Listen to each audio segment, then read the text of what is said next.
Good afternoon, everyone. We're here for a special City Council meeting. It is Tuesday, March 10th, 2020. This is going to be a very unique meeting. As I said, it's a special meeting, but this meeting will have one agenda item, and that will be the public hearing on the Code of Conduct complaint against Alderwoman Lisa Modrick. Agendas are at the table as you walked in on the south entrance over here. There is also a speaker sign-up. If you intend to speak during public comment today, there's a place to sign your name over here. And restrooms can be accessed by going out the south door as well. And there are water coolers in the back of the room. And I'll let you know that when we get started here, we're going to hear a couple of recordings. We're going to first hear a recording of a meeting, and after that recording, we will take a short recess of about 10 minutes to allow for setting up the next audio and stretching our legs a little bit, and then we'll continue with the meeting after that. So when we have a recess today, those recesses will be exactly 10 minutes. And I'll be asking the City Council to approve the recesses by unanimous consent. And all that means is I'm not going to ask for a motion to go into recess and have a vote. I will ask, does anyone on the council object to a recess at this time? And if there's no objection, we'll go into recess. That's just so you know what's happening. Okay?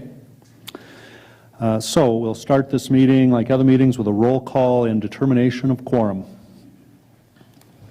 Nordstrom. Here. Modrick. Here. Roberts. Here. Stroman. Here. Armstrong. Here. Lewis. Here. Lehman. Here. Drury. Here. Evans. Here. Drew. Here. We have a quorum. Okay, thank you. And now we will say the Pledge of Allegiance.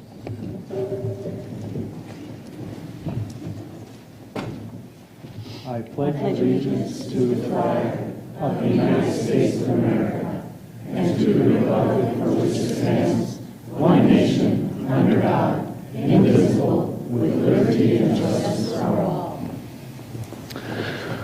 Thank you, everyone. Now I would like to ask the council if they would like to adopt the agenda that's in front of them. They could adopt the agenda as written, or they could suggest alterations to it at this time. Would there be a motion from the City Council? So moved. A motion to approve by Laura Armstrong and a second by Lance Lehman. All in favor of approving this agenda, say aye. Aye. Opposed? Motion carries. Point of privilege, Mayor. Point of privilege from Darla Drew. Go ahead. I just want to let the audience that's present know that the council has listened to these tapes. All of us have listened to it at least once, maybe twice, sometimes 3 times. So if we leave to stretch our legs, go to the bathroom, we're not being disrespectful. We have heard these already. Thank you. Thank you for that, Alderwoman Drew. And to piggyback onto that point, these recordings will be at times difficult to understand. And we don't have the luxury of rewinding to hear things 2 or 3 times, but there will be points of 2 people talking at once, or someone being quiet, or you'll see what I mean when we start. So read the first and only item into the record. Item number 1, public hearing on Code of Conduct complaint against Alderwoman Lisa Modrick. The proposed procedure for the hearing will be to follow, and it's listed on the agenda. So now we will hear the audio recording of a meeting which occurred on January 6th at City Hall. So let's go ahead and roll that tape.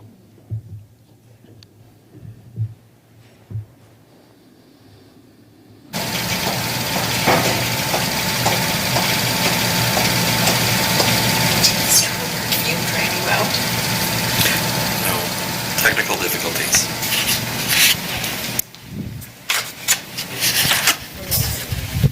Just to stand up here. It was working. It's not a standing pleasure. We always had 100 people with us, so we were working. Now we get, this is our first time of going by ourselves. Just the 2 of us. Where we don't have people, so it's going to be really Oh, man, tape. I hope you caught that on tape. The Modricks have arrived in the room. So if you'd like me to start, Mayor, and if it's okay, Aaron, thank you, Please do. and Jess, just to try to bring this to where I'm going on this December 10th event that had happened. I had gotten a call at 8 o'clock in the morning, a couple days before December 10th, and it was by Darren R., and he said, I want to meet with you, and unlike our phones always ringing from constituents, it's like, oh, sure, okay. What do you want to talk about? He says, I'll let you know. I'll send some information to you. And I said, great, when do you want to meet? He said, December 10th, and I'll let you know where. And I said, okay, sounds great. Come on.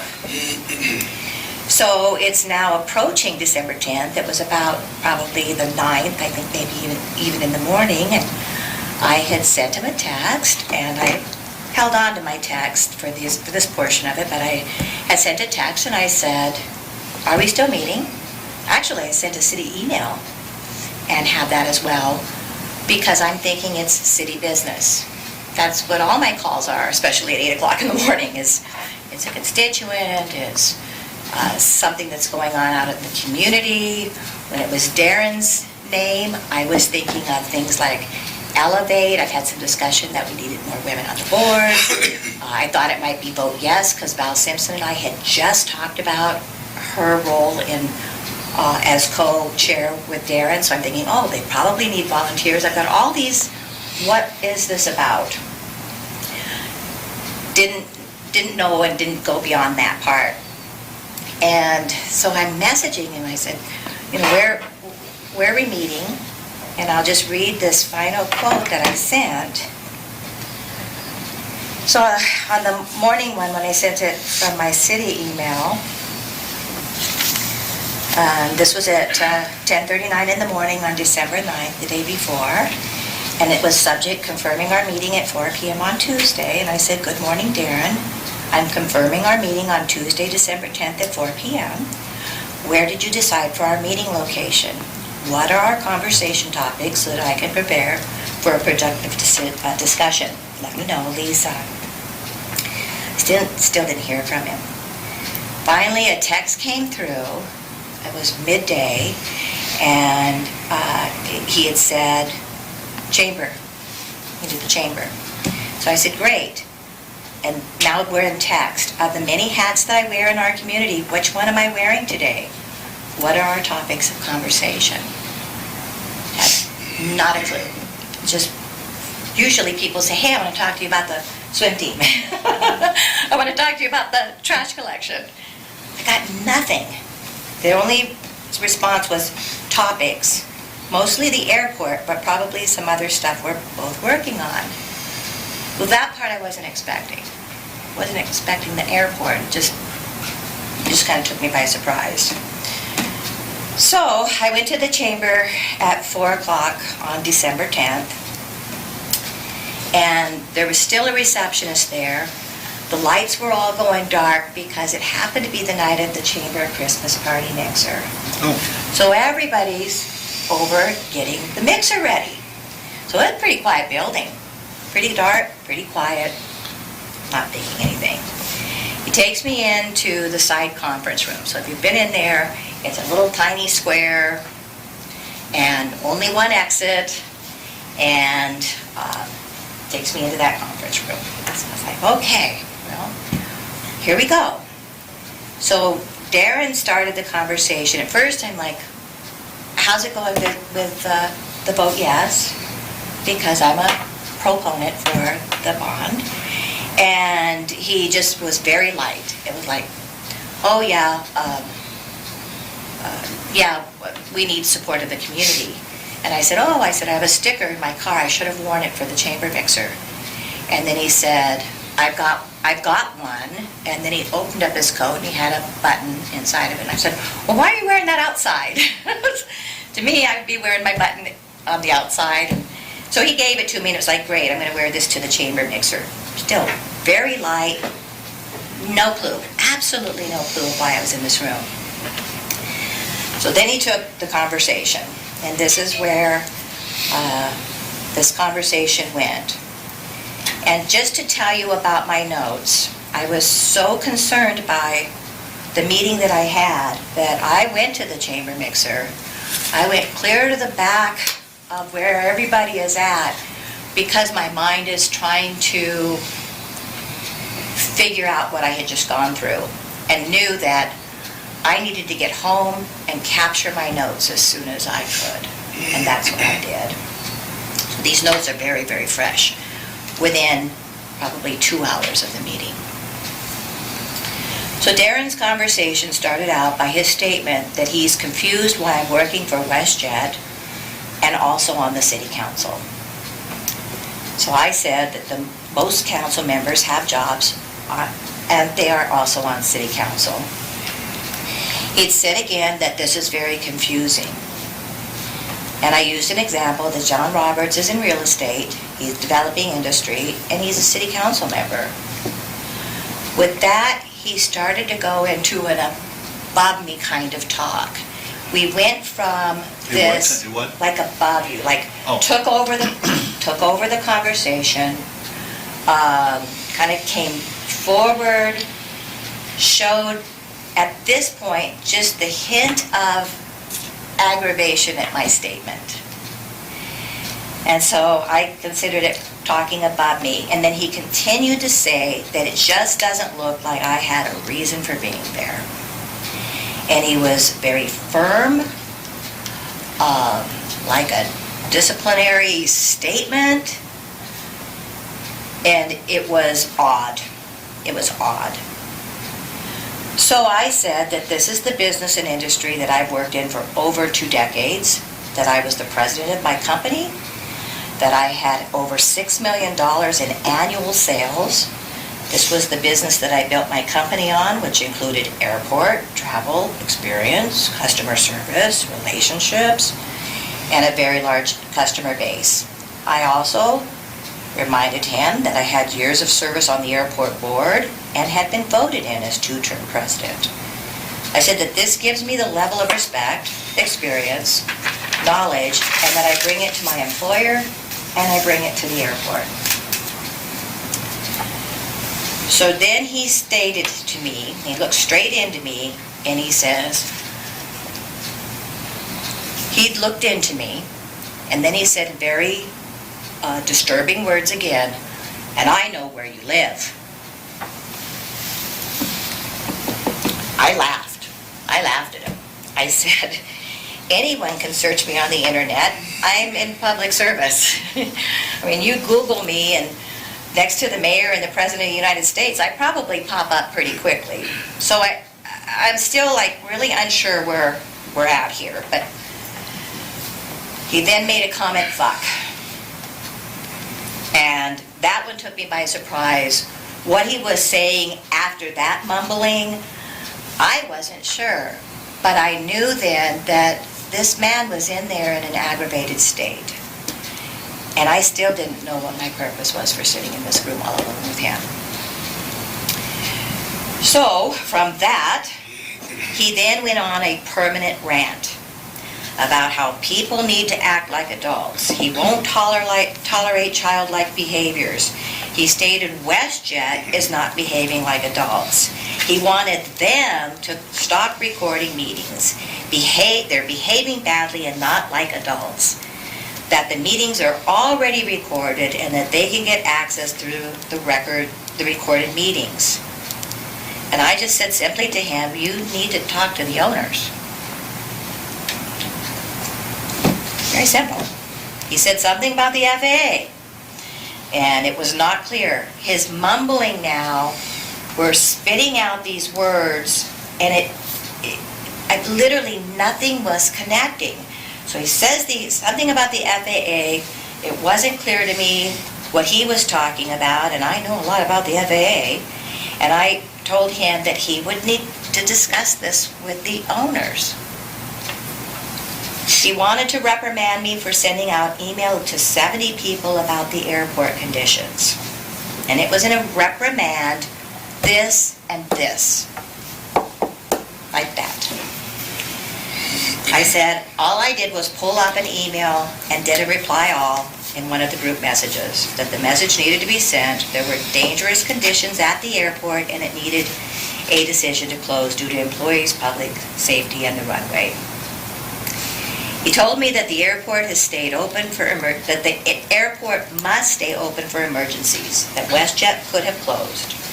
Darren then added that Patrick may have kept the airport open too long, longer than it should have been. Then added that another occasion WestJet told Patrick that he closed the airport too early, and the decision is Patrick's. He said that Patrick has built up the numbers, that he and a consultant, and I say that on purpose, he and a consultant are why the airport has more flights. He referenced this number 250,000 many times because he's in a rambling status. Ramble. Not sure if he was talking about passenger loads, because even I knew that the 250,000 wasn't the number, so I'm not sure where he was going with his 250,000 that he's saying over and over. So when he took a breath, I said that the consulting company is Mead and Hunt, that while I was on the board, we brought on this level of consulting, and that it has been years in the making. It takes years and many partners to grow an airport.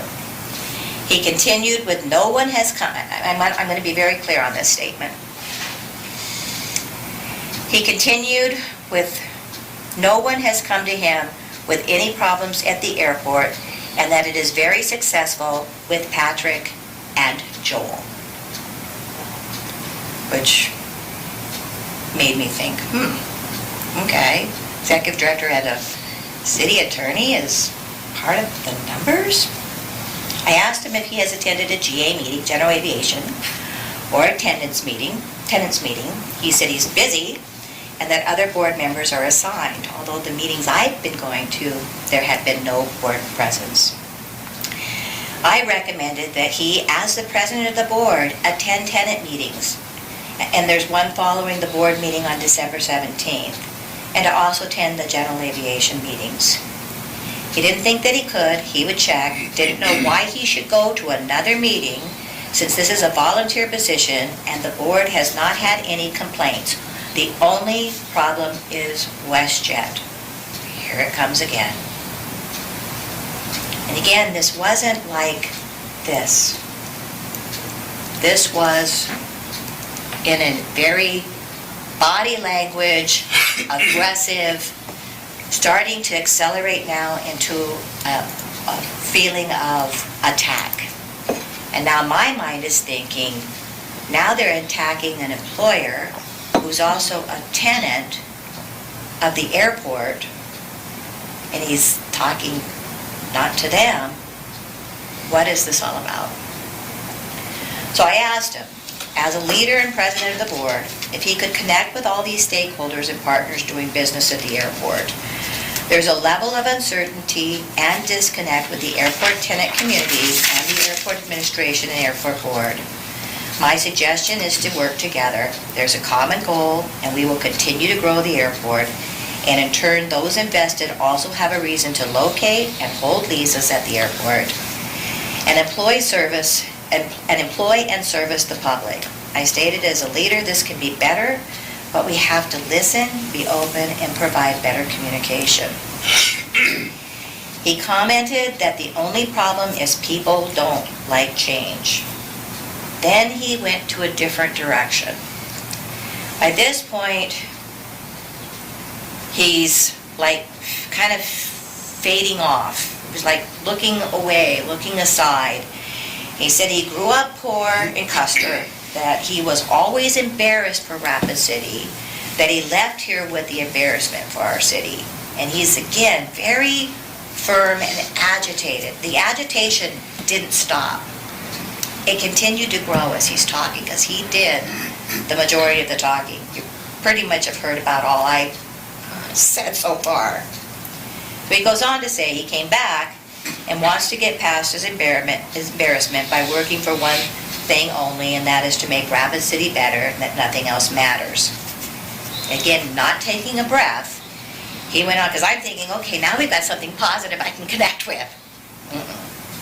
Now he went on and on and on about DuPont, billion-dollar companies, attorneys, all the experience he has using attorneys, and knows how to do depositions and going into litigation.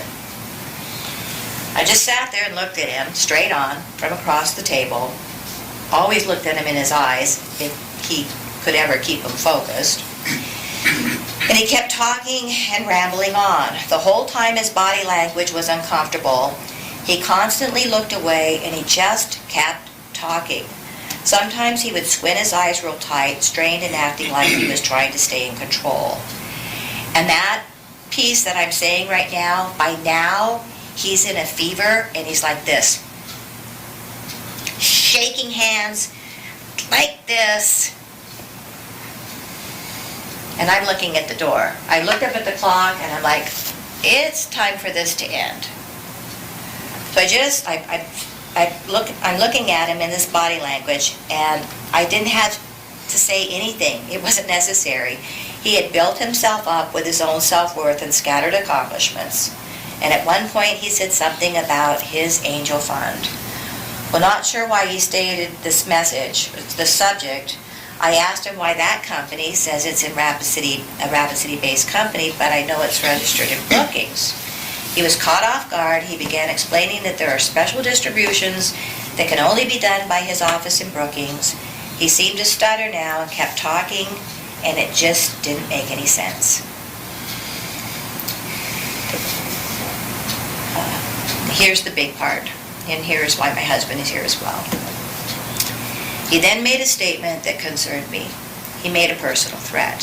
He said that if people don't stop playing games and don't act like adults, he would do something that everyone would regret. That he has a plan, and he was very specific on a plan, and he hopes it doesn't come to that, because if he uses his plan, everyone will be sorry. So now I was surprised by this statement. I felt it was threatening. I knew I was done listening to his hour of nonsense, and it was really a lot of words that had no purpose. Linda Raby then stepped into the room to tell Darren that they were locking the doors for the chamber. It was 5 o'clock and it was time for the Christmas mixer. And he said, we had a little small chat about California, and I know Linda so well. But then and I'm thinking we're ready to go, and he said, I'll go out the side door when I'm done. And she left. And now my mind is thinking I'm in a dark building, in a trapped conference room with somebody I don't know, who's just made a threat, who's super out of control, and there's only one way out, and I'm actually, as a woman, thinking, what are my options here? How do I get out of this building? And how do I do it very calmly, which I'm pretty calm. And I stayed calm. So when we were both still in the conference room, and so how the meeting was going to end at this point, because I didn't think it was going to, is when Linda Raby left, Darren wasn't done making his statement. She had already left the building, and he came back in again, once again, that he's going to take action on his plan. So he told me again, and I stood up ready to leave. So my move now was get up and go to the door, go to the threshold. So I stood up, I went to the threshold, and I was ready to go out the office, out of the back door that he said we were going to use. I didn't even know what door that was. So we walked out the back door, and I didn't know about this one, I know about a few others, but you go into the little windway where you come in to go to the Civic Center, and there's a side door there. So now I know where I'm at. I'm out here, and so I just told him, trying to stay on some positive here, as I'm a little bit shaken by this meeting, I told him I felt that if the train stayed on the rails with open communication, that great things were ahead for Rapid City Regional Airport. I thanked him, and then I went in the opposite direction. Went straight into where there's 1,000 people, which was a good place to be.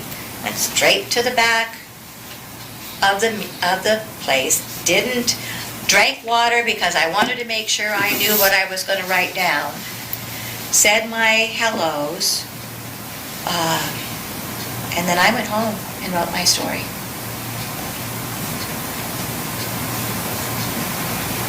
So since then, of course, I was, and I want to state this as it needs to be stated.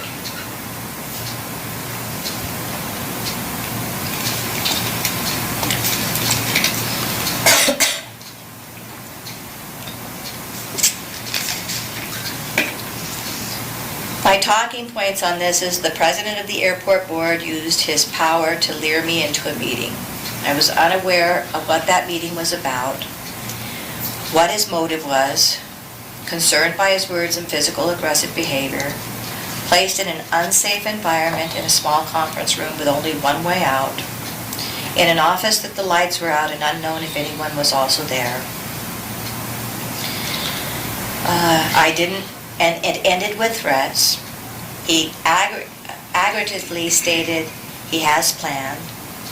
He premeditated this meeting to create fear, and sending me a message and knowing that I would be his messenger, taking this back to my employers to create fear. Who else is involved? Well, he pulled in Patrick and Joel. I'm going to just state this as I feel it. I feel that there is some kind of a good old boy network going on with people in power.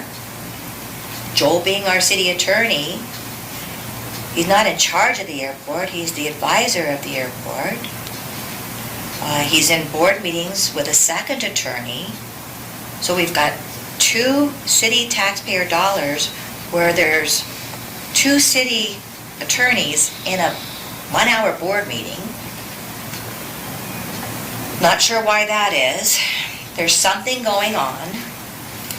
Since I've started this company 3 months ago, and I can tell you, my husband can tell you, my employers and my friends can tell you, all of my friends, I absolutely love this job.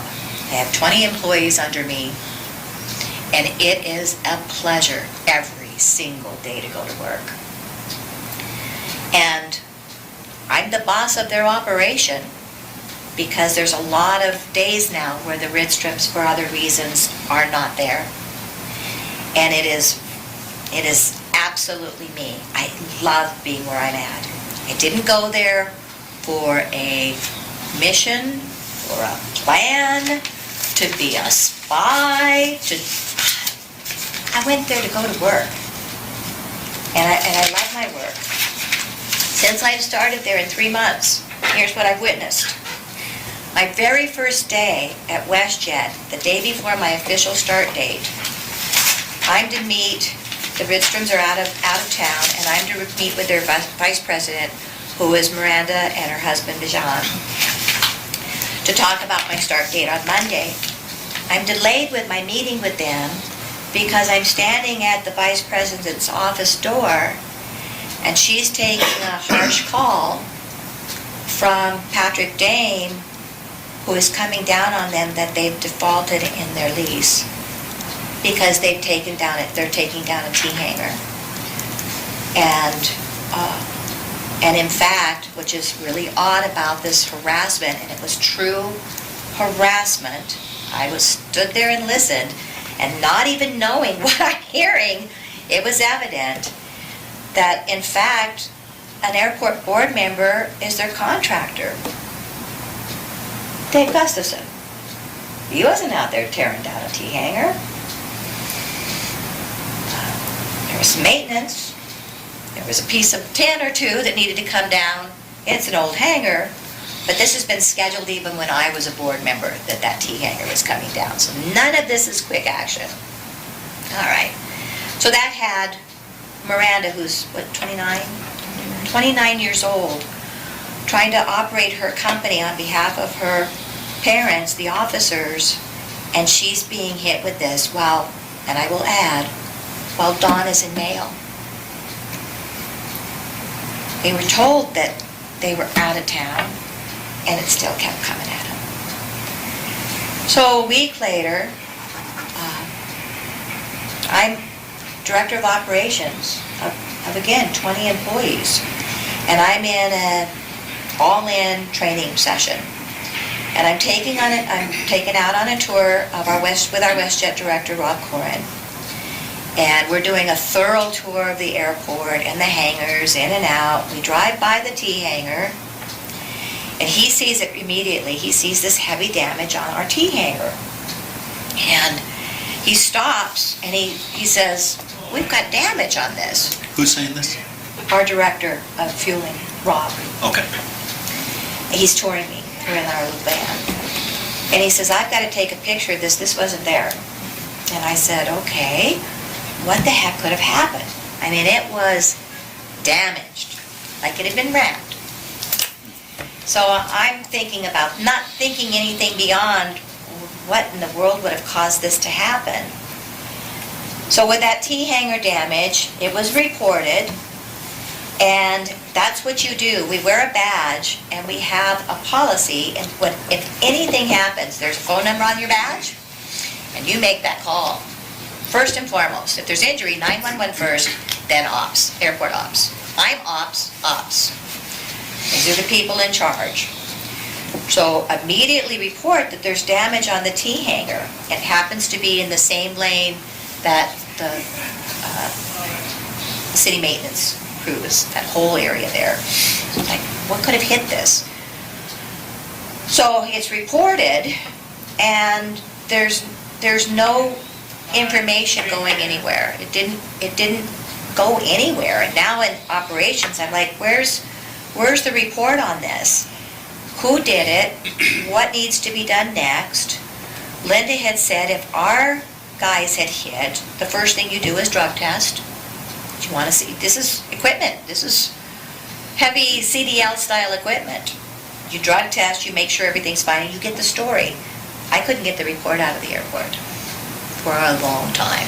I didn't give up, but we needed the report. Insurance filings needed to be done. Needed to let know of the contractor, things had to be done. So at this point, it goes on for days, and it's classified as a hit and run. This had been reported. And this is on the secured gate side. This is where you're in full security mode at all times. You can't even push a gate and leave that gate until it is closed and locked. That's how tight the security is around our airport, and yet we've got a hit and run in the secured area. So we couldn't get the request out. We finally got it, and it took quite some time. And there was no record of apology or why, or that the proper testing had been done, or training was going to take place. The statement was, well, you're going to tear it down anyway. Not good. Those are just two incidences that I witnessed in my first week and a half at my company. Not generated by the employers or the employees, but some kind of a hostile, toxic, let's keep trying to take this company and put it into some kind of a fear mode. And then when Darren's, I mean, 3 strikes you're out, when Darren's meeting with me, I knew then that I needed to let the Ridstroms know that there was a situation. And of course, then it went into the hands of the attorneys to take about 3 weeks now to decide, where does all this go? It keeps adding up. And in the end, the advice was, and this was by me, Mayor, I said, we've got to meet with the CEO of this city before we go any further. We need to meet with you. It's a serious situation.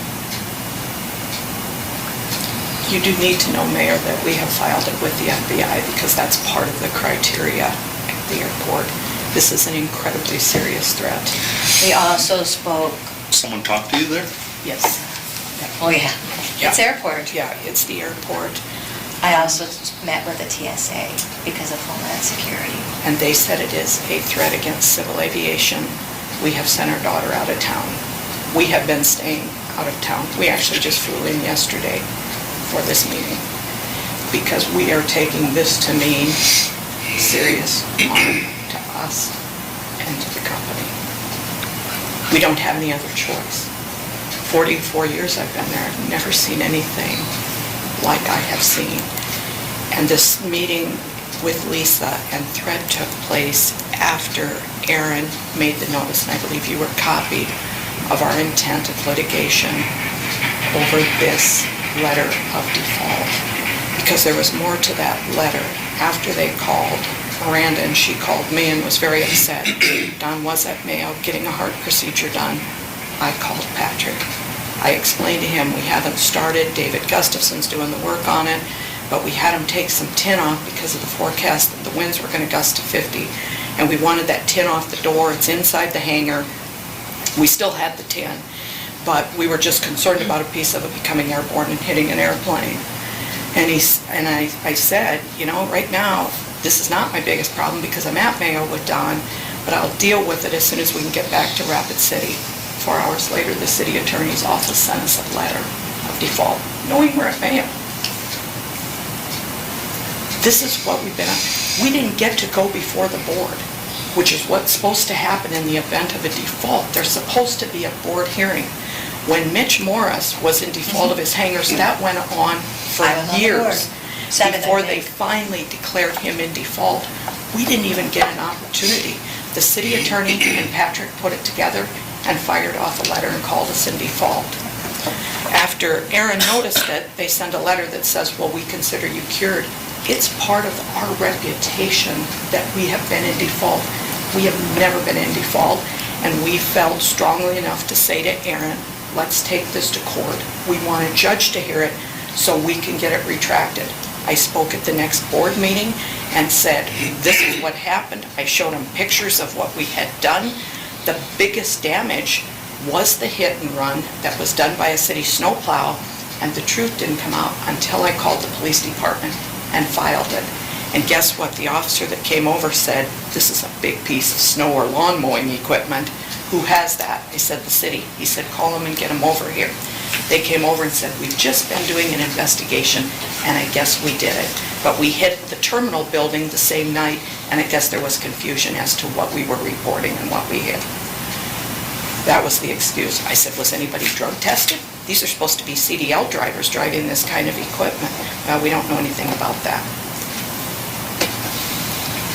But the threat to us is incredibly serious.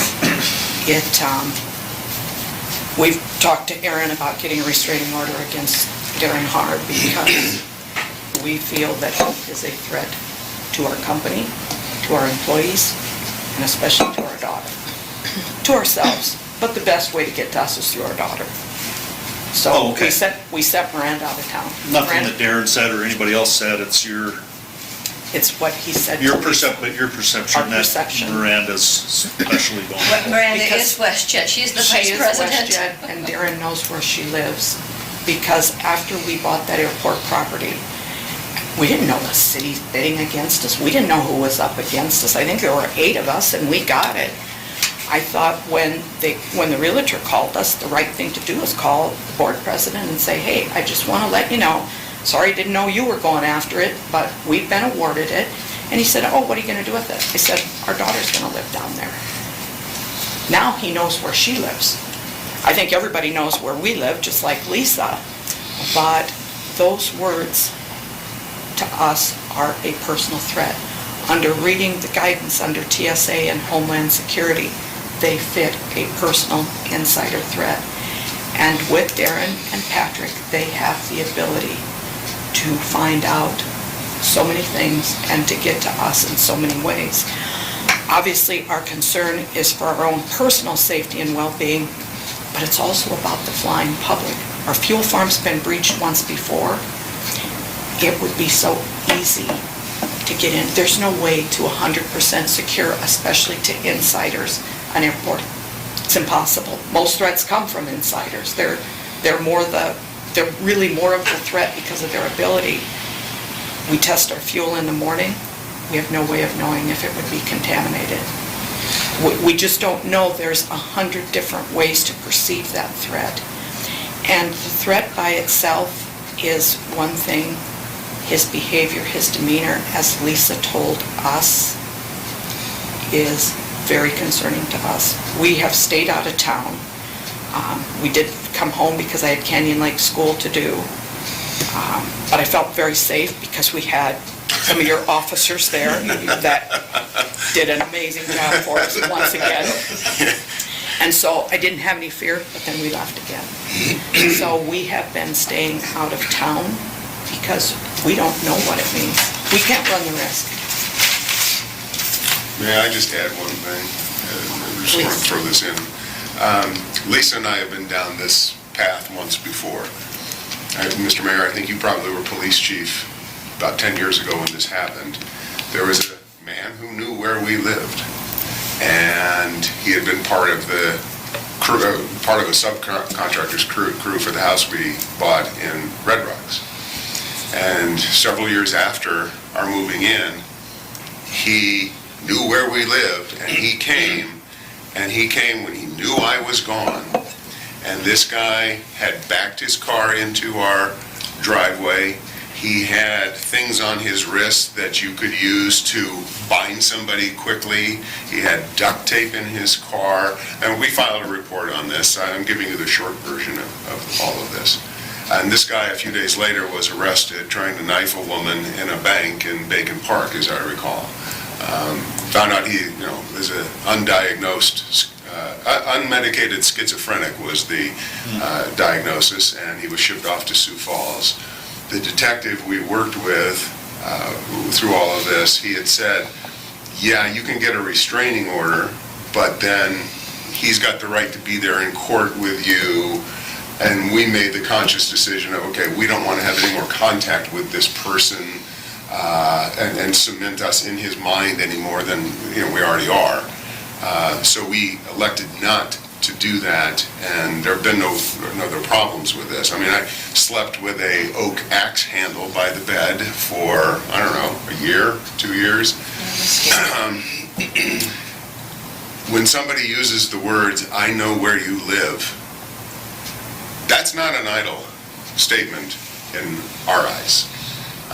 We've been there. We have been there. And this threat, I don't know what it means. I have a plan, and if I have to implement my plan, everybody's going to be sorry. But you get my attention when you use those kinds of words.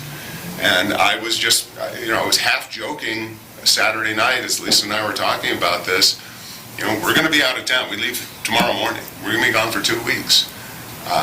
Is there going to be just a random gas leak at our gas inlet into the house, and we come back and the house is blown up? I don't know. Those are the things you start thinking of when somebody's made this kind of threat. Don't have any idea what the plan is. But He was so aggressive in his statement that he has a plan, and everybody was going to regret it, and everybody was going to be sorry, and he hoped he didn't have to go to that point where he used his plan. And it was a true threat. And so I am interested also in this time probably actually pursuing a, what do you call it, a restraining order, so that this guy can't be near us. And I understand what the implications of that are. If we go to a chamber mixer, he's on the elevate board, he would have to leave, I think. That creates a problem for him. That's his problem, it's not my problem. But, I also have envisioned these scenarios where he drives down City View, now it takes the corner of Alta Vista, and, old style John Dillinger machine gun fire.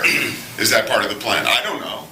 I just have to say, as the president of the airport board, as the president of about a dozen other boards, very significant boards, this is in no way, any way, that any board member or the leadership of the president of the board would or should act. Something isn't right, and it was premeditated to have this meeting with me? Who is in the network of creating this meeting? I don't know this man. I do not know Darren Harr. So it wasn't even like where I know everybody and we're just going to sit down and have a cup of coffee. I don't know this man. Not quite sure if anybody really does either, because he's all out there. But why would a president of an airport board, volunteer airport board, for heaven's sakes, decide to take this on as a mission if there's not something else behind it? It doesn't just happen out of thin air. Two people who don't know each other. And our reason for filing the notice of the intent to litigate is that's the law. If we have to preserve our rights, if we do want to pursue it, and for us, it's about our reputation. We've had over 40 years at that airport, and we are being bullied and harassed by two guys that have been in town 4 years. It has been an ongoing, I believe we met with you a couple years ago and said we were really concerned about some of the threats that Patrick had made, and we'd actually hired John Arneson, who was on your police force, as security. And you said to us at that time, it's probably not a bad idea. And now here we are back to where we feel like now we have to be protected by somebody that's armed with us. I've got to protect our employees. I don't think our employees are necessarily the ones at risk, but our company is.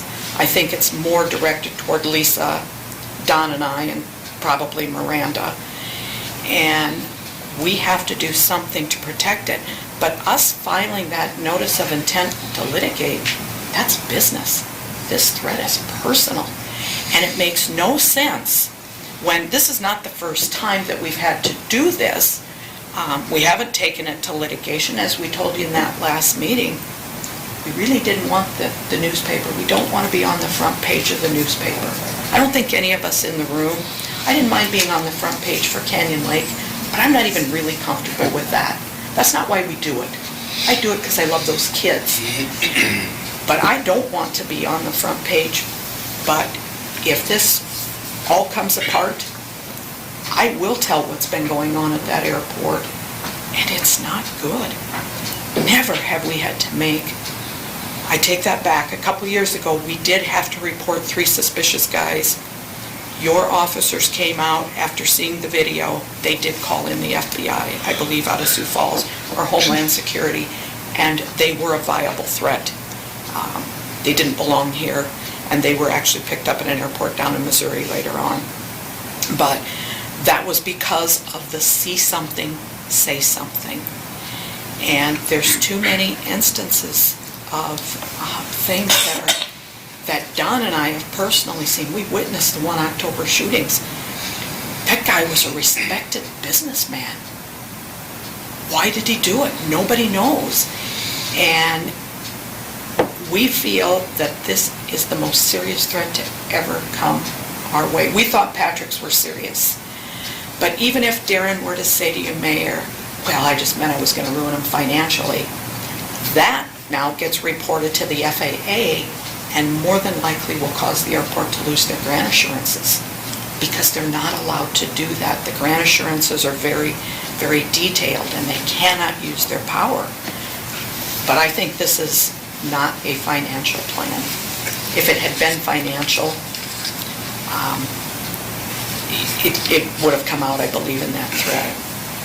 It hasn't, this information hasn't left this area, because we've had the advice of a number of people to make sure that this was not a knee-jerk reaction to come to you. It's been thought out very carefully so that the right things happen and the right decisions can be made. But I'm going to add, because this has been so targeted to WestJet now for so long that it's like just comes out.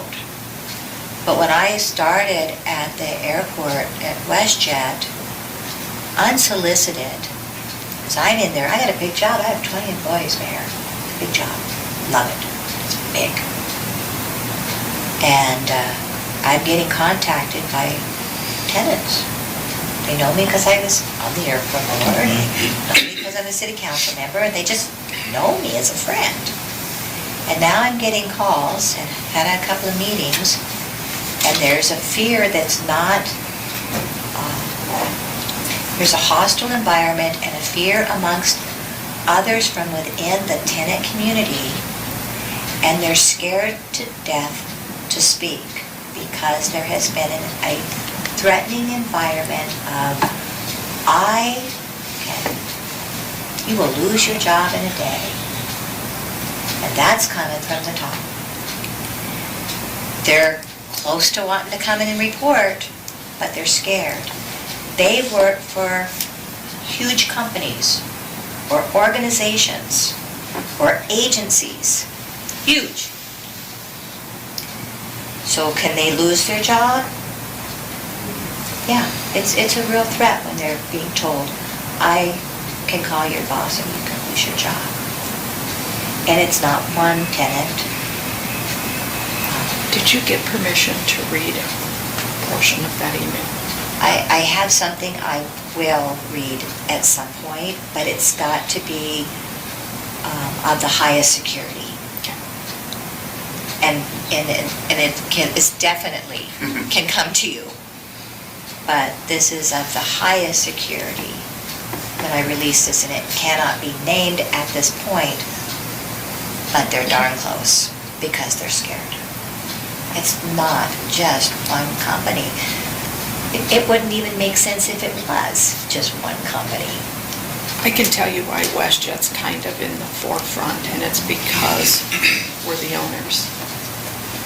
The others that are involved, and it's many. I mean, there's probably 20 people that have come forward. As Lisa said, they're scared to death to lose their job. Are Don and I scared to lose the company? We've got millions and millions invested, and our homes tied to it and everything. We are, but we're also old and too old to be bullied anymore. And so this information is coming to us, and we are kind of the mouthpiece because we don't want to see an airliner go down. We don't want to see somebody get through TSA. We don't want to see these employees, some of them, they're good jobs for Rapid City that are making $14 or $15 an hour, and they're scared to death that they can't get that money someplace else. So they're coming to us, and that's why we have got such a massive amount of information. Truly, I have notebooks. But the meeting today is about the threat. I mean, there's really two issues. We have a serious threat, and we have serious airport problems. The threat is what we want. What can we do? I mean, we've already talked to Aaron about getting the restraining orders for Lisa, for ourselves, for Miranda. What can we do? How can you protect us? I would just say, Mr. Mayor, that upon hearing this, we'd had discussions, and obviously Lisa wears many hats in the community, one of them being obviously as a common council member, and the other as an employee of WestJet. And so when I hear that an employee at WestJet has been treated in this manner by not just somebody in the community, but a mayoral appointee that's currently board president, to come in and however seriously or unseriously you want to take them, statements have been made. You can't take them back. The incompetence, the gross partiality, it's concerning to say the least. And it would be one thing if this were just a one-off thing, but it's not. So we discussed, and one of the first steps of many that we're looking at was to just get everybody in the room, seek an appointment with the mayor. So we appreciate you taking that, and just having the chief of police know what's going on. But for somebody to say, I know where you live, to use profanity, to be in that kind of state, and to multiple times reiterate, I've got a plan, I've got a plan. I think in this day and age, as legal counsel, we would be remiss if we just told our clients, well, that doesn't mean anything, or that doesn't mean much. And so we can't do that. And so we're here today to do two things mainly. One, provide information to just make sure that everybody here knows what's going on. And number two, to ask, as the appointed officials, what can be done. When you have a mayoral appointee or somebody that goes off and engages in that kind of conduct, whether they acted alone on their own, or whether they did that in concert with anybody else to send a message.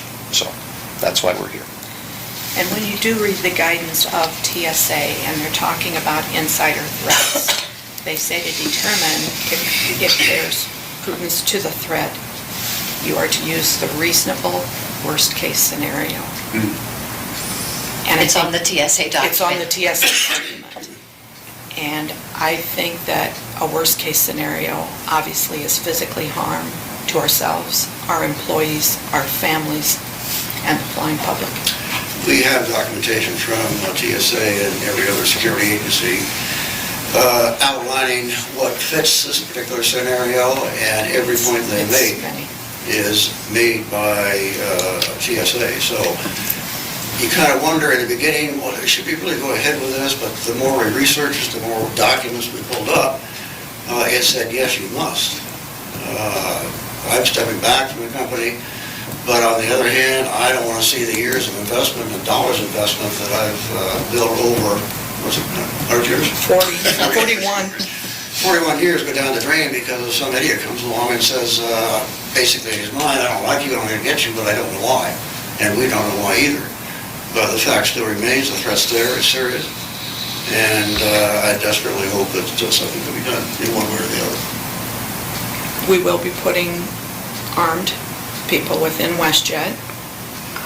We'll probably leave again. Like I said, we just flew in yesterday for this meeting. And we're leaving, and And we're they're actually leaving. quite glad that we're leaving because I don't know where this will go. I hope it goes somewhere beyond here when we leave. But we're feeling fairly comfortable that we're going to be on town for 2 weeks. If a meeting is held and you've got to ask a player or two, what the hell's going on? Can we request extra patrol? What are our options from your side? Chief? I leave at 6:15 a.m. tomorrow morning. I'm not back to our city council meeting until the day of the 21st. I'll be at the council Tuesday night. So the Motorix is easy because our assistant chief lives right by them, and I can have him very discreetly just It is. change his travel. And it seems like that is the current primary concern. And so I'll just have Don change his travel. He'll go by your house a minimum of twice a day and just see if there's anything that catches his attention. So the airport, Thank you, Lisa. we're in a constant state of readiness for a response for anything that could happen out there. And so, Is it correct that your officers, though, that are over at TSA cannot respond to something on our side of the airport? so That's my understanding. but- yeah, but responding officers, so patrol staff would be immediate responding officers. We collaborate with the sheriff's office and the highway patrol, which are oftentimes closer than we are physically always, but, so I feel like we're in a state of readiness, and any of your staff that sees anything suspicious or concerning, they need to not hesitate to call. And as far as your home, I know that you have an alarm system just from history, and so. We do. And we have just added an alarm system and multiple cameras to the house that we bought on Airport Road for Miranda, but we have made the request she not come home unless she can bring her husband with her. She will not be staying by herself and has not been in Rapid City except for one day when she was with her husband. Since this happened. But since this happened on December 10th, we're just not comfortable. And that's part of a threat, is to create fear. and that part has been very effective. And like Lisa, I'm not afraid of a lot. I was a pilot for a lot of years, and you get trained for emergencies and responses, and I'm not afraid of a lot, but I am afraid of this. I don't understand what is behind it. I don't understand how filing just the 180-day notice, which we're required to do, saying, look, we do intend to litigate this because we want this off of our record. We don't think that this was done correctly. It certainly should have gone through the board. There's nothing in our lease that allows the city attorney and the executive director to make that decision. So we're pretty confident we can take that into court and get that retraction that we want. But in order to do that, we just have to file this document. It seemed like not that big a deal. We get those all the time. You do? I don't know I don't know that that's a triggering event in anything in my own mind. I don't know that it can be that because they're so common. It is to you, sir, but is it to Darren? Maybe not. Because I think as somebody that I don't think we've ever sued anybody, small claims, but nothing major. Once a If we lifetime. got a letter like that, we'd be like, oh my God, Aaron, what do we do with this? It's like getting a letter from the IRS. If you're not used to them, they come kind of a surprise. But because he made that request with Lisa, he had set a meeting with me back in October over hangers, and he would never respond and never showed up. He just didn't. I don't know. I don't understand all of this. One of my questions that I have doesn't have an answer. Maybe we'll find it. But ever since I accepted my job at WestJet, you were the first one to know. I said, hey, I gotta tell you, I got a job at WestJet. Why? Then I've got Darren saying, why? I've got the president of my council saying, why? You don't know anything about anything. Why are these leadership people thinking that I got this amazing opportunity and everybody wants to understand why? What the heck is that all about? Well, I thought you're still working at the old folks home. Well, I found that it was going to make me old. Like a back out there. Well, and I can tell you why we hired Lisa, and it was a random statement. We have been looking. Don has had some health problems and is going to have to step back, and I'm going to have to help him.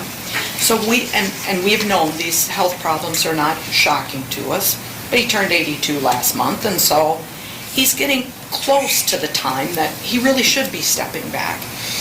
We were with Modrix, and I made the statement that I had been looking for some time for a director of operations. And Lisa said, what are the qualifications? I said, well, eager, qualified, but I'll take one or the other, because we can, preferably eager.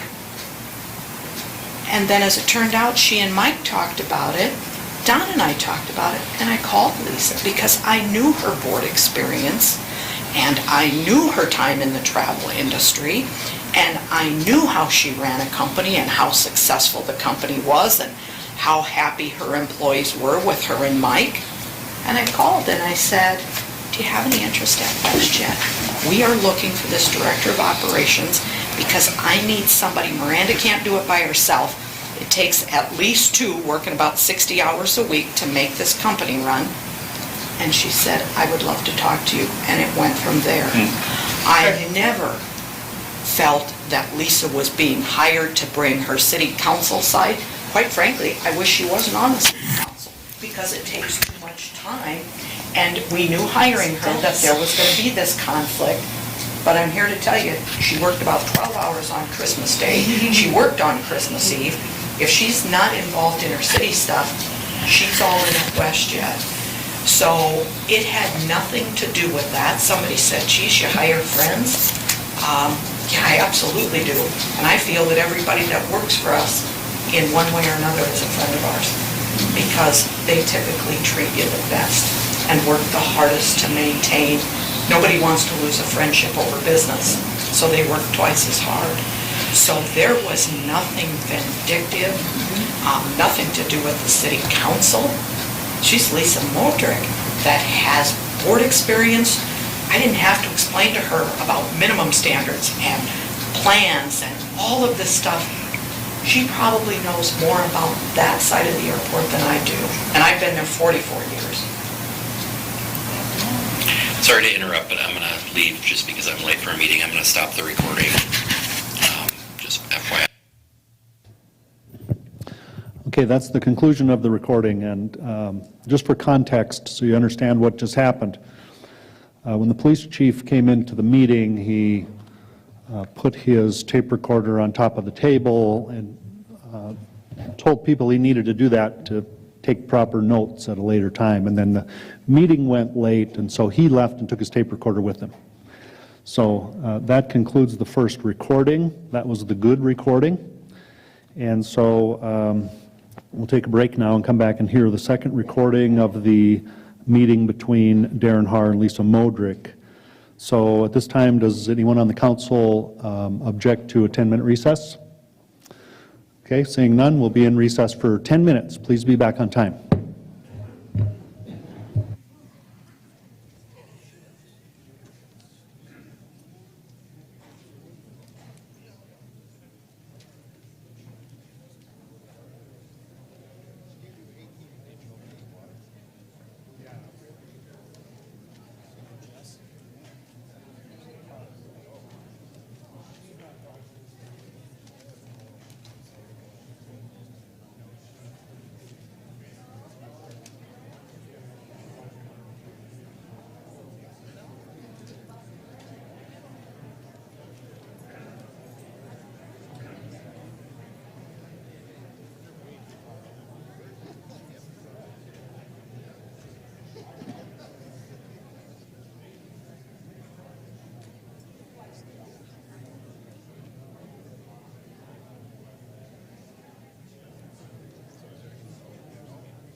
doing, buddy?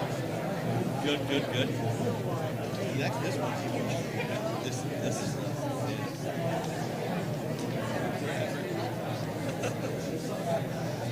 Yep, yep. Did you hear it now?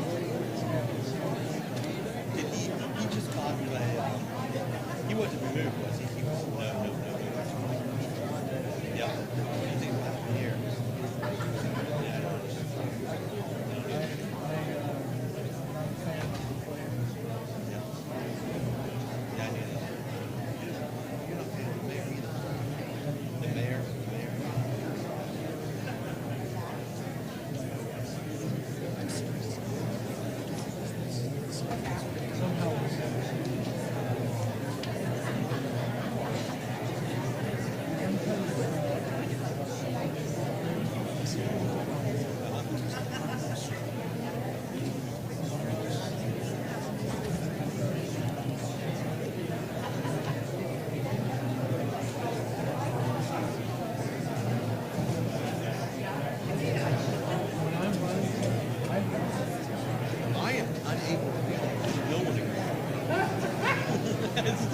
I feel that way sometimes, but I find out later that's not okay. But I mean, basically,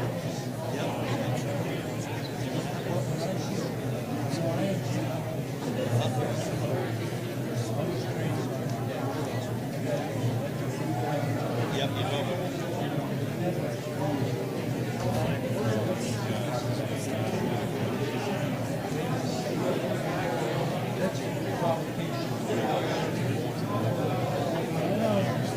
I'm not saying that to be negative. It's just,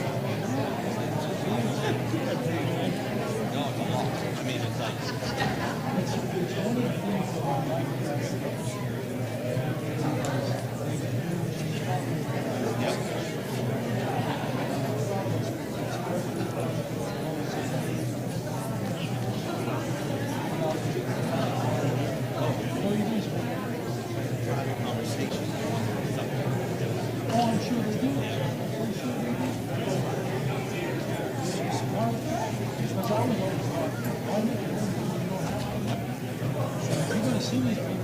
I have enough to like this guy right here.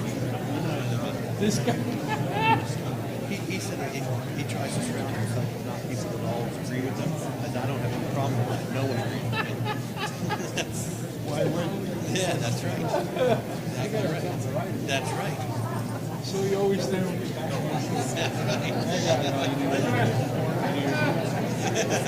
Hey, you have a good day. You have a good day, buddy. I'll see you later.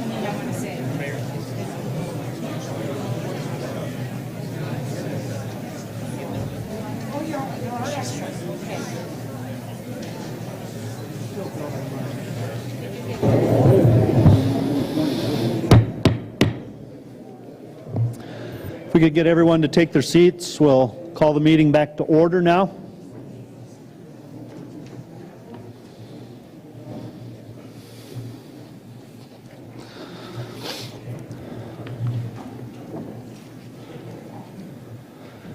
And the next recording you're going to hear is a recording made by Darren Haar on December 10th during the meeting with Lisa Modrick.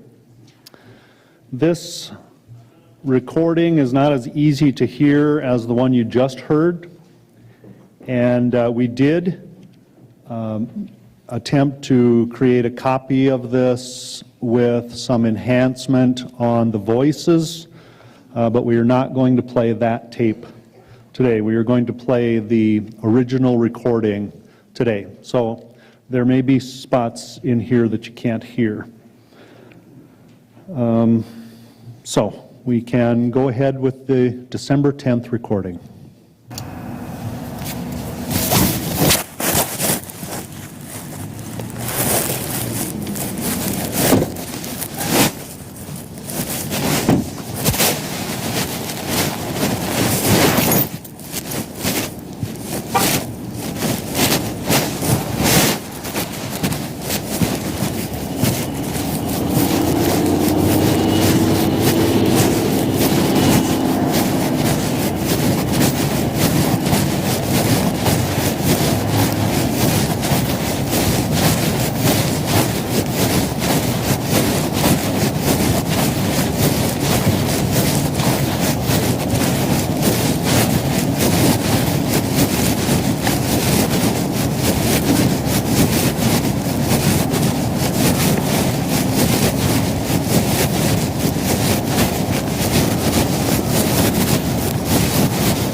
How are you? I'm great. How are you? Good. We're off and running. It's happening. Funny, I haven't driven over here in about a week. That's amazing how far they've gone. It really is. With this weather, they need to get down to it. I'm not sure exactly. They told me they had us a room. I'm not exactly sure where. Okay.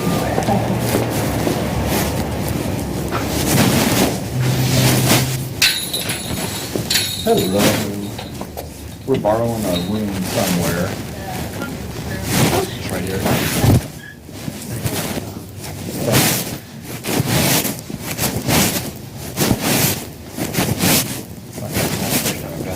Yeah. It's a good spot to meet. Exactly. Been here many a time.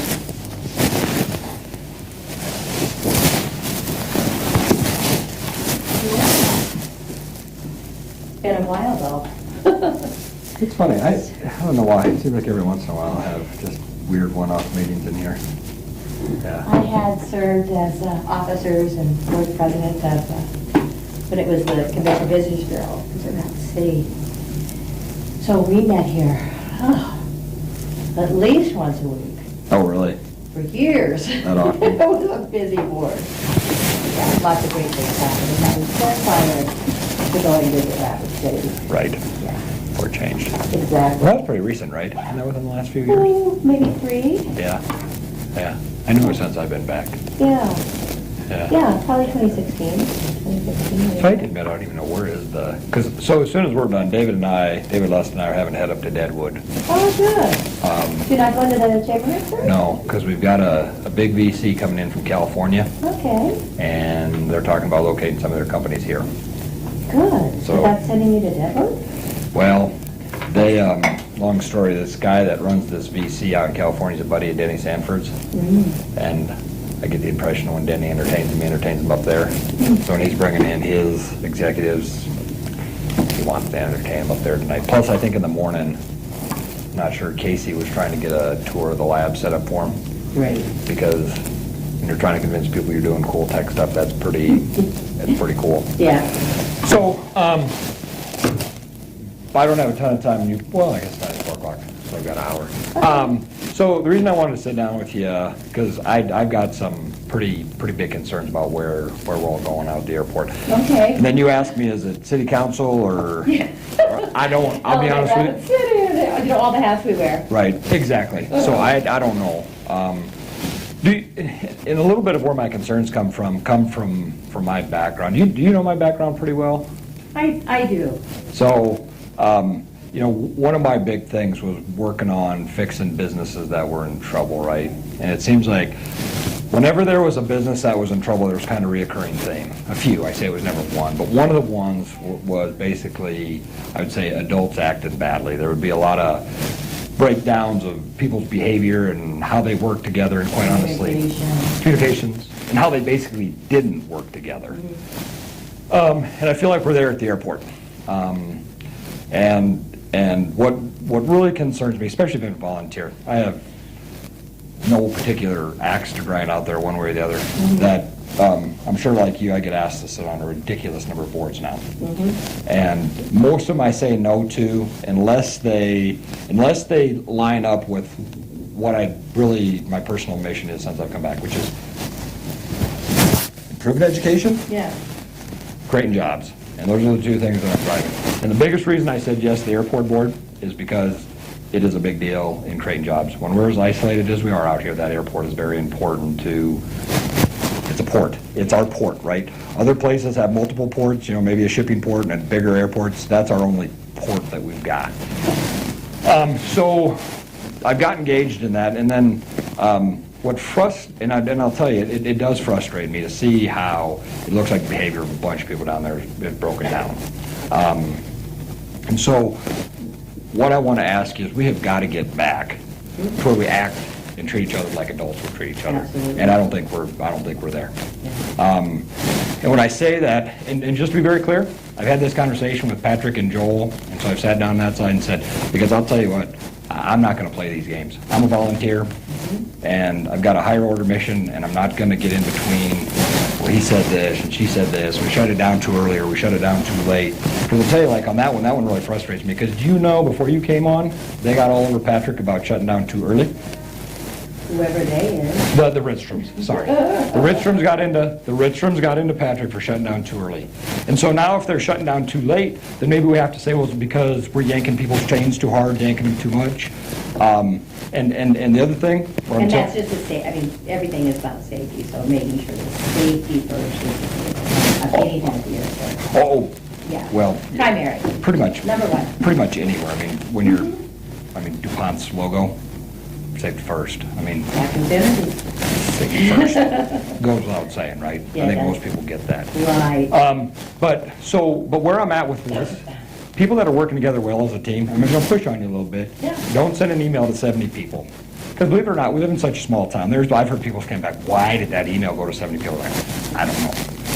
That what I can hope and how things work going forward, that if you guys are concerned, and we're remembering what the big objective is, which is Rapid City, and that airport serving 80,000 people, 150,000 people, or 250,000 people, right, the total encatchment for that airport. Right. If that's the objective, I think it's very fair that you guys express your concerns, but how, in my mind, how it has to happen, if we're keeping Rapid City first, you should grab Chris and Patrick, and if you guys want me, you can say, you know what, guys, we thought you guys shut down a little too late. Explain. And Patrick and those guys feel like they're obligated to keep it open for safety reasons, that if somebody needs to land on that airport, but you could say, hey guys, you know what? For the safety of our people, we may call timeout before you guys do and send them off. So let's just talk about what that looks like and how we work together to do that. That was already happening. The communications were there.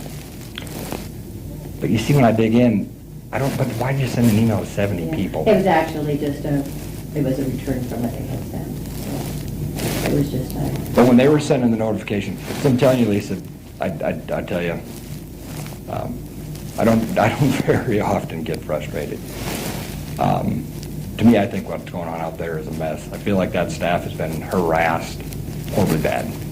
And I'm telling you, and even to the point where now it looks like it's turning onto the board. Like some of those coming through, it's like, well, if the board doesn't know how to address this, because we didn't respond the way that, when I say you guys, WestJet, then you guys start coming at the board. And I'm just telling you, I'm not going to dance. I'm just not. I'm going to share with you, and I can share with you, you've got the entire airport upside down. It's not one business. You've got a very serious problem out there. And what is it?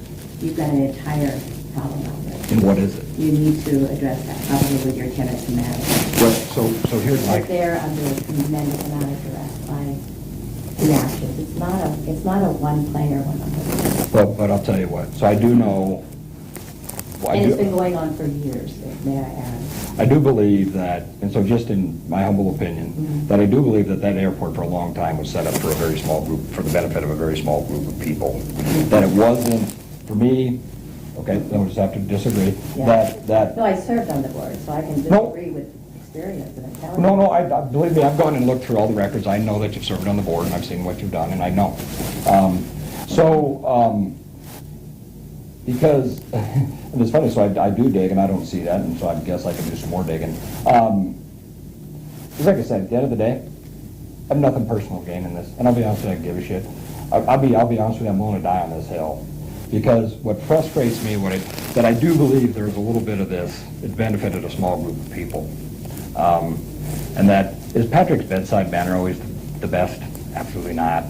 But even like, at the end of the day, is he achieving what I think helps the 70, 80, 90, 150,000, 250,000, however you want to do it? I do. I think big time it is. And I hear the same from a lot of the business people in town because of the expanded service, right? I mean, at the end of the day, and quite honestly with that expanded service, and I've gone to each of the airlines with Patrick, they've also been bringing their fares down some, and so it really, when you think about the number of people that have come in extra just this year, and what that means to this city, it's huge. I was in the business there. No, I know. No, I'm saying, sometimes when you're having a conversation with John with somebody, you just have to say the obvious, right? Yeah, and sometimes just also respect when there's knowledge at the table as well. Oh, Gotta absolutely. respect it. I do. Thank you. Thank you. I've seen what you've done. Like I said, I've really gone through and looked back at the records, and I know what's been done. Where I'm at is, because, and like I said, what's frustrating for me, from the day I came onto that board, it looks like that staff was harassed. And even like people, and I don't even know, and what's so frustrating to me is, like I said, adults acting like children, like, I don't know, somebody was spreading the rumor that Patrick and I are friends. I can assure you, I know, I agree. Adults acting like children, I know, it's ridiculous. It just, isn't it? It's embarrassingly bad. So where I'm at, and like I said, I had this conversation with them too. I'm done. I'm not going to do it. I can assure you. It's a little bit different, you know, when you run a division and you can kind of make changes to stop that when people are acting inappropriate. When you're just a board member and a volunteer, and kind of a lot of other people are volunteers, some are employees / volunteers / city council. And I'll be honest with you, that gets a little confusing sometimes. Stuff that comes from Lisa Modrick City Council, Lisa Modrick WestJet, that gets a little... John Roberts, real estate, John Roberts, council. Yeah, but he's not appointing the board of the real estate. There's no city real estate division where he's helping appoint the board of that. We all have jobs. Right. So, anyway, just a little confusing.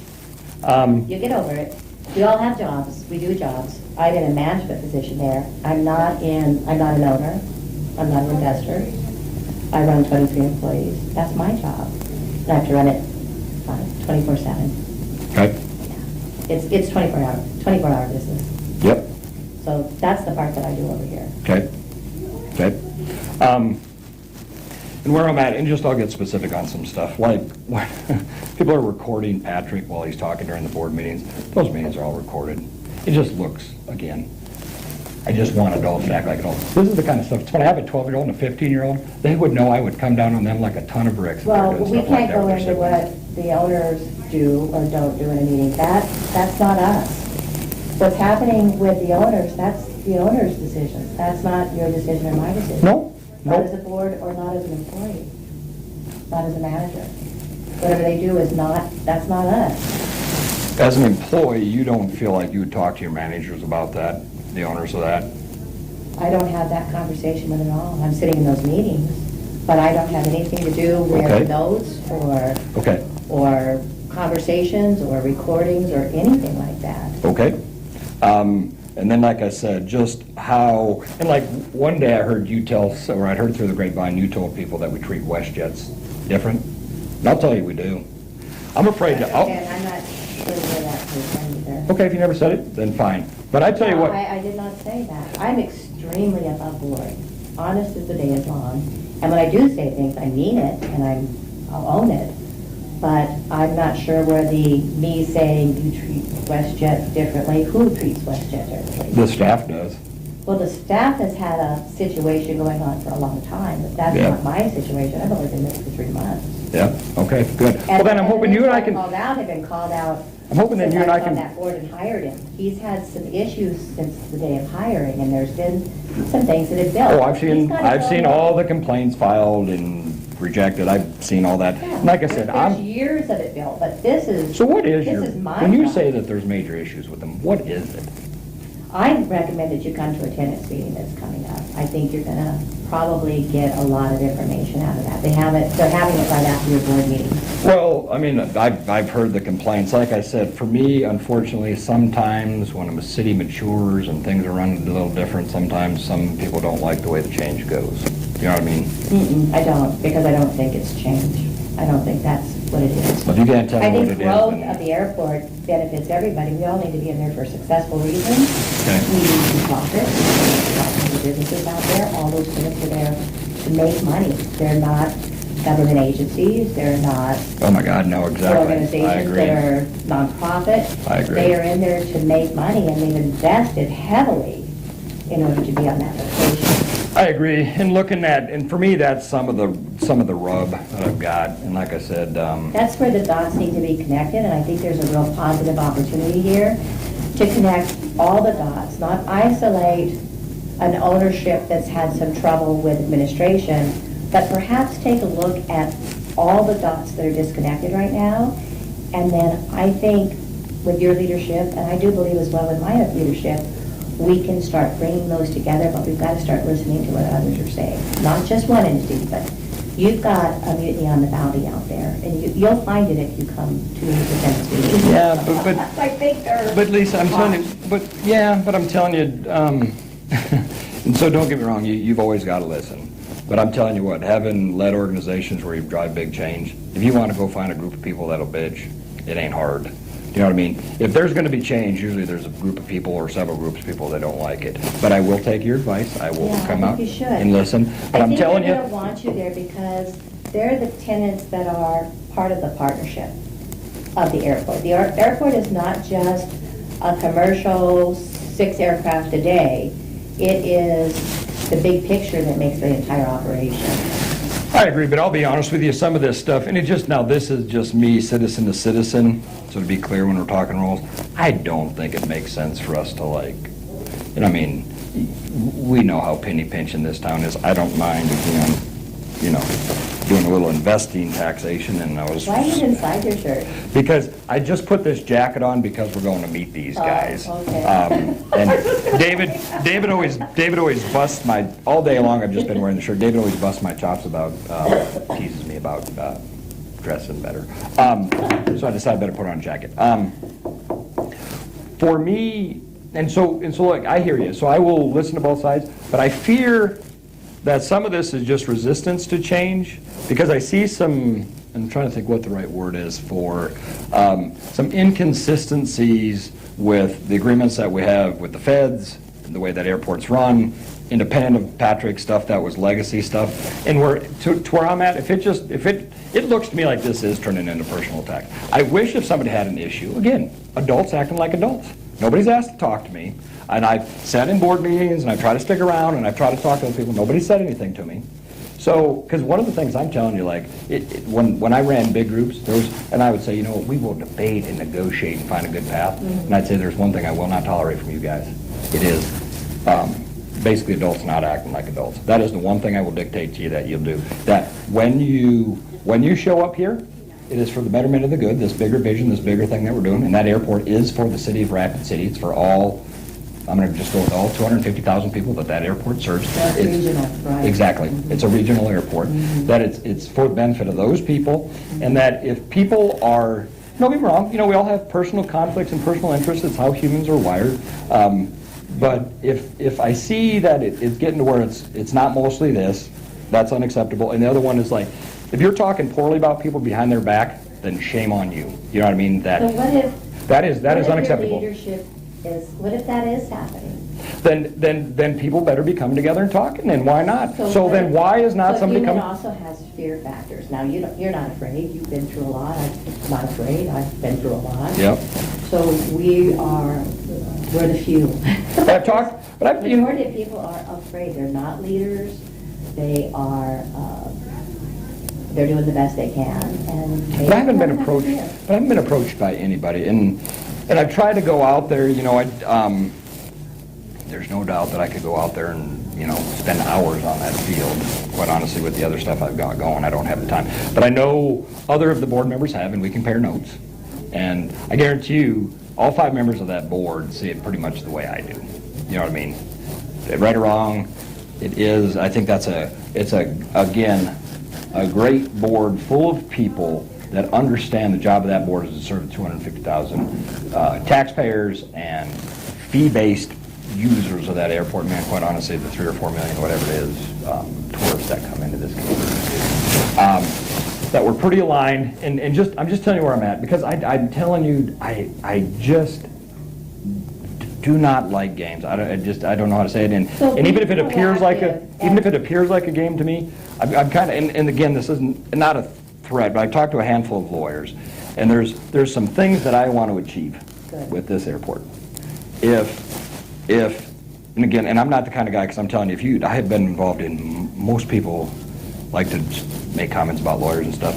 Most people have never really had to dance that dance a lot of times, because if they did, you never threaten to sue,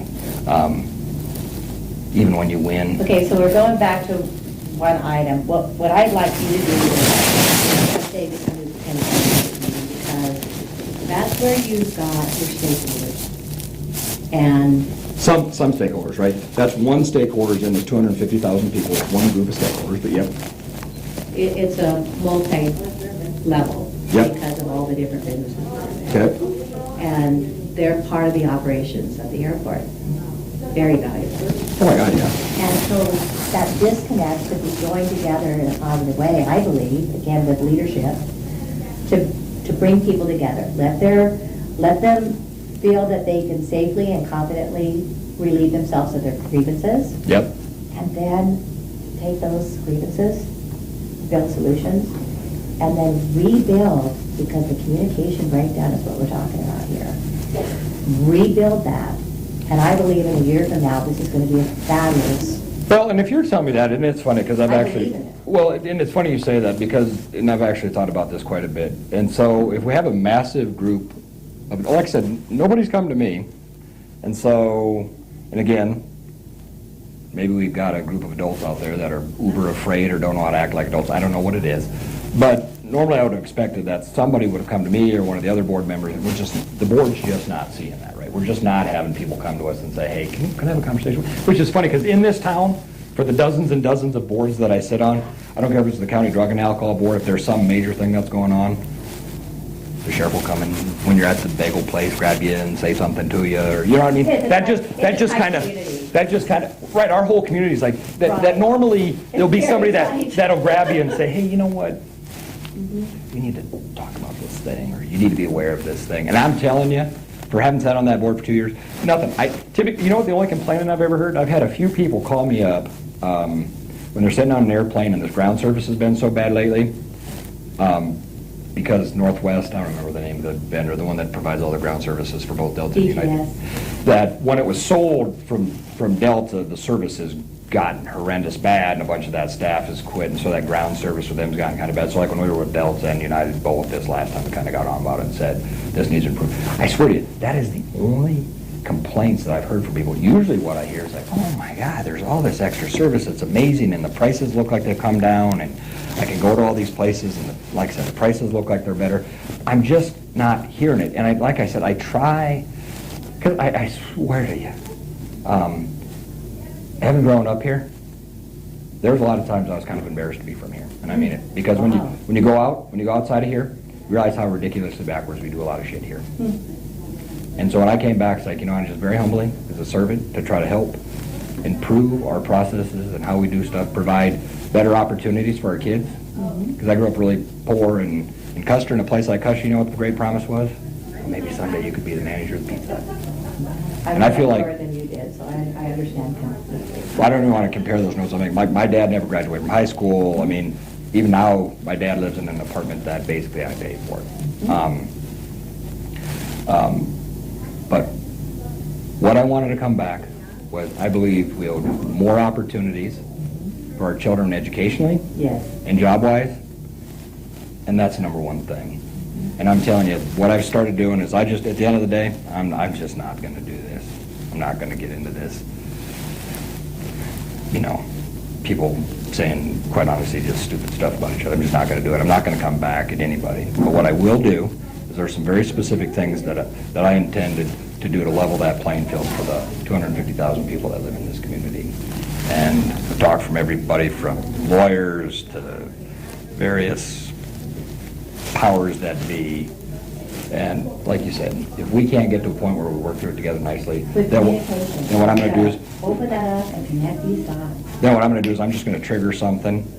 There'll be a lot of very embarrassed people, but at the end of the day, and again, I'll tell you what. I don't believe that embarrassment is the solution here. It but I is think that absolutely we can not. bring it to the table and clean it up. It absolutely is not the right answer, but again, I'm not going to play games. So if it means just kind of like tipping the cart over so that adults can come in and reset it, and even if it means that I walk away, and I'm telling you, I've done a lot of digging, and there's definitely some systemic mismatches of what is supposed to be going on out there. And I'm not seeing the ones that you're saying with the tenants and stuff, but I'll dig into that one further. But there's others, and basically what I'm doing is I'm just going to trigger those, and then probably stick on that board long enough to make sure that the appropriate action's taken, and then just be done.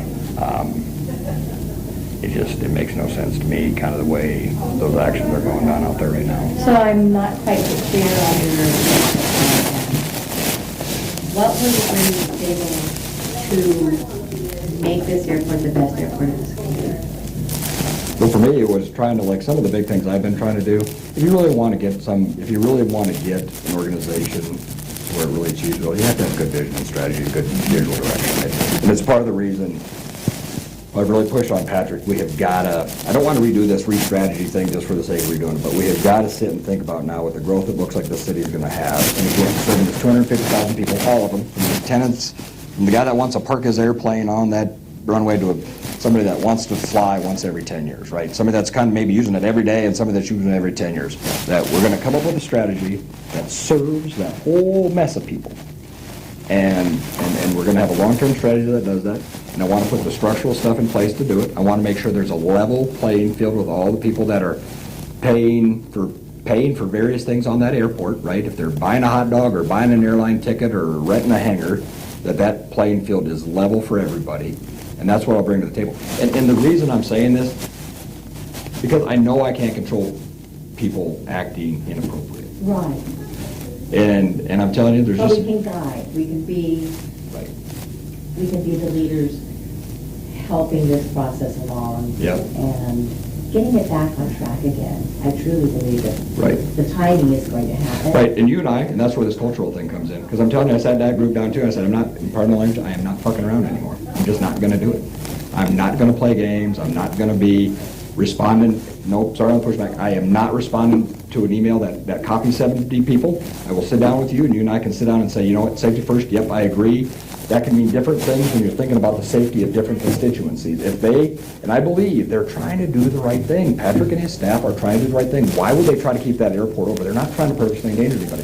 If they're trying to make sure that they're keeping that thing as open as long as they can, that is a safety thing too, right? Because like, you know, I saw his response. If somebody needs to land on that airport, you can see where the feds would expect them to do that. Especially, we are kind of isolated out here for a lot. There's often airplanes that drop down in on us because they have no There's thing. FlyCon, and I'm not sure if, I think the staff is learning on this iPad. The pilot's report with the commission guard. Right, yep.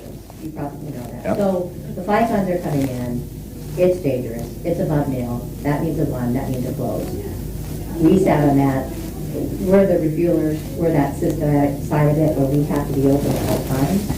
But see, I was talking to Patrick, he said you guys don't. He said No, in we do, theory... and he can pull up your lease and show you that, Well, but if an aircraft comes in and they're in an emergency and they need to fuel and go out, we're the refuelers.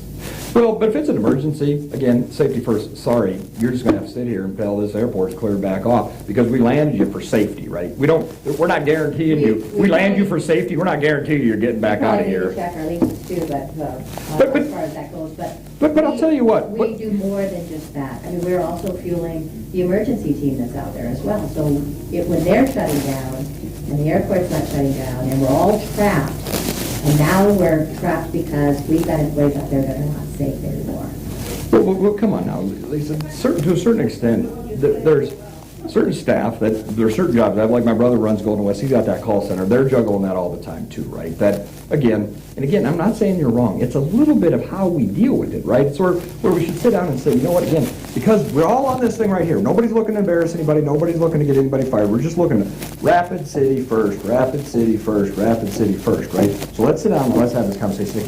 Guys, we know we complained last time too early about shutting down. We feel like this time you push it a little bit far. So let's all kind of sit down and really discuss. Why did you guys do And this? we can use each other's experience to, again, bridge this. To me, that's where we can get this communication built back in. I agree. Because what is out there in experience is unbelievable for an airport of our size. And we should be able to rebuild this so that, again, the communication is exactly, like Chris and I, he's in ops, I'm in ops. We're building this communication, and it is spot on. And that's the way it should work. He says, boy, I need this done, boom, done. Chris is like, thanks, that was fast, great. That's the way it should Back work. at it. Yep. That's where we're at. Good. We may be starting here Good. because I've only been in 3 months. Good. But the big picture, like you said, the vision is for the Good. rest of that airport, and everybody out there, including my employer. My employer, we have 23 employees. This is a big company. Yep. And there's a lot to protect. But it's it's a fun and wonderful business to be in. I'm thrilled to be back out there and use that kind of experience and use the operations side of it as well. And build from it with the ops at the airport, because the two of us need to be, we need to be walking hand in hand. And if Chris is like, I don't know about this, maybe I or our side of the team does. Right. And I do believe, Darren, you can look at my eyes, I believe that that's where we're going to head. Good. I mean, how can you argue with that then? Good. Because then we're on the same page. We are, and I know because your leadership and my leadership is all about reaching the same common goal. And we've got a common goal here. Right. What's taking place, that's going to play itself out. It is and What it we isn't, can do is better. but we need to make sure that it's, like I said, a simple request. We all act like adults. And I'm telling, because I'm telling you, like, it's funny, because I run this angel fund and we invest in these early stage companies. Again, just trying to help these, trying to That's help. something out of Brookings? So what's out of Brookings is, we have Angel Fund 1 and Angel Fund 2. There's a lot of legal requirements to run those right. So the Enterprise Institute out of Brookings runs the back office for us and acts as treasurer and secretary. They're the ones that do your filing. Yeah, because I'm telling you, like, if you would like to write the legal docs to start a fund like that, you're probably talking 40 grand just to write the docs. So they administer for a bunch of angel funds in the state. And they're a not-for-profit economic development. Because I'll tell you, doing an angel fund like that, it's more of a labor of love than it is a way to make money because it's so much work. But the conversations, and again, like I said, I've been involved in the nastiest legal fights in my life. Just, you run $1.5 billion division and you do, I mean, when I left DuPont, I had $250,000 a month of external legal fees. That's on top of millions of lawyers that I had inside it. And when you've been involved in nasty, and I'm telling you, you've been deposed and you've sat in courtrooms and even before you get to deposing and you've got people threatening you and and your contract. Now, what I tell these small companies, what I was going with this, what I tell those small companies in the conversations we used to have, like there's one now, it's a group of young guys out of mines that started this thing, and they've got some issues. Right away, they came to me and said, well, this is we're invested. And they're like, well, here's our operating agreement. And this is, so as we can force this, and I'm like, you know what, guys? You have failed when you have to pull out this doc. You have failed when you have to pull out, because not adults act like adults. Adults don't need to ram a piece of paper in somebody else's face. Adults can sit down and say, you know what? This is what makes sense. And then sometimes say, yeah, and and whose side is that on? Let's open up the document agreement and look at it. It's like, but it's like this. But it's never a, you know what I mean? Like, you got to do this because I'm troubling your face. That when adults are acting like good adults, you typically don't need to pull out the document. And then, like, dead last resort, I always love it when people threaten this to me because it's like, most people, when they just start talking about it, it goes to show you how incredibly clueless they are because when you sue somebody, it is the failure of failures, right? Because it means you couldn't resolve it here, you couldn't resolve it here, you go here, and even having won a lot of lawsuits, even when you win them, you don't feel like it. It's amazing. I've walked away with, I have literally been in lawsuits where this guy signed personal guarantees with DuPont, and we took his home, he had a big yacht, and we took everything. And when that's all done, you don't feel like you won. No. You don't feel like you won. Because lives are ruined. They're ruined, Yeah. and I won't even get into it. I ended up in a court in California and ended up, anyway, it's one of the weirdest legal experiences I've ever had where, anyway, ended up in a courtroom where I didn't have anybody representing me, and you never, ever make that mistake. But we certainly, you know, you've got major breakdowns by the time you get to here. And because what's funny is even when you get to here, then when you get to when it's settled, you never won. Even when you feel like you've walked away with big chunks of money and stuff. So we've got to get back to here. Remind everybody, and talk about what's my leadership style. My leadership style is remind everybody about, try to get everybody aligned on a common good, common goal. Good. That it's not about me, it's not about you, it's not about Patrick, it's not about any one of those tenants on that thing, it's about the good of the whole.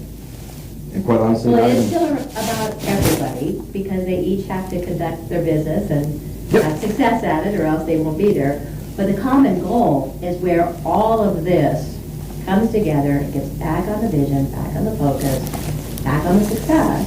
Yeah. Because it's a success train. If the train's moving on the track, everybody, Right, everybody, right. if it derails, then it's a failure.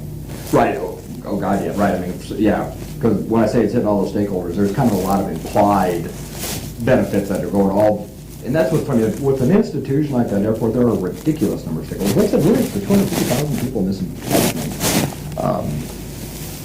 City council, and some tenants, clearly as board members, but for me, the board members, we're not really stakeholders, we're supposed to be, for me, we're different, we're a steward. We're a steward of that asset for the city. When you guys in the city council appoint us to do it, I see myself as a steward of that asset that is supposed to be meeting the needs of these stakeholders. That I'm not necessarily, yep, I'm one of the 250,000 stakeholders at that level. I'm not a tenant, I'm not one of those other ones. So I guess from that perspective, I'm a stakeholder. But as a board, we're stewards to make sure that that asset is maintained and utilized and helps deliver on this bigger vision of, for me, I would even because of all I do for elevating economic development, that asset is used to drive the livelihood and the benefit of people in the city too. So we get back on that and get away from needing to talk about all these other things. And I'll definitely work down that path. But like I said, Well, and plan on after your board, I mean, the timing's perfect, because you've got a board meeting on the 17th. Right after it is the monthly tenant meeting, and there's some grievances, and I think it would be really important if the president of the board or any others was there. I'm telling you not to feel to. like the tenants are connected and not disconnected from the leadership. no, I agree. And I'll have to check my calendar, probably like this. So I'll check my calendar to make sure, but I'll try to stay over it. If I don't, I'll make sure my board member says. But in the I same think it would be token, important, because But in the they're same all token- stakeholders. but in the same token, and I believe Patrick has driven some change out there. I say not just Patrick. And by the way, one of the things I meant to tell you that, again, digging, and I know, like trying to understand what the different tenants have done and stuff like that. It's like, I understand what WestJet's and the Ritz-Room has done, and I really appreciate what they've done for the airport. In the same token, I really do appreciate also what Patrick's brought to the airport, that he has brought more air service. And I'm telling you, like when I go to those meetings with the airlines to watch him and his consultant and having managed lots of high-level executives, they're very good at what they do. And there is a very specific reason why all this extra service is coming here. It really Yeah, is. our board actually hired me, we actually set that up from what we had. What's that? We were setting that up. Our Good. time set it up. We hired very expensively the group, the meat group, to come in. Good. And we probably, it was probably 100 times what previous boards had done. So Right. we actually invested in the work. Good. Because they're The nailing work it. of then made it happen. This doesn't happen overnight. So there's years that got us to where we're at Right, today. no, and I'm telling you, they're nailing it, they're doing a good job. And a lot of people need to be, they don't need to be patted on the back, but a lot of people need to be recognized for the work that's been done. Well, get to there. be honest with you, like all this stuff that we do, I mean, when you think about all these, for me, the big changes that we've driven in the city from getting this done, I say that the mayor gets to bear the weight of, I think, achieving that, because he really did a yeoman's job. But there was a lot of people involved in that. Bringing Elevate, Rapid City together, the wonderful stuff that's going on at the airport, I think that was a big team. Almost no matter what of these things that you grab, again, because it's big vision, people working together to Yes. execute these things, acting like adults, behaving, you know, and like I And said, also saying, how can I help? right, right, Raising your hand and going, how can I help with that? Right.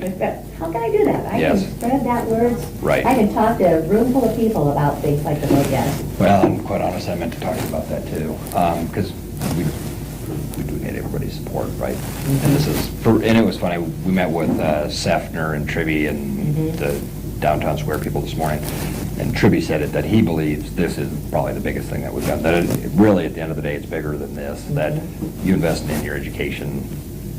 For me, there's three pillars for a good, what I'd call amenities, which includes the medical system, and then obviously all our wonderful outdoor amenities, and our built amenities like this, the downtown square.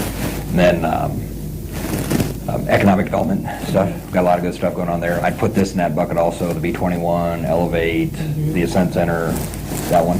The other one is your educational system. That's the weak leg on our stool right now. We have got to get this done. So hopefully we have your support. I agree with you, and absolutely you do. And you're copied on an email that I'm going to send out. One of the things, because this is very grassroots, there's an incredible amount of work. And like I said, the biggest reason I need to check my calendar, if I have something after that board meeting, it's most likely with the campaign for the school. There's an incredible amount of work. We've developed quite a team. There's a two-pronged strategy. One is we've hired the consultant out of Sioux Falls that got their bond passed, yes. And you're a politician, you probably wear something. No, I'm actually the one for the people. I don't like the big POL. No, but just how the engine works. I don't understand how that engine works. So there's, you can go buy that voter registry data. Then there's companies you can pay that'll match that voter list with consumer data to get you better mailing addresses, better phone numbers. You can drill it down. And then what they do is they're turned that information over to a group in DC, and then based on that survey that we've had, they know roughly who's with us and who's against us, and so then they do these targeted calling, so they call you up and say, do you know you're aware there's a school bond? Yep. Are you voting yes? Yep, okay. They So just then say, you don't go to DC, you can do that here locally, because they're gonna wanna say, where are you at, where are you from, where are you calling me from? And then if you connect to the local side, and I was talking to Kasai about this yesterday, too. this is very important. DC is not the answer, because we have it right here. No, well, and for me, that's, quite honestly, that's just one part of this. The real part where That would be we're a soon thing probably, but not a vote yes for Rapid City. well, I'll tell you what, though, it's actually working very well. We've got 2,000 people lined up on that way. And I know what you're saying, the swamp's never the best way to go, but they're actually pretty clever at how they do it. And like I said, they've gotten us 2,000 people, and quite honestly, I don't see that in the important side, it's just part of it. The real important part, like I said, we've got a pretty sophisticated team built. I think, I don't know, you talked about them, I think he said that. Anyway, so Malcolm's doing like the community outreach, and Brent Linger from School Minds, and a whole bunch of other people, the names that you recognize, doing the communications piece. Jackie Sly is the treasurer, Val and I are then we've got a pretty big team, and have really divvied out the work. Have I think a very good plan. The most important part of that plan is really the grassroots piece. I'm gonna send you an email. We're looking for champions. And it's funny, I was talking to the Haverleys yesterday, they were talking about how, they're both running for office, and somebody will come and say, well, I voted for you. People don't understand, you can pull the voter registry. Like, well, you never voted, so I don't know who you voted for, but I know you didn't vote, so I know you didn't vote for me. And so you know what a lot of times the problem is? People just don't go vote. I believe they would have voted for the Haverleys, but they don't go vote.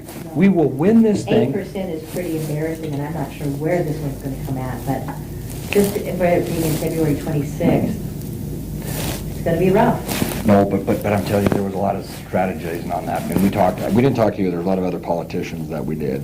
And political consultants and stuff. And like I said, I have zero interest. My in neighborhood political. just had a Christmas party, and I made a point, I had 30 people. We started at our house at a party house. Right, yep. We started at my house, they just made up with me, walked by the time they got to house 8, to ask the question, because it's so important to me. Where you at? And, oh my gosh, I was expecting this very well-educated neighborhood to be pro-education and getting this foundation rebuilt. And if anything, I think I had less than 50% going, I don't think I want that money to go towards that, because I don't think they're spending it right. The educational side of this needs amplified so that people, Yes. and through basic, really easy, that's what the mayor did with the Civic Center, made it simple, so that Yep. people could understand it. And I said, we better talk more about this. They're not Good. ready to vote no, but Hey, they're not Brandis, how you ready doing? to vote yes. No, it, That's 30 people. the reason it doesn't mean too much, I say that in your neighborhood, I agree, you'd think it would be, but when, you know, we paid for, Elevate paid for a survey, and believe it or not, after all, so this would have been, that survey was in September, so I mean, there had been numerous front page ads, there was a vote that was put up and pulled back. Less than half people even knew about it, let alone have an opinion about it. It was 46% knew. Because we're engaged, so we assume that everybody else is. Right. And so what's in it for me, and if it's not what's in it for me today, it's already forgotten tomorrow. Most people don't pay attention. So I agree. So, and the best way to do that is so, and don't get me wrong, we'll do some, actually, we'll do a lot of conversations like the mayor did. But you know how grassroots works? Is what you did. Exactly. It's you having the You conversation. just bring up the You, conversation. Oh, we're getting ready to go to the chamber mixer. Guess what I'll be doing? Hey, how are you feeling about this? How are you feeling about this? I have my little vote yes in my car, although I don't have the sticker, but I'll take it. I was going to say, you're I about have to, the sticker, and so I always put it on for Val. the meeting I'm going to, I don't need that. Because I'm meeting with some out-of-town people, and I've got a bunch of them on my truck. I'm doing it with everybody. It's But I that- believe in grassroots. And that's what we need. So what we're going to do is we're going to send this form out. It's a real simple thing. Is we're trying to get hundreds of people to be the mayors. We need, you know, he did a great job, and we'll do some of Oh, I that. didn't hardly miss a meeting, and I brought people with me, and that's another grassroots. So every time we had a meeting, I would bring a couple people with me, who would not have gone if I didn't say, come on, I'm going to meet you over there at 7 o'clock. I heard it 100 times. I always heard it better than the time before. Right. I never got bored. Well, probably the deal is he gave it better every time. Do you know what I mean? Yeah, You yeah, get better at I your, never got bored with it. It was you always get, very good. whenever you're pitching, you always get better at your pitches. So, I'll even be politically incorrect and put my vote hands yes. up above it. So, like I said, I'll try to join that afterwards, but promise me, we will work If you together can. for this big target. Because I'm just, telling you, I don't, If you just, can't put a couple of board members on it, so that I will. that way, you know, we all have a different perspective of what we're hearing, what we're listening to, and again, will the room have some fear? Probably, because they don't, But that's why I because would- there isn't a good feedback out there, and I think that it can be broken down, But that's why I would detailed, hope- and communicated out, and get us all on the same page. Good. I believe we can do it, I'm a solution person, not a problem. Good. The problem can sit there and it's maybe somebody else's problem, and only if they want to turn that around. But my job isn't this and that. Mine is to bring this part together and make sure that WestJet and its 23 employees are protected and have jobs and good jobs and safe, and they're operating and they're not calling in sick and they're not dissing. We've got a huge operation. It's huge. And proudly, and I'll say proudly, I work for an amazing company. What's happened from their sides, that will find its way. Yeah, no, But what we're doing now is good. I hope, it will find its way, I agree. It will find its way. But I hope, like I said, just for me, that we got adults acting like adults, and it just all, people remember it. Like I said, it's funny for me, like the exact same time that I was given my first big business, was about the same time I was becoming a dad. And, you know, so I read books about how to be a good dad, read books about how to be a good leader. You know, same damn book. It is, it's being respectful, setting clarity of where you're going, what you expect, being consistent, being fair, listening, hearing people, right? And what's funny is it's really the same thing. And like I said, and my kids, I feel like now they act better than a lot of adults. They would know better to do stuff that I see go on pretty regularly, right? Because it's just like, oh, come on now. I'll just say to my kids, like, act like you've been there. Does that act like you've been there, like you know what you're doing? No. Okay, then let's not do that, right? And I agree. I think, and part of the things I will tell you, I agree with you that what leadership do you do? I think that a lot of removing uncertainty and other stuff is making sure you're clear on direction. And a lot of what I've asked Patrick to do lately, I don't like spending that money. Like some of this, like going back, but we've got to get more clear. Like, it's a fair request. I don't think it's fair for us to build hangars for people. It'd be like, I feel like it equates to me like I'd come to the city council and say, hey, you know what? I just bought a brand new truck and the weather's real cruddy. And I want you guys to build a garage for me, really, really cheap. Amortize it over 50 years and I'll rent it for you for really cheap. And then I'm going to put my truck in there. And so I'm not saying that we can't and that we won't help that some, but we've got to, again, try to balance those needs. I've built a bunch of hangars, and I've talked to, last time I was out there, I think if we're going to build hangars, I think it should be WestJet building big-ass hangars. I'm sorry, you don't get everybody gets their own little private garage, that there's, I believe, efficiencies in those big ones. They actually would like to, if there's a good relationship being built there. And for me, they're willing to continue their investment. right, yeah, no, and I figured they And were. we have them, and I had Tyler yesterday from Custer, he says, you know why I'm in Custer? I said, no, why are you in Custer? He said, because they're not giving me my hangar space, and it's not, because us, we're full. We've got the need. Right.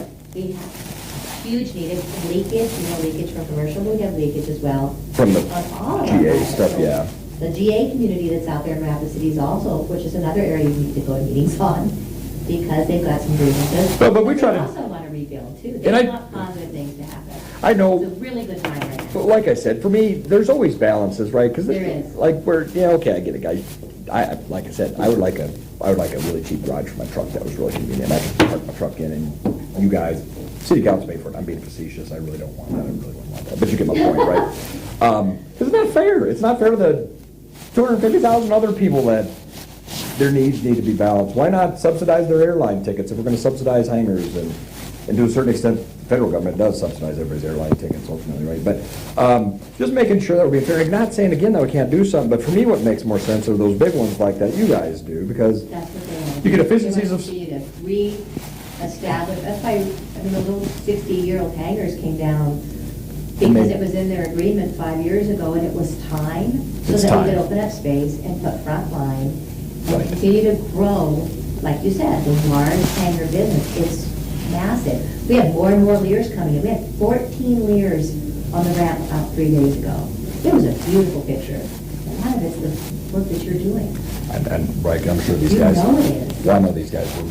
I would have been greeting them at the door because we have so much business coming in right now. The guys It's huge. that we're meeting with, I know they flew in here today. Absolutely. Because they had flown into First Madison, then Sioux Falls. Yeah, and then come it's back. huge. And it's growing with you. and see- And we brought Tom Johnson out there to give him the tour of this side because he needs to be able to assure these businesses, you bet we can. Part of the reason I wanted Patrick, because I do think in leadership, where you get all this rumbling, because sometimes at the end of the day, even if somebody disagrees with you, but you're real clear, you'd say we're going to do this, this, this, this. This if we can figure it out, and we know we're not going to have resources to do this, so really, private investment's going to have to deal with that, right? Or just not going to get done or whatever, right? People may disagree with you, but at the end of the day, they know, right? You're clear. You said what you're going to do, you said what you're not going to do, and then it makes it easier to make decisions, right? When somebody comes and says, well, we were really clear what we're going to do, and, there's always a limited number of resources, and with what we got, these are things we can do, and you know what, now this has come up and it doesn't fit, so we're not going to be able to do it.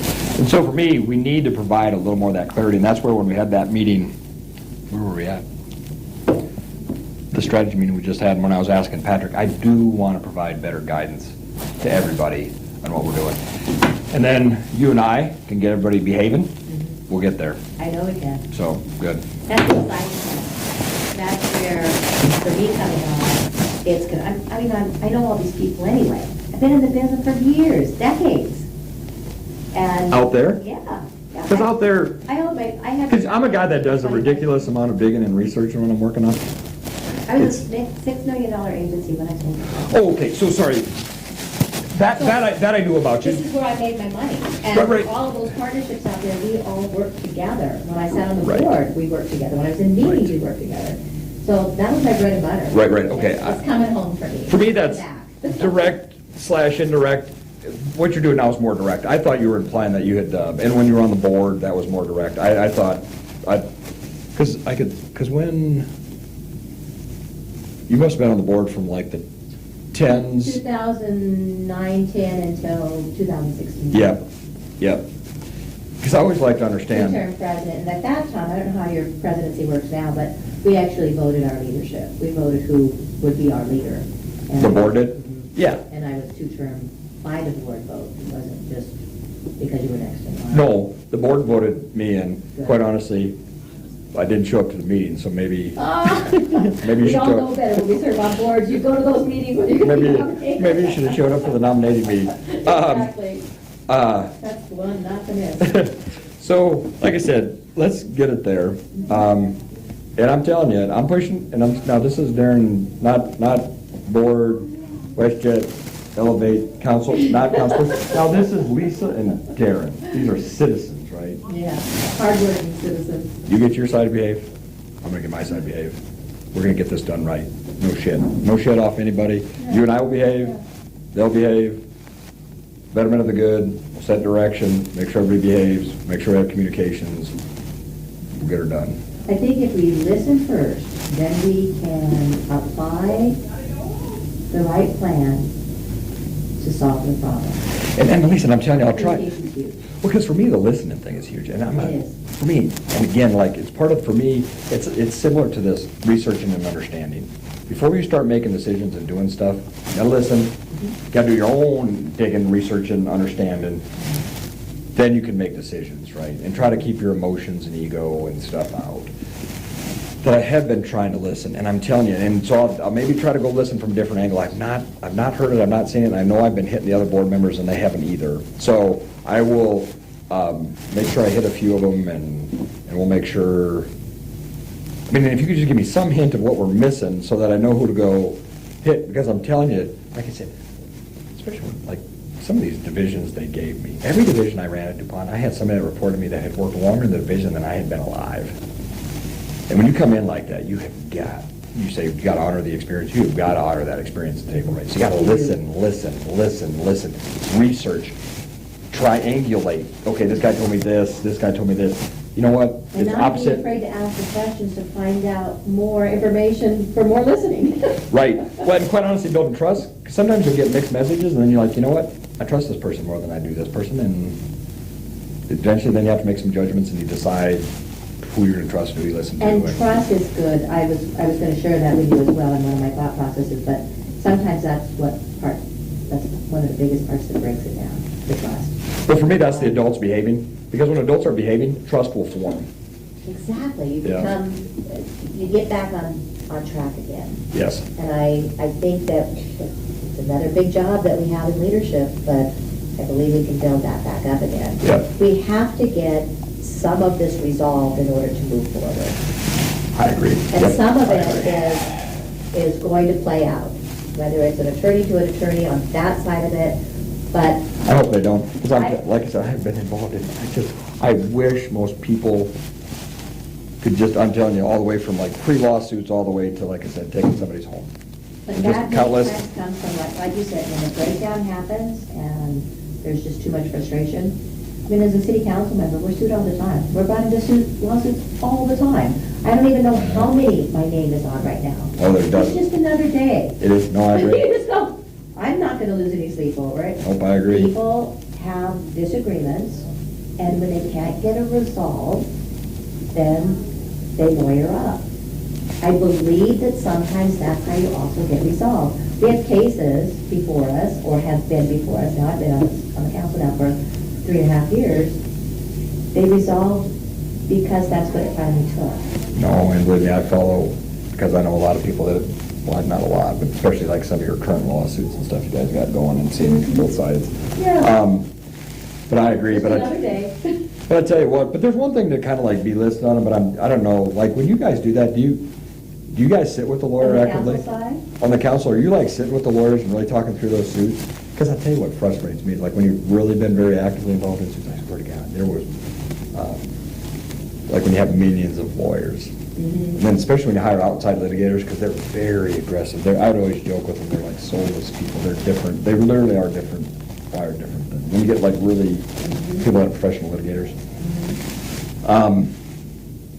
And then, when you have to, and so you get all these lawyers, and you're trying to strategize business and protect intellectual property, or collect money that's due, or contract violations, or people accusing you of contract violations, and then you get these lawyers. Like, I don't even think most people understand how discovery works. Do you That's the understand? most important part. You understand how discovery works? Absolutely. Most people have no clue. Like, most people keep notebooks. I think you're an idiot if you keep a notebook. Why? You have to turn the goddamn thing over to discovery if you ever get sued. I used to keep notebooks. I don't keep notebooks anymore. You should not write stuff down, because it can be used against you in such a bad way. And then like an email, like if you pop, the lawyers just call me up and say, you know what? You don't need to know it, but we always call and let you know.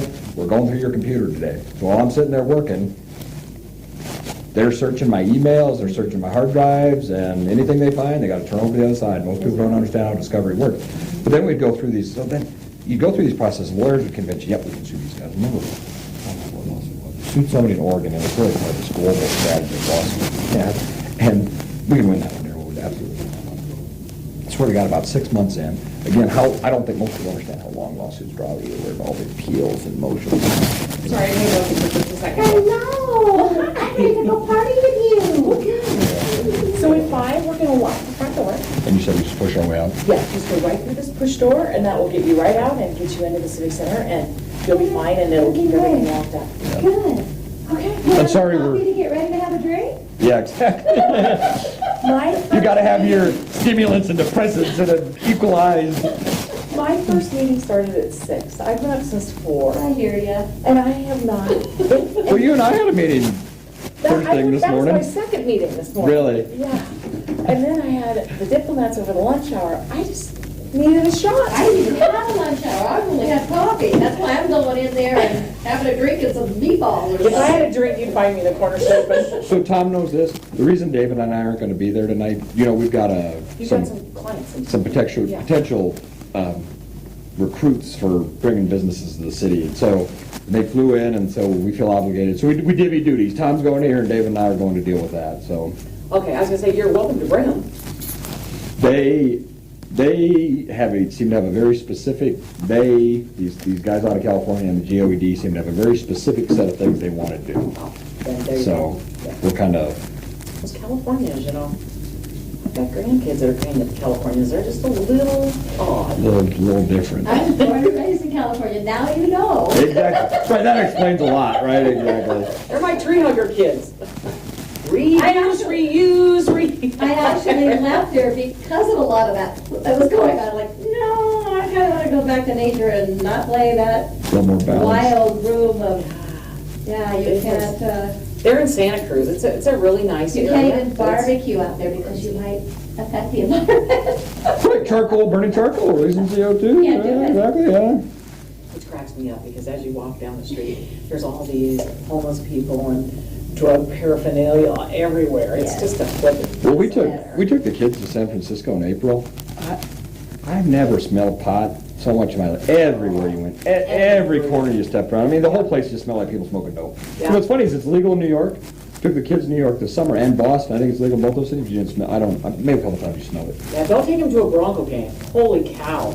We go to Broncos games. We go to Broncos games a lot, and now is it getting worse? We always go when it's really ass cold. The only Even time down we've in been. Denver, what is it, 16th Mall or whatever, you could not. It's unbearable. It was everywhere in the stadium too when we were sitting there. I was like, we're all getting high just sitting here. That's so Yeah. inappropriate. Yeah, it's everywhere. Okay, well, we'll see you over there. See you over there. Okay, I'm getting up before it. Getting some stimulant before you get some depressants. Exactly. See you, Linda. Thank you, Linda. See you shortly. Anyway, just, and like even pre-lawsuits, when you're working with other big companies that have minions of lawyers, like I said, when having them gone all the way through front to back, I go, dude,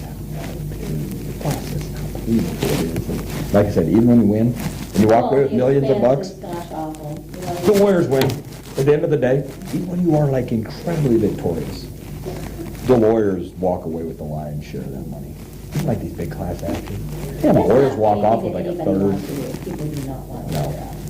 Well, and quite honestly, if everybody lawyers up, I tell you what, it's gonna be hard for you and I to get trust if everybody's lawyered up and suing each other, but I guess we'll deal with that. I'm telling you, I've got friends out there right now who have lawyered up and are suing the city and have a city council member name on it.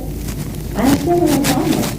It's just, it's the business of the business, and you just No, have to there's separate some, that and not take it and personally. some of the ones that you're talking about I probably know, because like I said, what's funny, we're such a small town. As long as they're legitimate, and like I said, as long as I believe just people honestly trying to sell stuff and they failed, and just, well, I'm gonna fail another finally fail, because that's the way we're leading them upward. I'll let it slide. If I believe it's a violation of this, what's better for all the stakeholders, I'm telling you, it's not a threat. I have got too much, quite honestly, I don't need to be doing any of this shit. You don't either. I know. And if it's too much of a hassle, I'm telling you, I've got to, just between you and me, if they don't act like adults, I've got a path that'll make them all act like adults. And that none of them are going to like it. None of them. It's going to be real ugly. And I think it'll end all of this shit. Probably tip the cart. Sometimes you have to do that. I can assure you nobody's going to be happy. And like I said, and I say that, it'll be very professional, not personal. Rapid City first is the whole conversation that's going to occur tonight, and that's... But you know, as I do, when you're in business, you have to protect your business and your reputation, and you do it many times at all costs, because you've got everything on the line. About the time you don't have it on the line anymore is when you sell it. It's like, okay, now they're on the line. I'm no longer on the line. I don't have to worry about who's going to sue me because they slept on my sidewalk. Right. You finally can sleep at night. And you're always protecting the high risk of any entrepreneur with the business. And that's just part of being in business and doing business. And many businesses will reach that point because they're at the end of their ropes.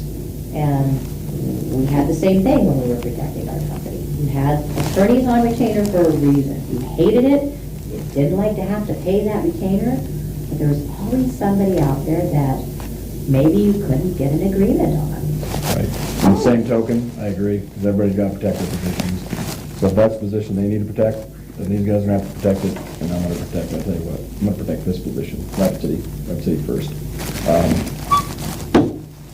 Hope it doesn't come to that, like I said.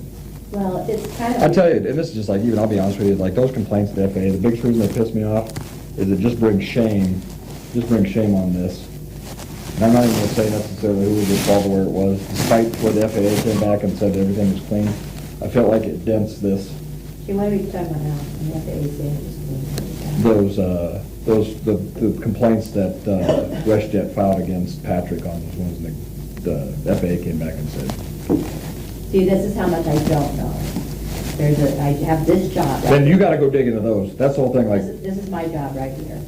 yeah, but as a city council person, some of those stuff, you need to dig into that too. You need to understand what's going on there. I don't know. I actually, where it comes right now with WestJet and city council, I've refused, so I have no, Okay, I have no side. then if somebody out there that's asking me to go listen and do the research on the other side, then you gotta listen and go do the research on this side. Well, I don't have a problem doing research, but what I want you to do is, as the president of the board, that leadership needs to probably be part of your GA community and your tenants community as well, and But that's where, be a part of their meetings and see what's going on. and Rod goes to the GA meetings. We've had this. I mean, the board is getting up, Mac, to go to these different things. So Rod goes to, so do you go to the GA meeting? I haven't been to one. Yeah, Rod goes to the GA yeah, meetings. Because yeah, wasn't there. he does give it my feedback on the GA. That's where, again, because you have to divide and conquer, right? I mean, I can't, quite honestly, it is a volunteer position at the end of the day. I can't go to every tenant, every meeting. So, and there's 5 board members, so you divvy it up, right? And quite honestly, Sean, again, because the private citizen John is involved in that, I actually talked to him quite a bit about the DA stuff too. But I just, like I said, I just want to make sure that's all above board and Yeah.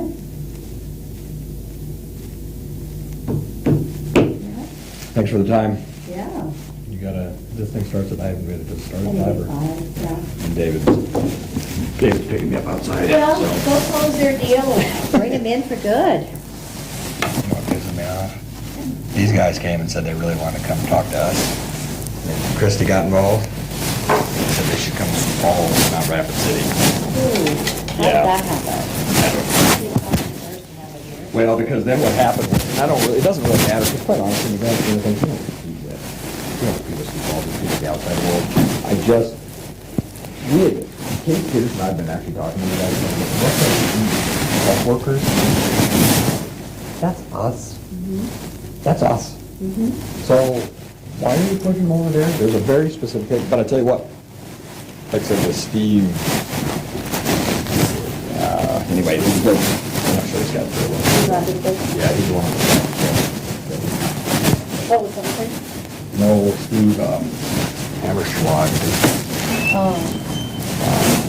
Anyway, I think at the end of the day, they're clear what they want, and I think at the end of the day, it really doesn't matter. Because they want knowledge workers, quality of life's a big deal, I think we have better than falls. And the other big thing they need, knowledge workers, specifically software guys, we got that, so we're gonna go back. I've got a nephew that's in Minneapolis right now, working for a tech company. He's a graduate in 2017, a chemical engineer. Oh. He's putting himself through law school while he's going through it. So he's taking And where's he the at? graveyard shift. He's from Lee. Oh, where's he going to school? He, well, he graduated from there, and he's going to, his law school is with, Oh, what city is he in? he's in Minneapolis. He Oh, so works for just Polaris. U of M or something like that, or? No, he's in, well, his company is, he's in the clean, 150,000 square foot clean environment doing his chemical engineering. And he takes a graveyard shift so he can afford to continue to put himself through school. He's put himself through school all the way through, never asked Auntie and Uncle for a dime. That's- So proud of him. We don't have a lot of money, we didn't come from money. Yeah. So this kid is, he's our kid. We love him. He's doing everything he can to get back here. How long? He's 27 years old. You know what's amazing? How many of those kids want to come back? They all do. If we could provide the jobs, they would come back. He says, everybody I know wants to come home, and it's not there yet. I said, it's coming, just keep watching. There are a huge group of us that grind on that topic. So They're waiting, they're just waiting, they're looking online every single week, trying to find a way to get home. And he's hoping that maybe his law degree can help him bring it home.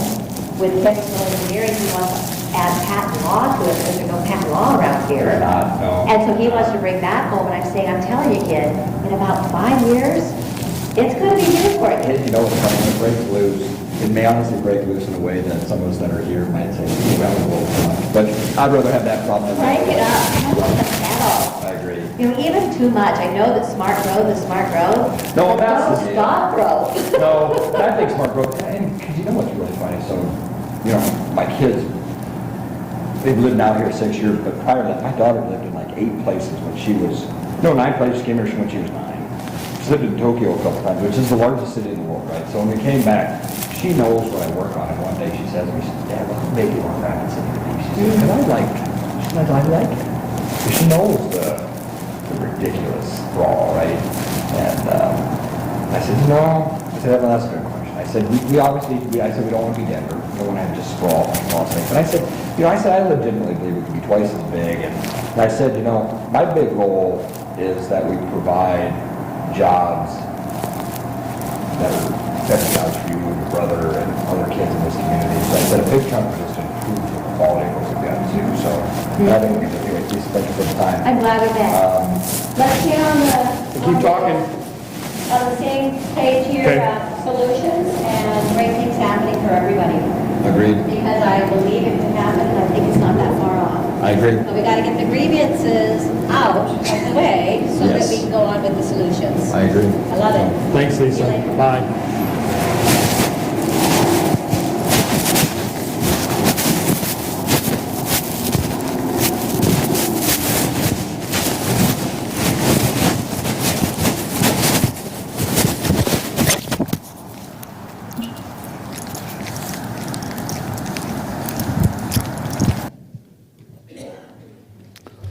Okay, and that's the conclusion of the recording of the December 10th meeting between Lisa Modrick and Darren Haar. Moving on in the process to item B is the adoption of procedure and preliminary statement on the process. So I'm just going to make a couple comments on what's going to go on from here on out. So setting the stage, I want to let everyone know this is not a court proceeding. The legal system procedures are not the standard here. This is a disciplinary hearing by the City Council. During the time when we get into testimony from both parties, public comment, council deliberation, there can be no cheering, clapping, yelling, that sort of thing. We must maintain decorum in this meeting. Recesses will come when it seems to be time for a recess. But the council is given legal authority to judge the qualification of its members under South Dakota Codified Law 9-8-5. The Rapid City Council resolution is number 2012-070, the Code of Conduct for Elected Officials.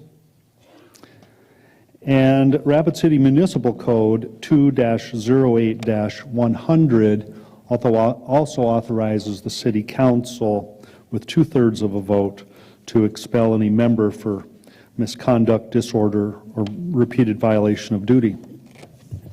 So we'll hear more about all of this as time goes on. And for now, next up, item C is a statement by Darren Haar and or his attorney. Mr. Landine, you have a comment? Is council up for a recess? Okay, any objection to a recess at this time?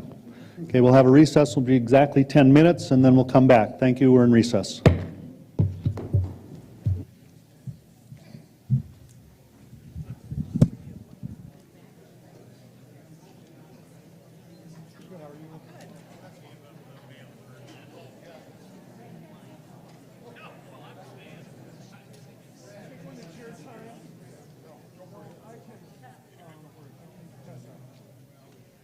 You can focus on yours and you don't have to worry about yours.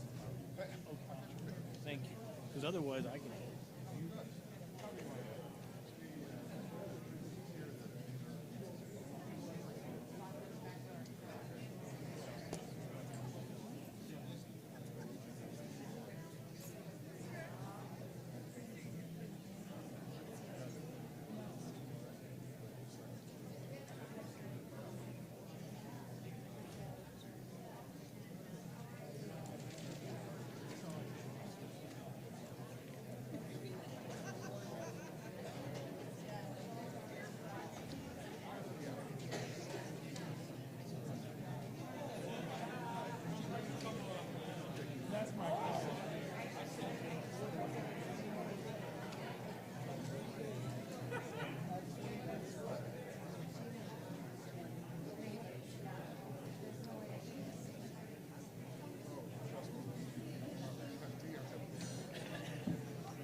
I'm the one that was on the recording. I'm the bad guy. So, at this point, it's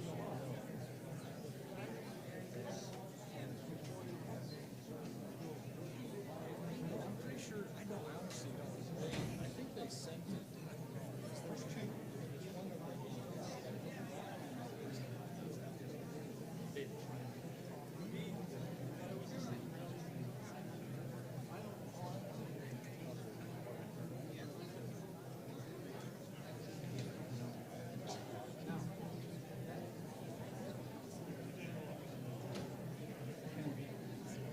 I think it makes sense to do it.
Yeah.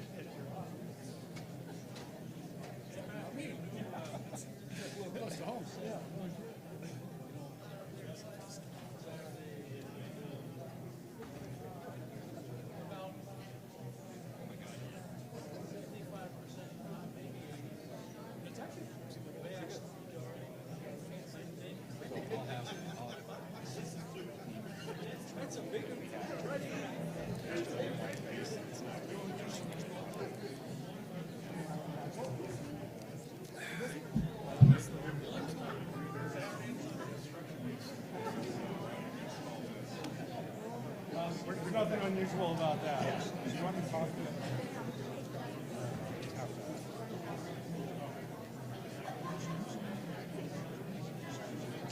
So I'll have emails.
Welcome back, everyone.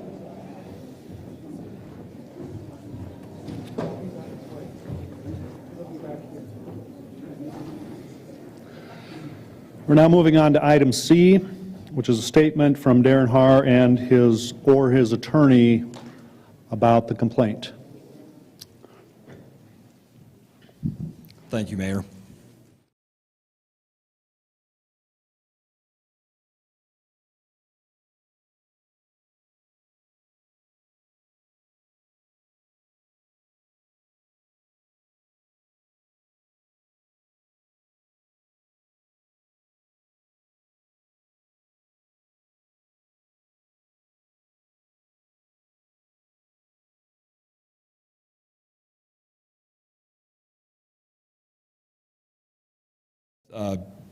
Through Patrick's relationship building with the airlines, we've seen expanded air service to new locations. We've seen extensive physical improvements to the airport's restaurant, gift shop, and entrance. Patrick and his team have renegotiated most of the agreements with the airport tenants and have made significantly financial improvement to the overall airport's financial situation. Personally, I'm very proud of the incredible progress that we've seen during Patrick's tenure as the airport director. In short, Patrick and his team have ensured that this incredible city asset is oriented to the benefit of taxpayers and airport users now and into the future. These improvements provide expanded travel opportunities for our citizens, it increases amenities at our airports, and it will help reduce ticket prices over time via airline revenue sharing. It will reduce future taxpayer burden, and for large capital projects, it drives our economy, and it puts forward a very positive image for our cities, many visitors that pass through our airport. Despite the amazing progress that we've seen at the airport, there has been one area of incredible conflict, and that has been the relationship between Patrick, the airport staff, board, and WestJet. It would take too long to go through all of the specifics of this conflict, but most notable actions are that WestJet has filed multiple complaints with federal agencies against Patrick's that have all been dismissed. All of this has led to a dysfunctional working environment between the airport and WestJet. This dysfunctional environment had resulted in what I and the other airport board members believed to be inappropriate treatment of Patrick and the airport staff. 3 of the airport board members are with me here today, and I think the 4th might be further back in the room. I've heard some of the airport staff and board members that they are reluctant to interact with WestJet because it would be accused of inappropriate action and would see retaliation. I personally started to believe that the working relationship had deteriorated to the point that it was becoming difficult to effectively and safely operate the airport. Lisa Modrick joined WestJet in October of 2019. In her capacity at WestJet during and after a heavy snowstorm that we had on Thanksgiving weekend, Lisa was very critical of how Patrick and his staff had handled the airport closure, stating that the airport had closed too late. She made her issue broadly known. Prior to Lisa joining WestJet had accused Patrick and the staff of closing the airport too early during a heavy snowstorm in 2016. Lisa's communications and actions seemed to be contributing to the bad blood that had been brewing for years and seemed to be sending a mixed message on airport closure protocol to the airport staff. After years of false accusations, complaints, and mistreatments, I believed that I needed to take action to protect the airport and its staff. The airport board members here today, the ones in the front row, share my belief. And I think you'll hear some comments from them in a bit during the public comment. Late last year, I met with the city's legal team to discuss employee treatment issues. I met with Senator Thune's office to discuss FAA requirements and did extensive research on the historical activities of the airport and the FAA requirements. I was developing a plan to take administrative or legal action to protect the airport, including filing a complaint with the City Council and/or with the FAA. As the president of the airport, I felt that it was my duty to resolve this ongoing dispute. I knew that it would be better to find a way to resolve these issues by dialogue and relationship building versus taking formal action. After years of poor working relationship between the airport and WestJet, and Lisa seemingly getting involved in compounding the poor relationship, I thought it would make sense to talk with Lisa. This is the very simple reason that I wanted to meet with Lisa Modrick. I saw an opportunity to work with Lisa to bring people together and end the bad working relationship. Lisa and I have crossed paths a number of times over the last few years, and I knew that we shared a lot of similar beliefs around economic development, education, and overall community development. Lisa and I and about 50 other people spent a week together in the summer of 2017 participating in the Regional Health Lakota Lands and Identity Tour of the Badlands and the Black Hills. Lisa and I had one-on-one time, small group time, and large group activities. It was a very interesting and bonding event. During Elevate events, Lisa and I visited a number of times. The thing I remember the most of those conversations was our common excitement about bringing Tom Johnson on board as the head of Elevate Rapid City. On October 26, 2019, Lisa sent a personal email to Val Simpson and me thanking us for our leadership as co-chair of Vote Yes for the RCS bond. She committed her support and said that she would help us get the bond passed. I don't want to imply that Lisa and I were friends, but I thought I knew Lisa well enough that we could work together to solve problems at the airport. It is with that belief that I contacted Lisa in early December to set up a meeting to discuss issues at the airport. I'd also planned to discuss the school bond initiative, which we did. My wife Jennifer is the greatest coach and advisor that I have. She is very aware of all the dysfunction at the airport. She encouraged me to record the meeting because of the many false accusations that had been leveled against Patrick and the airport staff. This recording would have never been heard by anyone if Lisa had not come forward to the mayor with her complaint. I am very glad that I recorded this meeting. What would this meeting look like if I had not?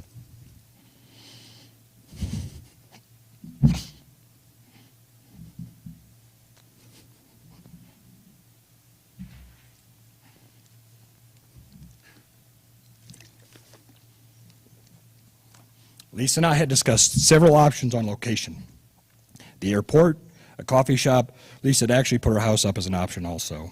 We ultimately decided to meet at the Chamber of Commerce Civic Center conference room so that Lisa could join the chamber mixer, which was occurring immediately following our meeting. I thought Lisa and I had a productive meeting on December 10th, especially based on how the meeting ended. Lisa told me she loves it and how we'd work together to improve things, and I honestly thought we would. We ended the conversation talking about economic development and how we needed to create jobs to entice people like her nephew to return to Rapid City. I was truly excited and left the meeting believing that we'd work together and see better times at the airport. I was shocked.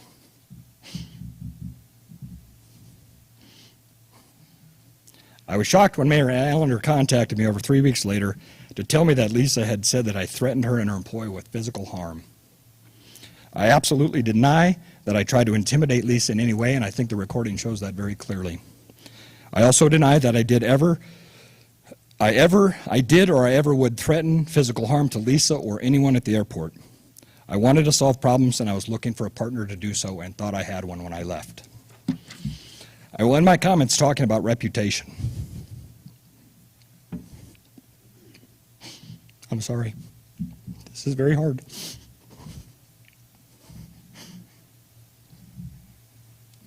I will end my comments talking about reputation. You can live your life trying to do the right thing. You can lead by example for those around you. You can give your time and resources to make your community a better place. You can teach your children right from wrong. It takes years to build a good life and a good reputation. I have never been accused of anything like this in my life. And those of you that know me know that I never would do these things. I would not damage somebody's property. I would not hurt somebody in anger. The fact that I have to say this to you is devastating. To stand in front of people and have to do this. This was not in my script. The one thing I'll tell you that's only worse than this is trying to explain to your 12-year-old and 15-year-old how somebody went to the FBI and accused you of a felony that you were going to kill them, blow up their house, shoot up their house based on that recording. All I've ever wanted from this process was to solve problems for the airport. And all I really wanted from this complaint is an apology for Lisa just to get my name and my life back. Thank you very much for your time.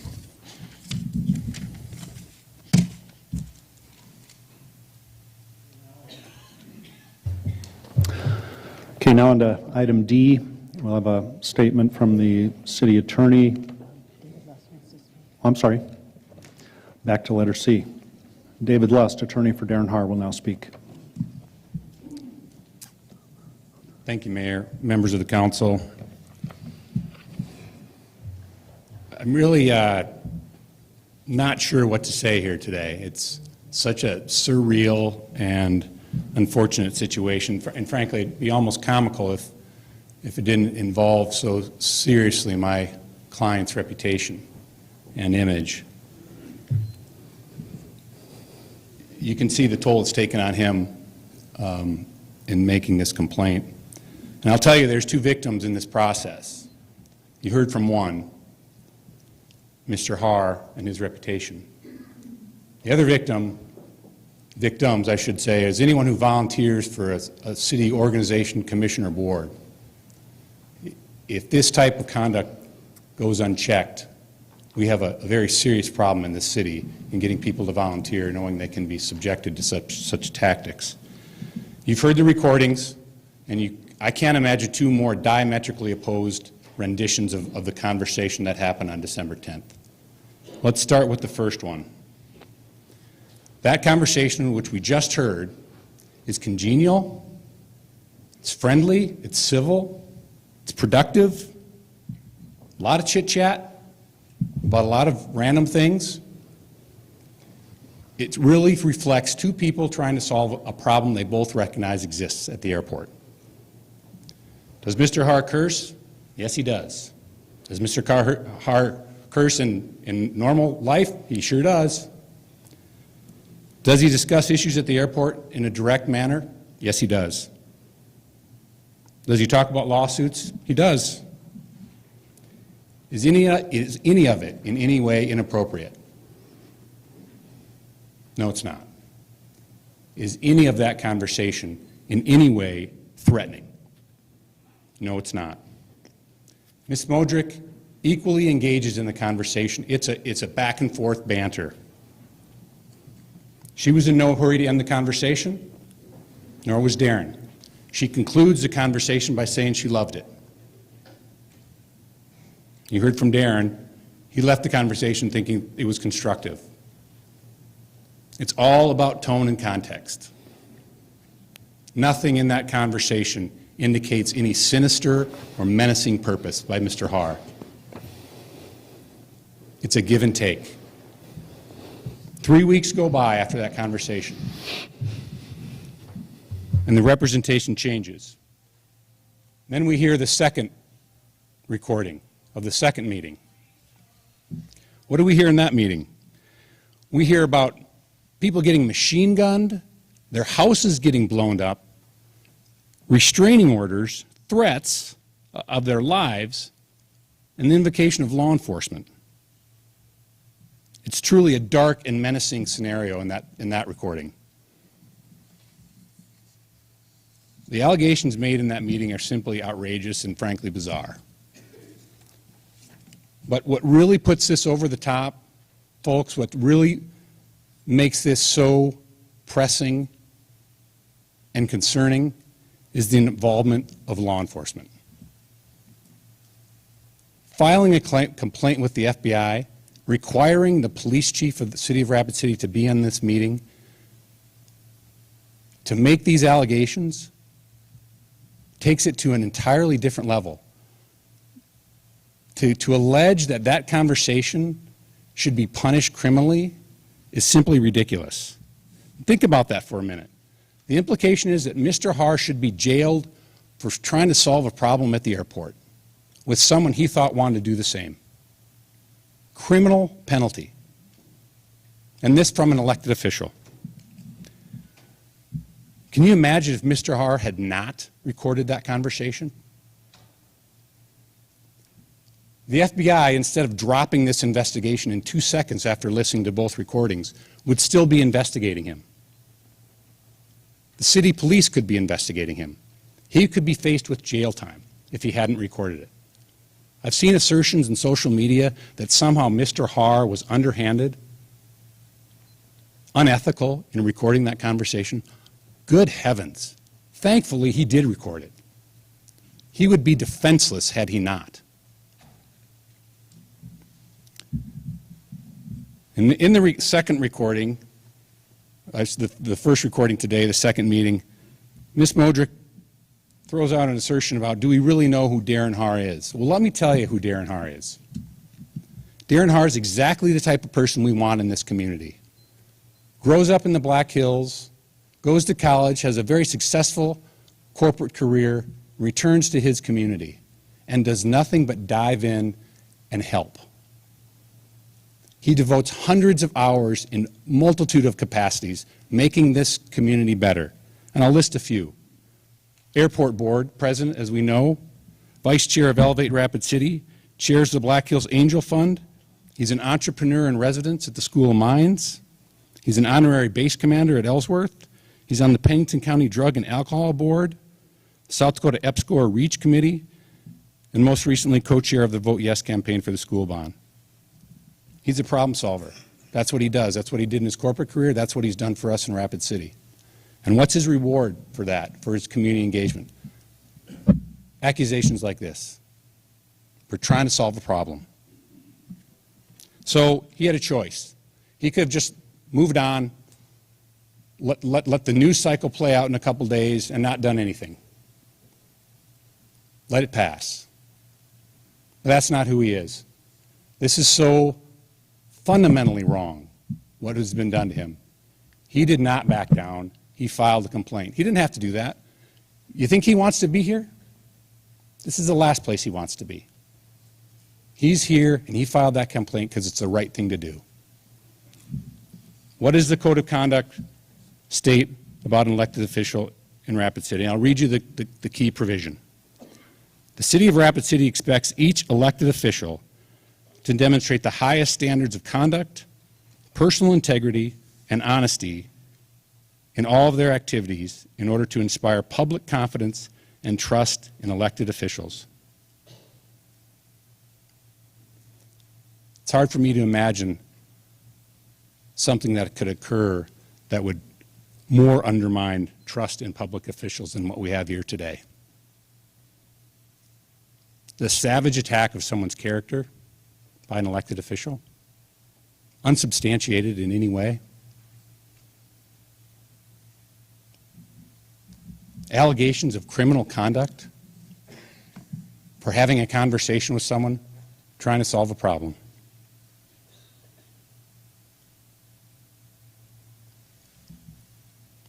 What does it say about an elected official who so cavalierly is willing to destroy someone's reputation for their own professional, political, and personal gain?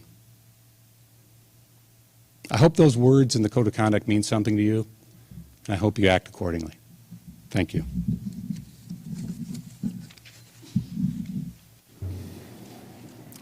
Thank you, Mr. Lust. Now on to letter D, where we'll have a statement from the City Attorney, Mr. Joel Landine. Thank you, Mayor. I'll start where Mr. Lust ended. You as a council or your predecessors have adopted a code of conduct for elected officials.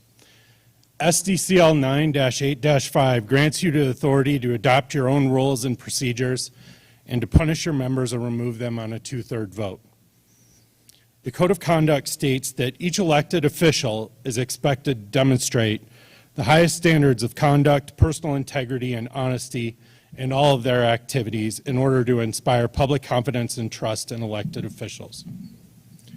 I think it's important to note that the purpose of the Code of Conduct is not only to address behavior that's already occurred, but to make sure that we protect the public and those who interact with elected officials from any similar conduct in the future. If somebody has demonstrated a propensity or that they have done something that justifies discipline, you have an obligation, I would say, to make sure that you are protecting those they deal with in the future from any such behavior. Based on the documents that have been provided by Mr. Beardsley in his comments over the last 2 weeks, I suspect he's going to spend a certain portion of his time addressing you with the argument that you are city employees and that the mayor did not follow the correct process. I have provided you with a memo on that issue last week, which is also linked to the agenda of this meeting for anyone who would care to read it. I do not plan to spend a lot of time on that issue. I've made clear, and so has the city's Human Resources Director, that while there are certain situations where you are treated like employees, like that you do receive a check from the city, that legally you are not employees of the city. And even if you were employees, a complaint of harassment would not be treated as a grievance under the non-union employee guide. We have never treated a case of harassment as a grievance, nor have we ever held that an elected official was an employee or applied the non-union employee guide to elected officials. If any of you would like to discuss this issue further or have additional questions, I would certainly be more than happy to address them or answer those during the period of this meeting where you're allowed to ask questions. I don't think you can really properly put this complaint into context without understanding the history of the airport's relationship with WestJet Air Center. As has been acknowledged and was acknowledged in the recordings, there are longstanding disputes that, depending on who you talk to, go back decades between the airport and WestJet Air Center. These issues have certainly escalated in the last 4 years, and the focus is now on Patrick Dame, the airport's executive director. WestJet has made clear their goal is to get rid of Mr. Dame. The airport administration generally believes that the root of this dispute, or the current issues, is the very favorable lease rates enjoyed by WestJet. Mr. Dame has made clear since he arrived in Rapid City over 4 years ago that he believes the lease rates for many of the tenants at the airport are not in line with where they should be, and that one of his stated goals is getting those lease rates in line. There's recently been an assessment of the rates, and frankly, the professional appraiser that we hired to look at it concurred with that assessment.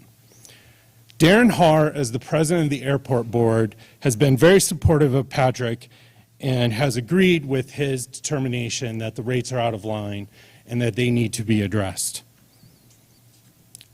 I've attached to this agenda a summary that was previously prepared for the media to try to help to put this issue into context.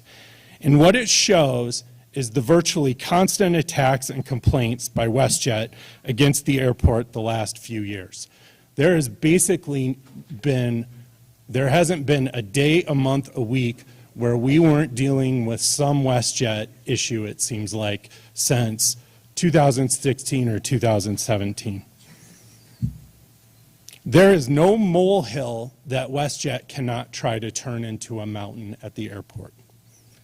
While Lisa Modrick initiated the complaint, it was essentially from WestJet.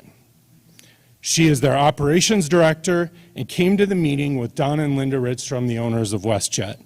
Not only the owners, but also with the company's attorney. When she describes what happened with Mr. Haar, she characterizes it as 3 strikes and you're out. Well, the first 2 strikes that she talks about when she makes that statement all involve WestJet and have nothing to do with Mr. Haar specifically or Alderman Modrick. It is hard not to see this complaint, if you understand the history, as anything other than a continuation of WestJet's attacks against the leadership of the airport. Now let's focus on the actual allegations that Alderman Modrick made.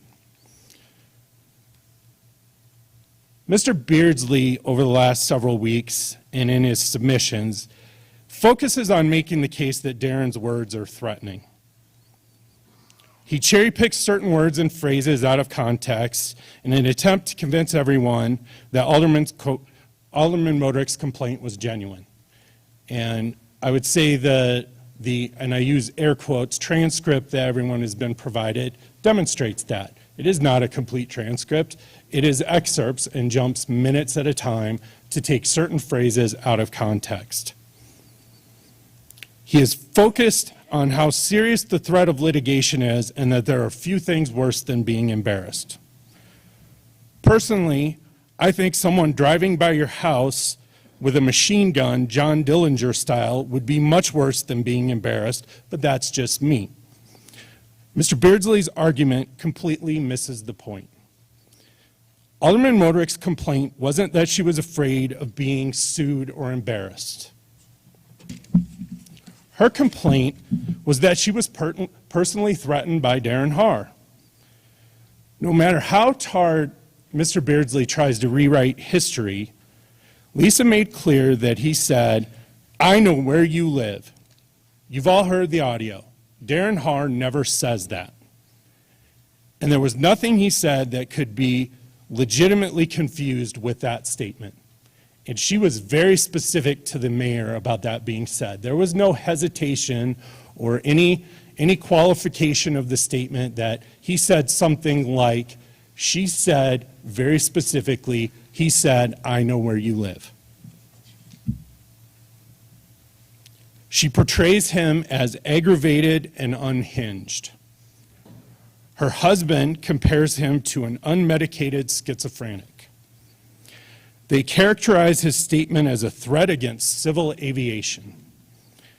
WestJet called the FBI. I know Mr. Beardsley has tried to imply that perhaps it was Carl Jagaris, our police chief, reaching out to the FBI that initiated it, but we have confirmed with the FBI the call came from Linda Ridstrom on January 3rd to the National Threat Operations Center in D.C. Do you call the FBI because someone threatens to sue or embarrass you? No, you call because you believe or are trying to portray it as a physical threat. Mr. Beardsley's argument is undermined by his own client's statements. She says getting sued is just another day. She won't lose any sleep over getting sued. In fact, I think it's fair to characterize Mr. Haar's entire conversation as trying to convince Alderman Modrick that litigation is not the answer. We shouldn't sue each other. He talks about his extensive litigation experience not to intimidate her, but to convince her that even when you win in a lawsuit, you lose. He describes suing somebody as the failure of failures. He isn't threatening to sue WestJet. He's saying we are heading in that direction, and I think we need to try to intervene to head down a different path. Mrs. Modrick is the one who argues sometimes you've got to litigate.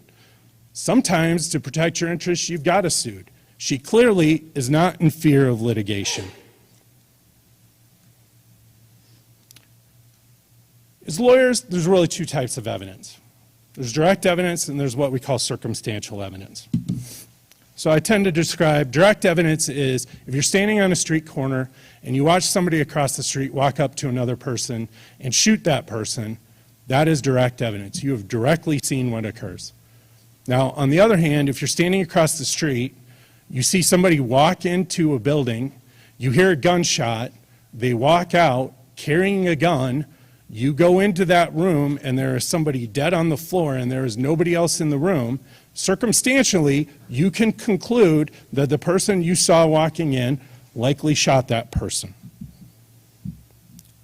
So when you look at this case, you need to analyze the genuineness of the complaint.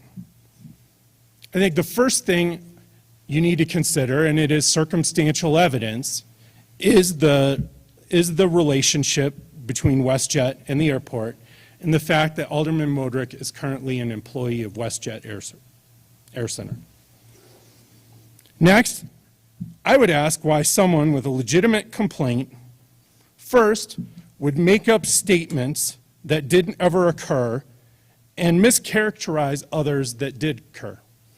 You've now heard the statements in their full context, and I think it is clear the statements of, I'm not playing games and I have a plan, were not said in a context that would let any reasonable person conclude that they were implying a physical threat against Alderman Modrick. Next, if there was genuine concern during the meeting about the tenor of it or what was being said, one would have to question why Alderman Modrick didn't leave with Linda Raby when she came into the room. You all heard the conversation. It was a very cordial and friendly conversation with laughing and banter. If Alderman Modrick was truly worried about the conversation she was having with Mr. Haar, why would she not get up and leave? Why would somebody who was genuinely concerned wait 23 days to say anything to anyone other than her employer about what occurred? Alderman Modrick went straight to the chamber Christmas party after this meeting where the mayor was in attendance, and I'm aware many of you were as well. Alderman Modrick never took the opportunity to say anything to any of you about the fact she had just had a very disturbing meeting with Darren Haar. She waited 23 days before calling the mayor, and even when she called the mayor, she was fine delaying the meeting until after her 2-week vacation. It was only at the mayor's insistence that if this threat were really as serious as she portrayed, that he did not feel comfortable waiting 2 weeks to have a discussion about it, that prompted the meeting to occur when it did. Why would someone who is genuinely in fear from statements made by a person remain in the breezeway of the Civic Center with that person and continue to talk with them about their nephew? It just doesn't make sense. Why would she tell him she was glad they met and say, "I love it," while walking out the door? Are these the actions of somebody who was genuinely afraid or concerned about the conversation after it occurred? One thing I will agree with Alderman Modrick on is you do have a problem at the airport.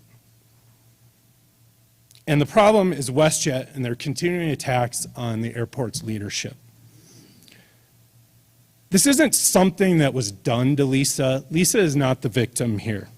Lisa's own actions have put her in this position. Your airport board is ready to walk. They have a perception that at this point, after this incident, they all have targets on their back. These are unpaid volunteer positions.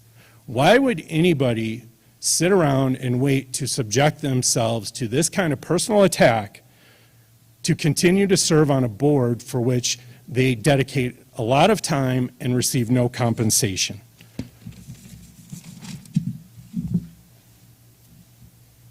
If this was intended as a threat against Alderman Modrick, if that was Mr. Haar's intent when he went to this meeting, why would he record it?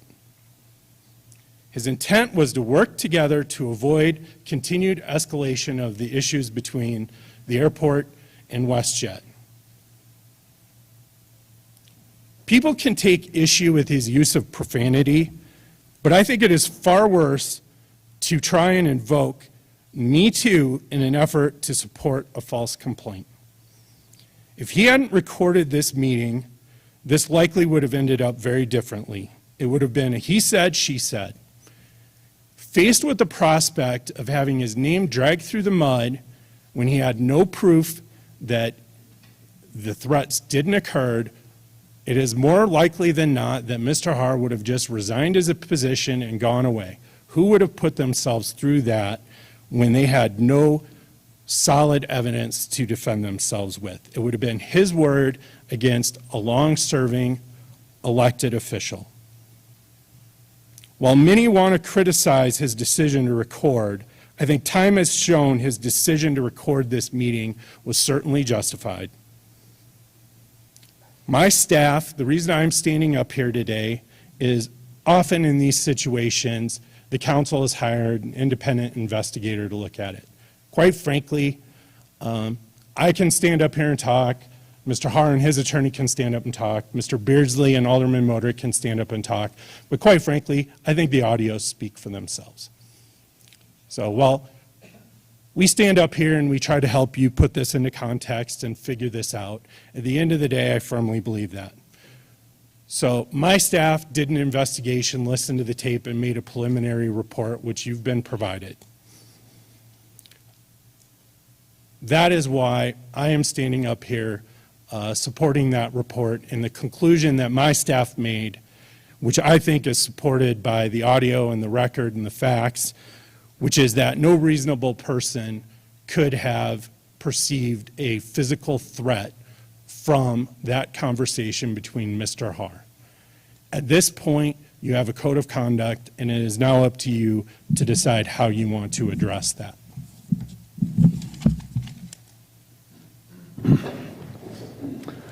Thank you, Mr. Landine. And now we'll move on to letter E, which is a presentation from Lisa Modrick and/or her attorney in response to the complaint and the presentations of Mr. Haar and the city attorney. Mr. Beardsley. Joel, you want to take this?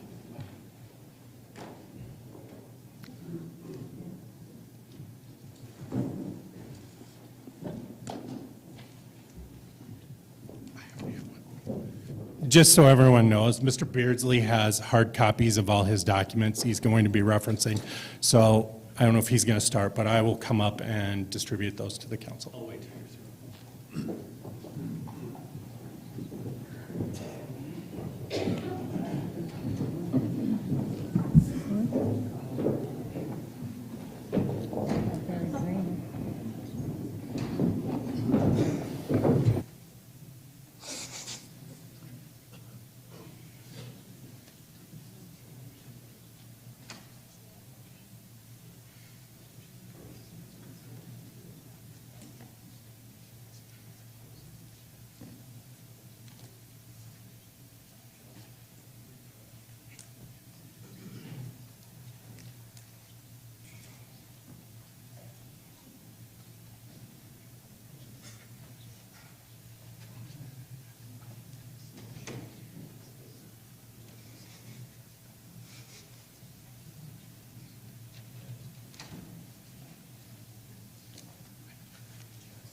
Mr. Beardsley, you have the floor. First of all, I want to thank all of you for listening to our side, because there are two sides. Okay. Okay, I'm kind of a mover, so I apologize for that. If I move, I'll grab the microphone. It's the way I am, been doing it a long time. First of all, I want to thank all of you for listening to our side. As I expressed at the executive session that we did have, I appreciated that opportunity as well. What we have today is a very important matter. It's important for a lot of reasons. First of all, the city attorney and this group has set forth the requirements that are to be taken seriously. The first requirement is due process of law. Due process of law is not a bunch of attorneys talking, and it's not even question answers. Due process of law requires examination of witnesses. In this case, as is stated in our Constitution, there's a right to confront witnesses. Why is that? Well, because we should be able to have a question-answer session in order to fulfill the requirements of due process. Instead, from the very first conversation that I had with Mr. Landine, I said, will I be able to cross-examine witnesses so that we can ferret out the truth? He said no. I asked, at the hearing, though, will we be able to cross-examine witnesses? He said no. As a result, there is no due process being done here today. And I've written a letter to that effect so that's on the record. The second thing is, there's been a lot of discussion about the meetings that were held. I asked Mr. Lust if we could have a copy of the tape so we could make a transcript. Why would we want the transcript? We want the transcript so we can see the words that are used.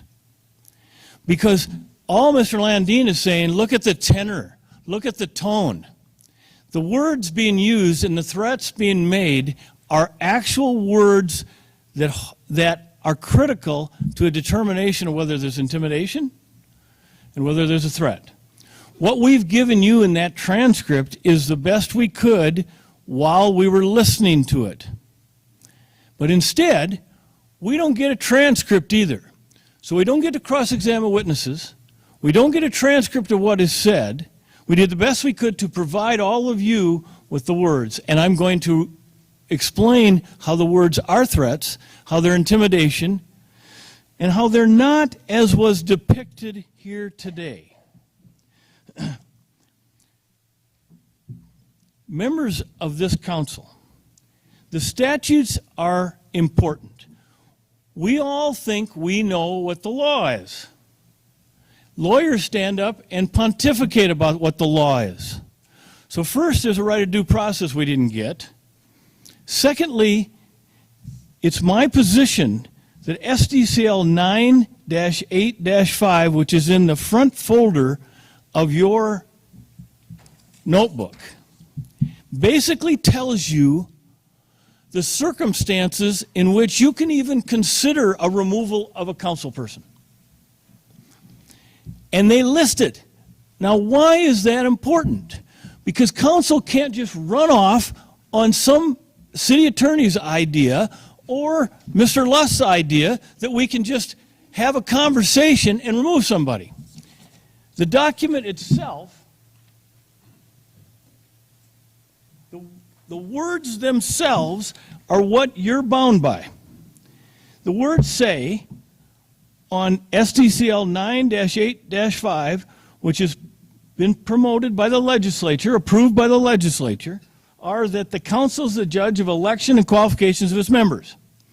The council determines its rules of procedure and may punish for disorderly conduct. And with the concerns of 2/3 of the aldermen may expel a member. Then it says, any alderman convicted of bribery shall vacate the position. Well, there's no claim of bribery. We all agreed with that. There's no claim of disorderly conduct. I've been involved in this matter from the time that there was going to be a controversy, and I talked to Joe Landine. There is no document, none. There is no claim, none, that claims that Lisa Modrick had disorderly conduct. In fact, there are statutes. There are statutes that define disorderly conduct. No one has suggested that. That's because there was no disorderly conduct. As a result, this procedure that is going forward is illegal. Why is it illegal? Because you have to have a claim, and then you have to have a claim of disorderly conduct, and then you have to have a claim of bribery or one or the other. When that's the case, then we look to the elements of the crime, alleged crime. And Mr. Stroman will tell you, because he's a lawyer, has been through trials. There are elements to crimes that need to be established to establish disorderly conduct. Instead, we come here with the idea we're all going to just talk and pontificate about what we should do. Ladies and gentlemen, I submit to you that as we stand here, you do not have the right to remove any council person, any alderman, without abiding by the law. Now,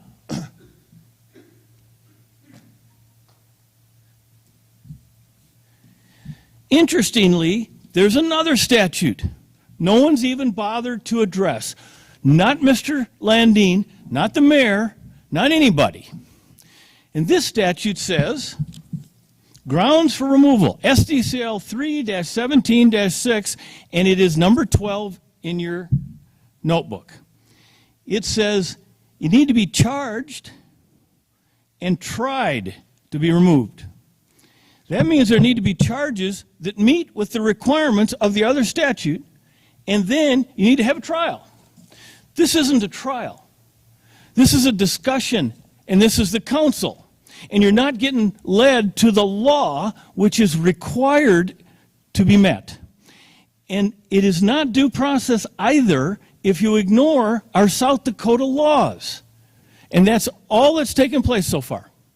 Now, I'm going to get to the rest of the threats and the rest of the procedure because I feel it's necessary to do that, because what we've heard, this is the rest of the story. It's the Paul Harvey comment. And some of you are old enough to remember Paul Harvey. I certainly am. You need to hear the rest of the story, and that's what I'm going to do. But SDCL 985, SDCL 317.6 prohibit this proceeding in regards to removal. And no one's addressed that.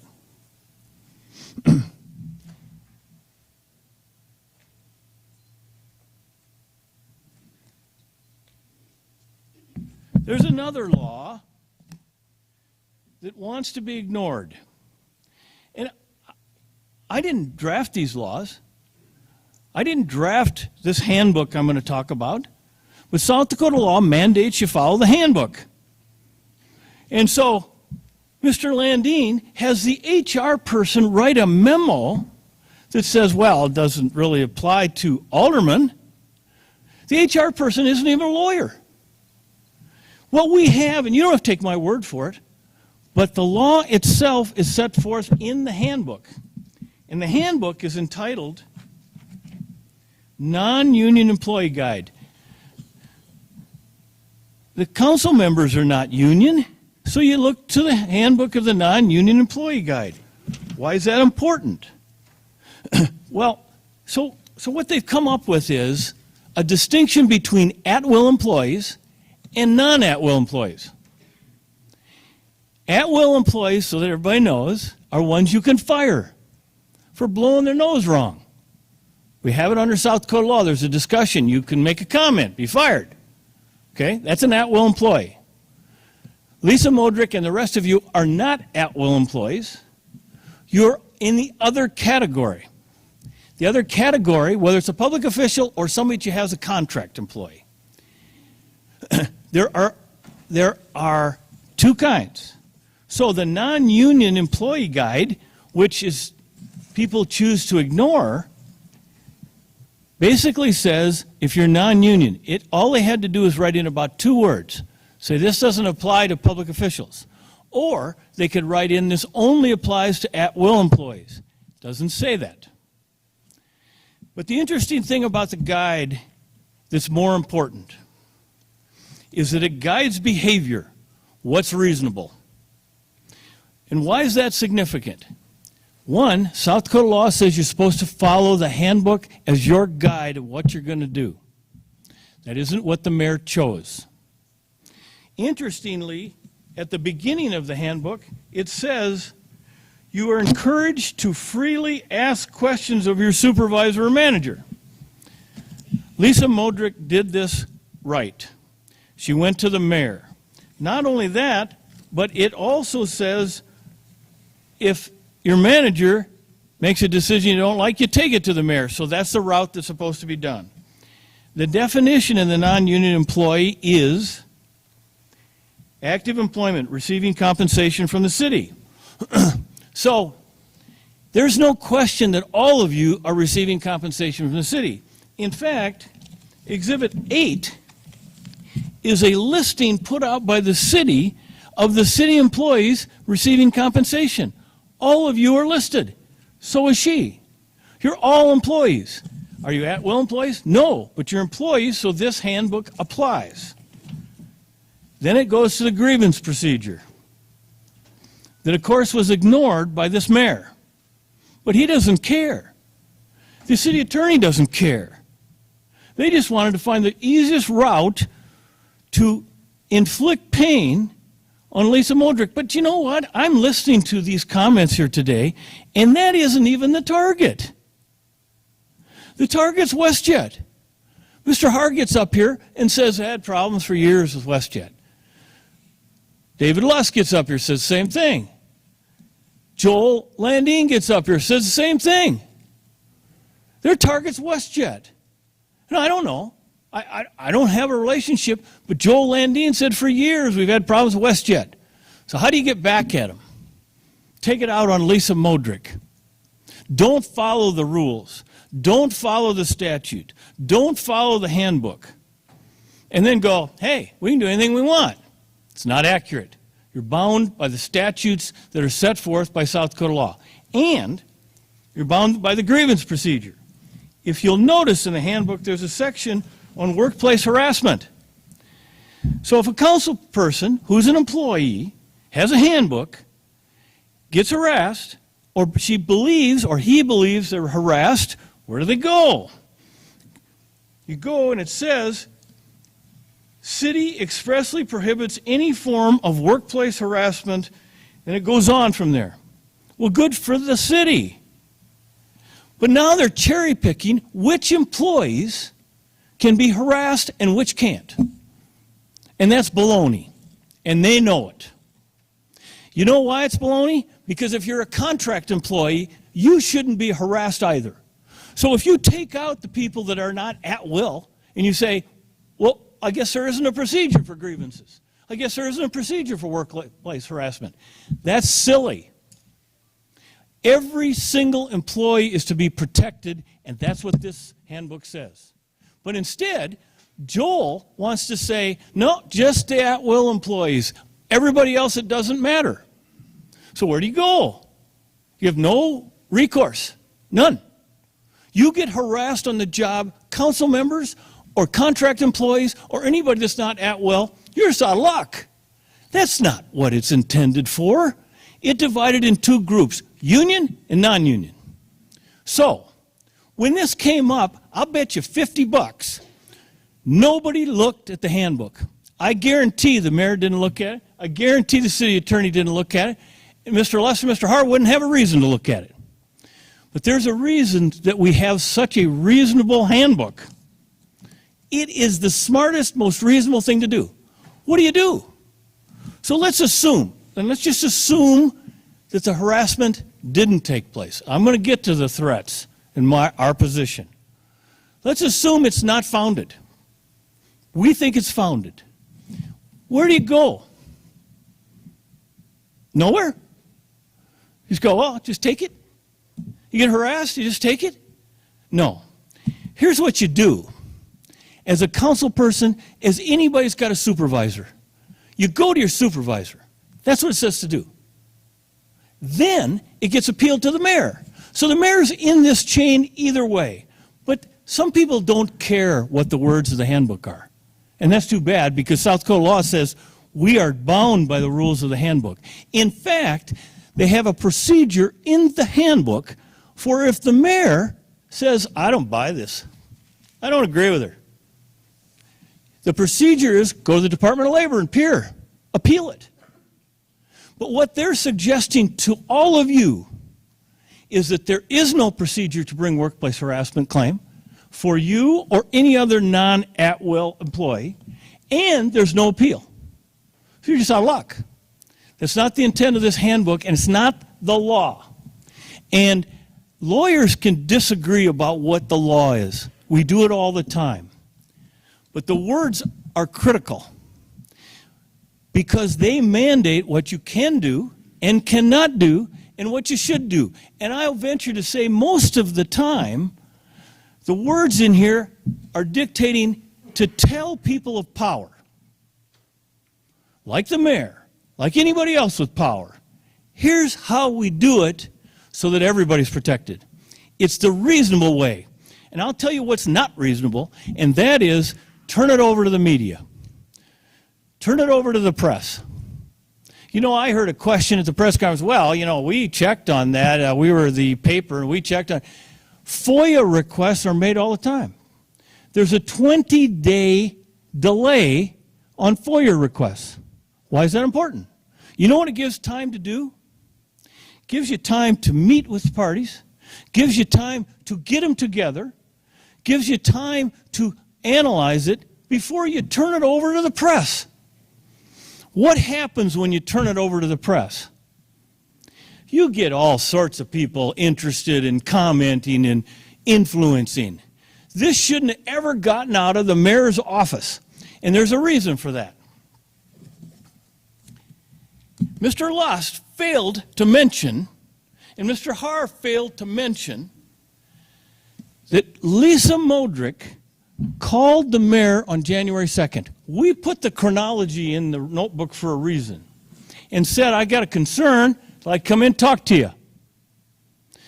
First of all, that's mandated. Secondly, it's reasonable. You go to the mayor.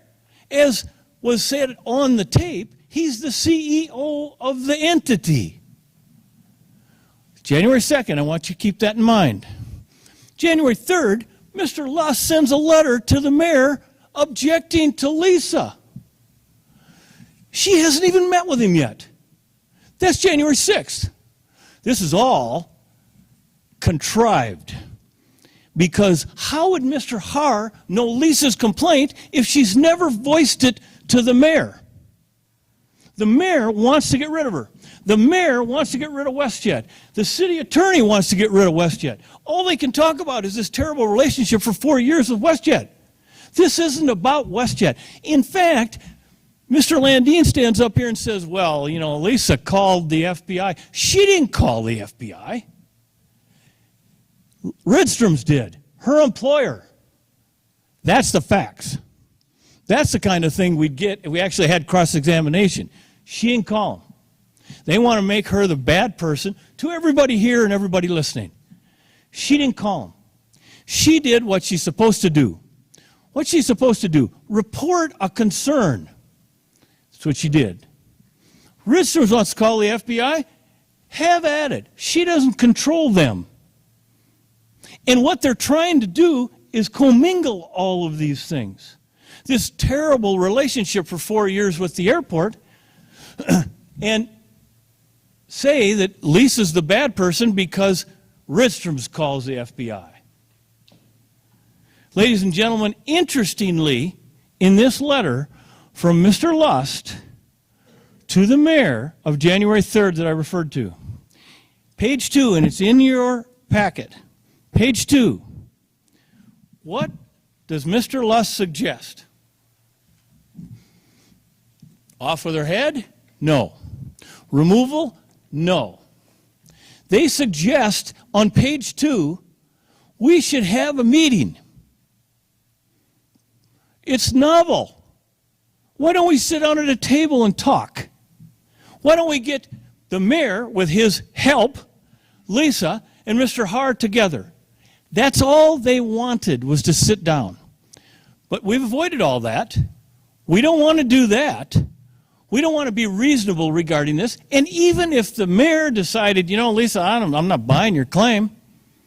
But if they sat down with Mr. Haar and Lisa, it's my position, has been from the start, this whole thing would have been taken care of. There would have been a discussion, they'd have been fine. Sit down.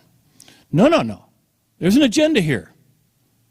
And the agenda is to punish WestJet and to punish Lisa Modric. Now that's hard for anybody on the council to wrap their heads around. Because frankly, you're led by the mayor. And you're led by the city attorney. No one suggested that. Interestingly, Mr. Haar suggesting it, and the mayor's ignoring it, and then there's a meeting on January 6th. In the meeting on January 6th, the mayor finally hears what the concerns were. That's after he's prejudged this. In fact, it's my position that he's in a position where he should not be presiding on this because he's already decided what he's going to do, and he's already informed, I'm sure, most of you what you should do. And I think that's improper because he's got a vested interest. So does Mr. Landine.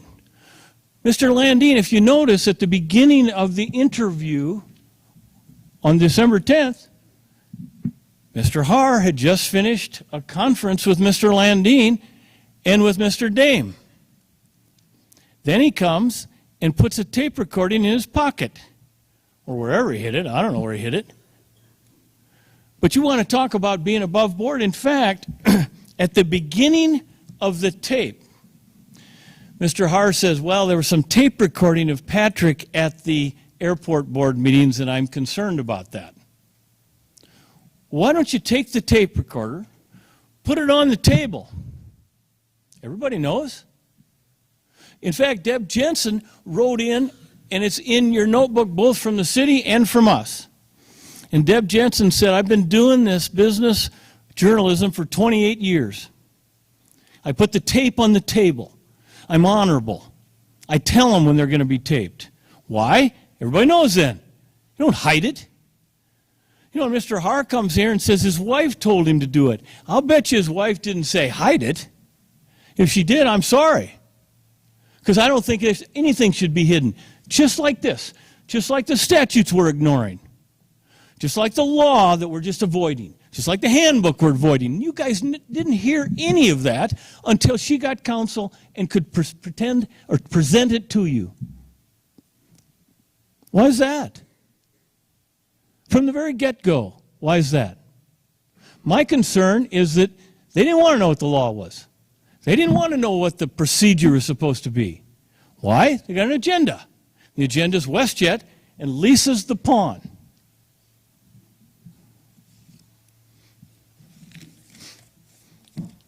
So it goes on. So now we have in mind January 2nd, already a letter from Mr. Haar on January 3rd before she's ever told the mayor what her concerns are. January 6th. And then there's a recording of the meeting. That meeting, it hasn't been explained, that meeting, the actual recorder was on the table. Everybody knew.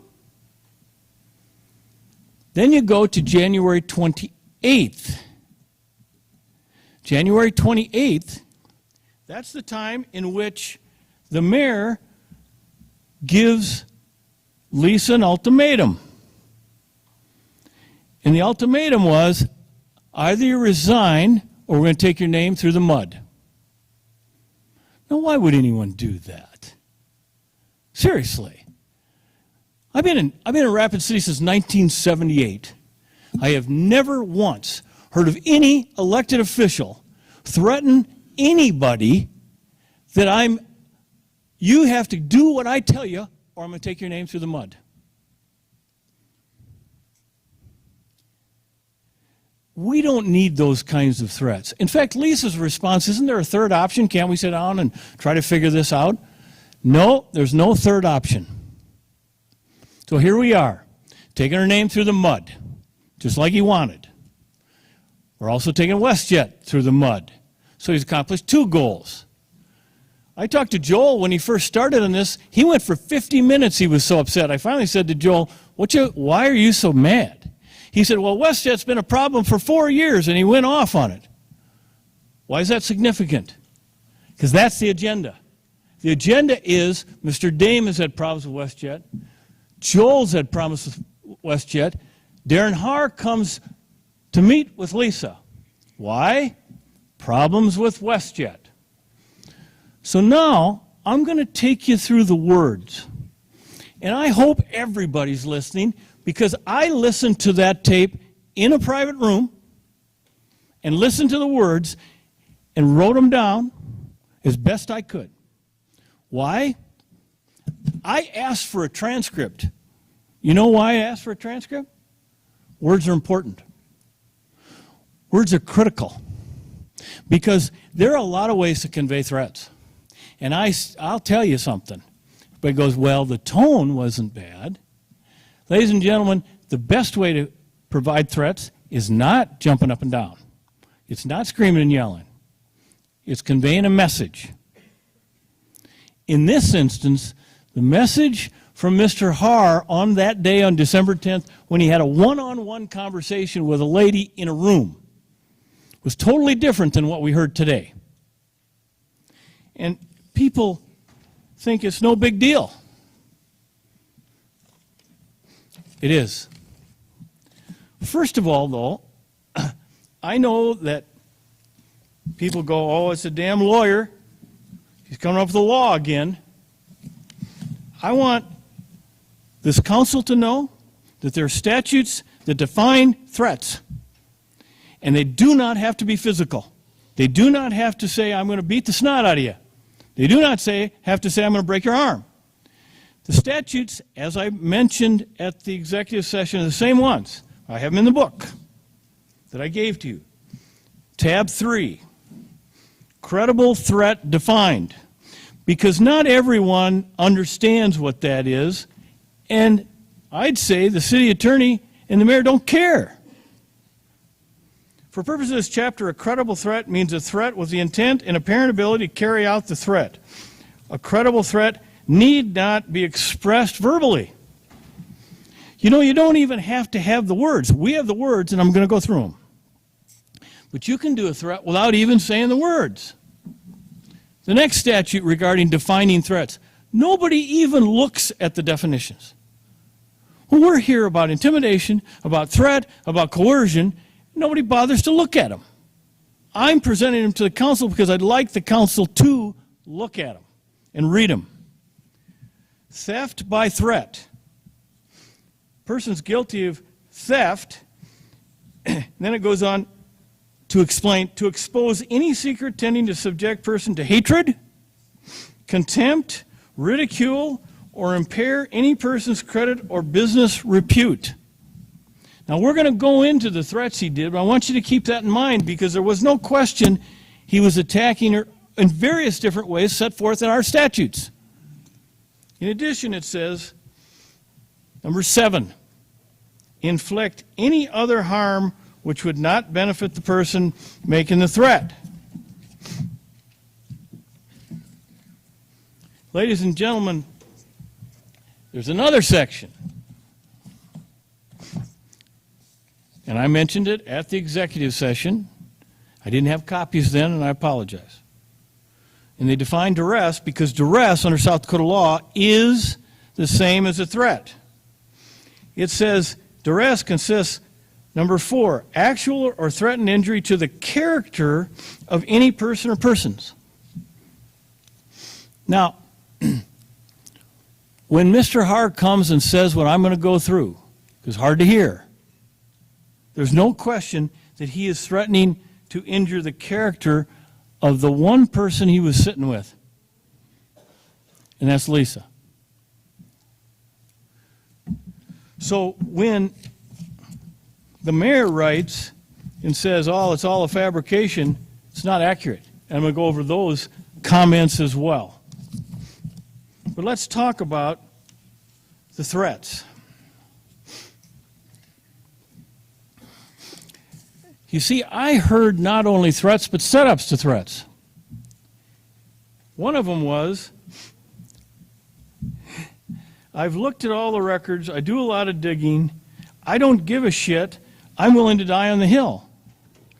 Well, I don't know what that means, but it can't be, let's go to lunch. If I'm willing to die on the hill, that means I'm willing to sacrifice whatever to do what I aim to accomplish.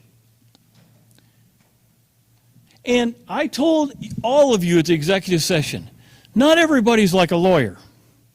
Lawyers get threats about litigation, about all sorts of things, and we've heard it enough where it doesn't particularly bother us.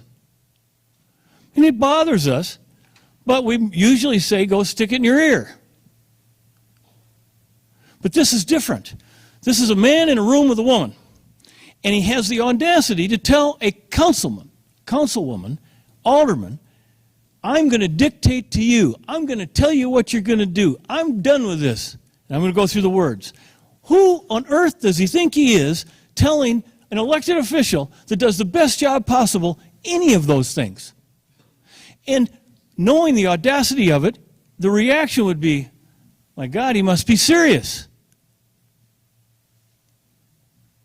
He says, I'll bet 10 times I will not tolerate adults not acting like adults. Well, he's not going to tolerate it? What does that mean? Who's he to tell an elected official he's not going to tolerate things? He says, I'm done. I'm not going to do it. He's done with what? He's going to do what? We're going to get to those words in a minute. But I didn't see Mr. Hart come up here and say, well, I know I said I don't give a shit, I'm willing to die on the hill. I know I said I'm done, I'm not going to do it. I know I said I will not tolerate adults not acting like adults. But he didn't address any of those because he doesn't have an explanation for that. He's one-on-one with a person in a room. It isn't a whole bunch of people. There are people watching. There's no protection. He's just telling her, I'm in control. I'll do what I want, and you're going to follow my words. Then he goes on and says, the typical. This is not a threat, but I've talked to a handful of lawyers. As soon as somebody says it's not a threat, you know damn well it's a threat. If it's so close, he has to tell her, by the way, this is not a threat, but I'm going to get really close. What is it? It's not intimidation. It's not coercion. It's not a threat. That's the first thing people say when they want to make it clear, I'm going to threaten you right now, but I'm going to couch it by saying this is not a threat. He didn't say it once, he said it twice.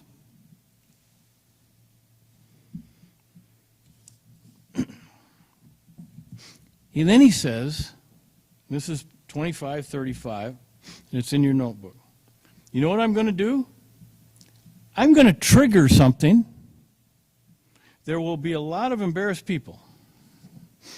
Now, I didn't hear an explanation of that either. We're not talking about the swearing, we'll get to that. I'm talking about this trigger. Now, there isn't a person in this room. There's some guy says to them, I'm going to trigger something. You wouldn't go home and wonder, now I wonder what he's going to trigger. What's he doing? Why wouldn't you ask that question? He's now told you he's going to do something and he's going to trigger it. And whatever he triggers, there are going to be a lot of embarrassed people. Now I will say this. There was only one person sitting there. And he didn't tell us, well, I meant I'm going to embarrass a lot of people, but it didn't mean Lisa. It sure as heck did mean Lisa. And he's sending a message to her. That I'm going to embarrass you. I'm going to trigger something, I'm going to embarrass you. You can say, I'm going to embarrass a lot of people, but he's only talking to one person. Makes it sound like it's not that big a deal. It is. And as I told you last time, the worst thing you can do to people, the single worst, is embarrass them. Why? Because you live with it for a long time. So he knew not, because he's recording this, she doesn't know it, he knew not to say anything other than kind of make it generic. But you make it generic by saying, I'm going to embarrass a lot of people. And she's the only one sitting there.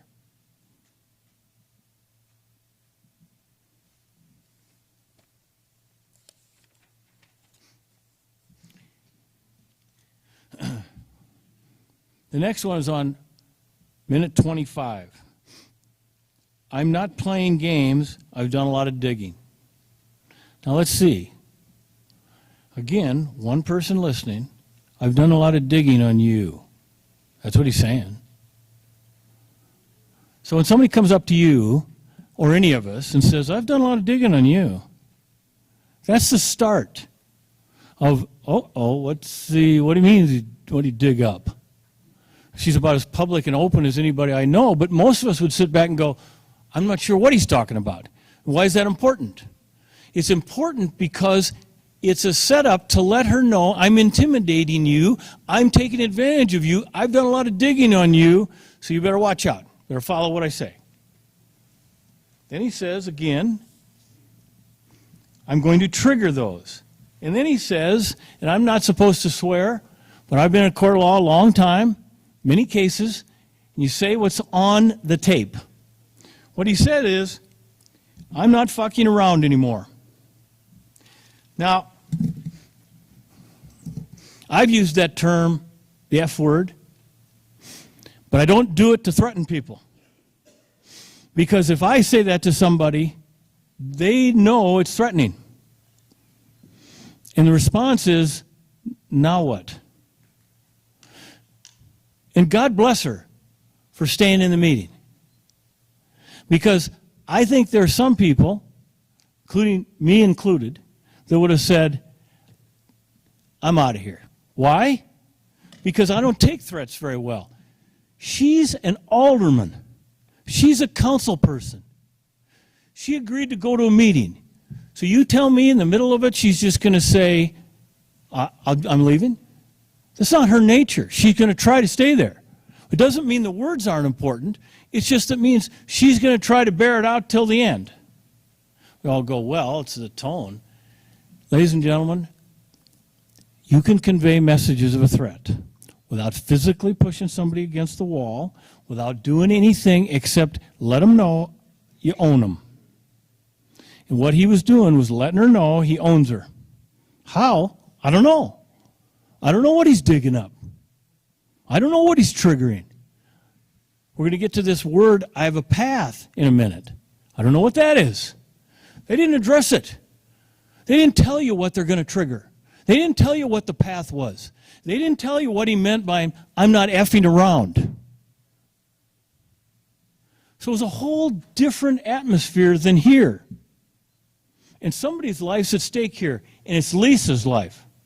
And it's her life as a public servant. And she takes it very seriously. And I'm sure there are times she's a pain in the ass. Why? Because she asks questions. She doesn't just rubber stamp people. She has concerns. She meets with people, and if there's a public forum like this, she probably drives people nuts at times. Good for her. That's not a reason to get rid of her. And it's not a reason to get rid of her because she's now associated with WestJet for 4 months when they've had problems with WestJet allegedly for 4 years. Then the mayor and city attorney have gotten off and I know where you live. I heard in there, I know your neighborhood. Well, come on. If you didn't say I know where you live, if you know that person's neighborhood, you got a pretty good idea because you figured out where they lived. In fact, I think it's more threatening to say it that way because you're kind of just intimating.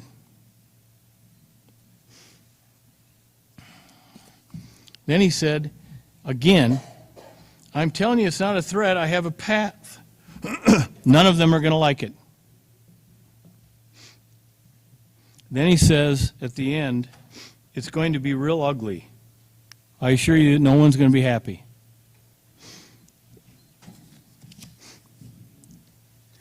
Ladies and gentlemen, there isn't any fabrication in those terms. But what everybody wants to say is he said it calmly most of the time, and he didn't get up and berate her, so it must not be a threat. It is. It's not only a threat, it's intimidation. Ladies and gentlemen, I look at the letter that was sent out from the mayor to Lisa, and it says, she said, you know where you live. I know where you live. No, what he said was, I know your neighborhood. Same thing. Then he says, you stated Har exclaimed, F-U-C-K, then mumbled. It's true. We heard it on the recording. So why is the mayor saying he didn't say that? He did. Then he describes, you described Har going on a rant about WestJet. I heard it. He was upset about WestJet. You stated, I'm reading from his letter, you stated Har made a statement such as, if people don't stop playing games, he would do something everyone would regret. That's what he said. He didn't use the word regret, he said embarrass. So that's exactly what was said. Then it says, related to the statement, you also stated he has a plan. That's on the recording. He has a plan. He's going to trigger the plan. And she said your assessment was it was to create fear. If those statements don't create fear, I don't know what it would. What would? Ladies and gentlemen, there is no question that what Lisa conveyed is on the tape. Then the mayor says, well, it's really no big deal. He said, Hard speaking in context of litigation, I'm just going to trigger something. A lot of people will be embarrassed. You state, I don't think embarrassment's the answer. She's replying to that. I don't know, but if I have to, I'll tip the card over, then I will. And he says, well, that's just speaking in terms of litigation. I've been doing litigation all my adult life. There's nothing more grueling. There's nothing worse than litigation. I've tried numerous cases. Never once have I had anybody say, geez, that was a great time, let's do that again. It's agony. Mr. Stroman knows it's agony to try cases. It's agony for the people involved. It's agony for everybody. But I'll tell you one thing, the worst thing is to get served a summons and say, you're getting sued. To threaten litigation is much worse than a beating. Everybody's aghast at a beating. Litigation goes on for year after year after year. And the one thing that Mr. Haar stated on the video was lawyers do this and they get emails and they do all that. They do. That's why when you threaten litigation and say, I've talked to a bunch of lawyers, it's a serious threat. And it falls under the statutes regarding threats. Then, he stated it's going to get ugly. What is in the mayor's letter saying it's a fabrication is not accurate. These words that Lisa told him are accurate. There can be subject to interpretation if you want to do that. And some people will scoff at the interpretation. But others would be concerned about the words. But it's not a fabrication. What she said was very accurate. And what has not been addressed is why. Why were these words used? Why was the F word used? Why was I'm going to die on this hill? Why was it I'm going to trigger something? Why is it there's a path to I'm going to go down and everybody's going to be embarrassed?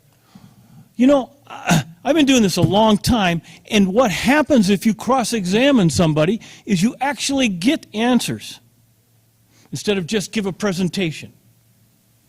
We don't have the answers, but we can see between the lines as well, just like Mr. Landine explained. Between the lines is we're going to punish WestJet, and we're going to do it through Lisa Modric, and we're going to sacrifice her. Doesn't matter. We don't care about her. She actually had the guts to come to the mayor. She didn't go to the press. She didn't go to me and say, let's sue the SOB, because he's probably not. She wanted to address it with the mayor, her supervisor. I'm not claiming Mr. Haar's that, but she didn't come to me with this claim. She came to me after the mayor was going to run her out. And that's how important it is to her. And I think it's important to all of you. I think the law is important. I think the handbook's important. I think the fact is that these words are significant, is important to all of you. You don't have to agree with everything that's been said by me on Lisa's behalf. But what we have here is an agenda. And the agenda is to pay back WestJet for somehow arguing about things for 4 years. And the agenda is don't sit down and talk like reasonable people. Don't do what Mr. Lust suggested. No, we're going to avoid Darren Haar's attorney on page 2 that says let's sit down and meet. We're not going to do that. We're going to get to a process like this so we can run her out. I've seen a lot of council people over the last 40 years living in Rapid City. And I'm not trying to offend anybody who's been a council person or is now. But I'm not sure there's anybody that works harder than Lisa. I'm not sure there's anybody that goes to more committee meetings than Lisa. I'm not sure there's anybody that cares about the city of this Rapid City more than Lisa Modric. And I don't watch all your meetings, but I watch some of them. And I'm glad there's somebody here that actually asks questions, that actually says, what's the deal? I could see if somebody was upset if Lisa started without going to the mayor in a confidential meeting. She didn't.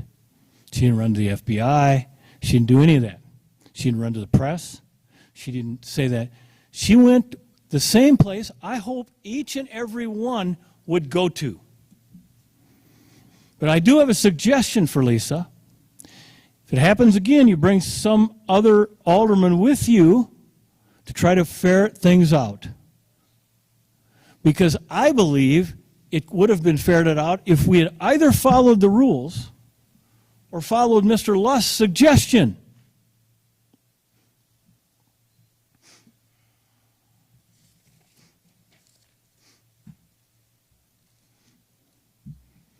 You know, there was an interesting argument by Mr. Lust. His argument was, you know, if we let this go, nobody will serve on committees.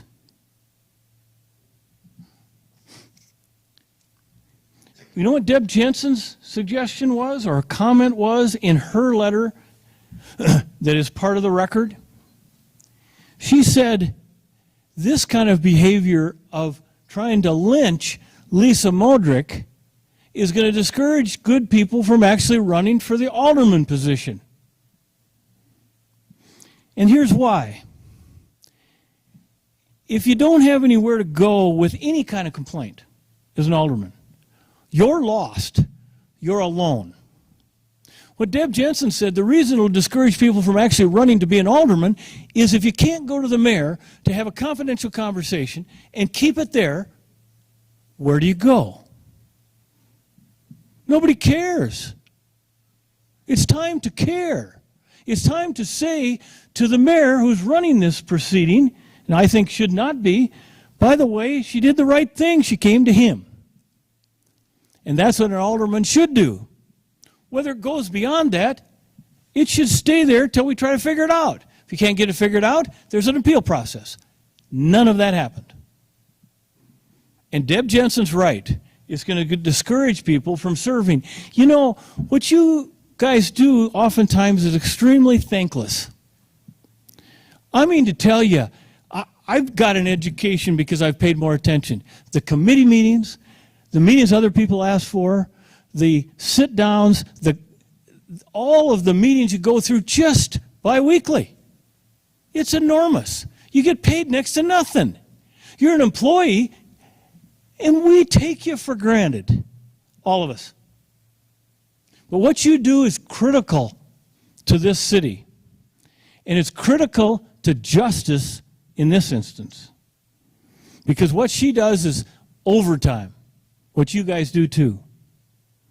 And if there's anybody that ever comes to you and you feel threatened, I hope you can go to the mayor, and I hope the mayor will then keep it private and try to figure it out. Because litigation is not fun. This is not fun. And what this is going to be a scar on Lisa's record. The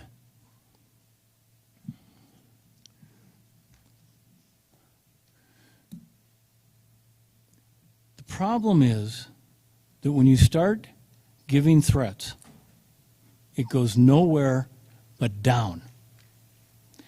So when Mr. Haar is giving those threats, it causes concern. When the mayor tells her, you either need to resign, we're going to drag your name through the mud, it's got nowhere to go, but now her name is in the mud. Ladies and gentlemen, how she's been treated is inappropriate.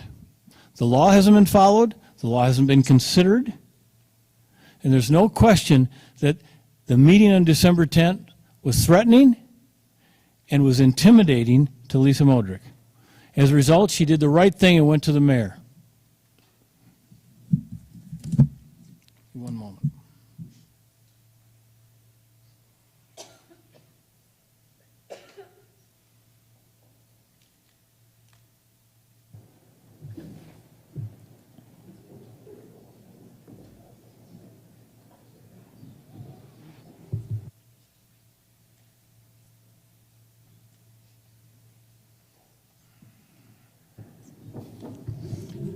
Ladies and gentlemen, we ask that this council, one, consider the law, two, indicate to Lisa that she's doing the right job, and that she handled this the right way, and that from the time she reported to the mayor, it was not handled the right way. Thank you. Thank you, Mr. Beardsley. Anything more from this side? We'll now recognize Lisa Modrick. Thank you, Mayor. You know you're the CEO of my city, and I have loved working with you before you were elected, during the process, and even on the day of January 2nd when I called you. I had to think about what had happened at a meeting that never had a reason. I never really knew what I was coming into, as so much of us do when we are going into constituent work. Usually we hear it right away. But I was willing to listen, be the self that I am, go through the whole thing, and constantly try to find the positive side. Mr. Mayor, you had mentioned to me that I'm one of the most positive people you've ever met. And I love that statement, because it's truly me, and it's because you do know me. So working through that was a process of trying to find the positives.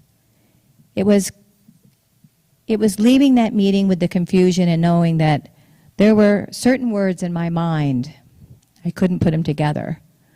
And I didn't have a recording, I just had a memory. And the memory were the words that were stated.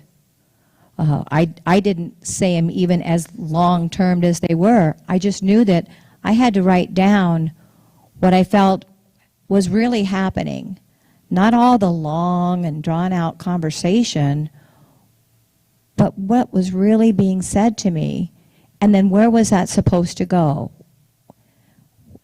I felt that I had been or became a messenger, but also was delivered a message. So as I wrote it down, it then made me feel that there was not a physical, I used the word personal threat. There was something that had happened, and I didn't understand it. It took me a couple of weeks to make a decision where to go with this. I didn't even go to my friends, my closest commandants. I kept it to myself, not sure where to go. I took it to my employer because so much of it said WestJet. So I went to them, and they held tight, because this was a meeting I was in. They didn't direct me. Finally, I said on January 2nd, I'm going to call the mayor, and I did. And I gave him in confidence what I felt had happened, and that I knew that we needed to talk. And Mr. Mayor, I didn't expect that you would call the person I had told you about, and I didn't expect for you to not consider this as serious as I did when I came to you on January 6th. I really felt that you would take it in confidence and work it through. I would meet at any table with anyone. So today I stand before you disappointed in the process and definitely hurt, because you did drag my name through the mud. But I still stand strong, and I still want to sit with you, Mayor Allender, and my council members, because you know I love this job. I love you.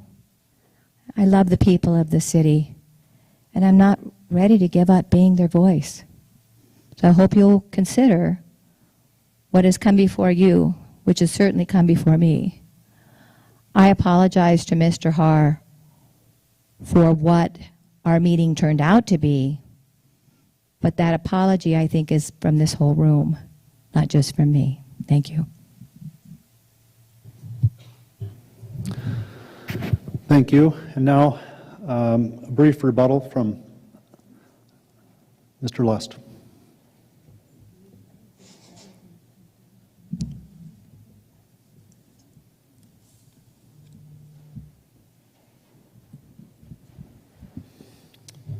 Thank you, Mayor, members of the council.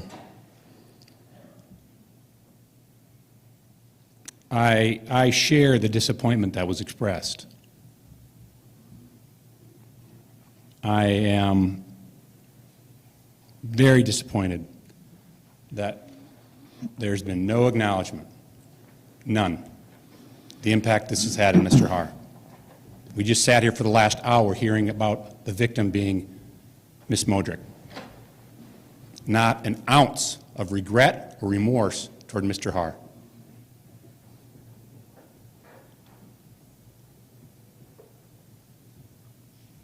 No acknowledgement of wrongdoing. Complete disregard for Mr. Har's feelings, emotions, reputation. We hear a lot about an agenda. I have one agenda, and that is restoring Mr. Har's reputation. That has been dragged through the mud.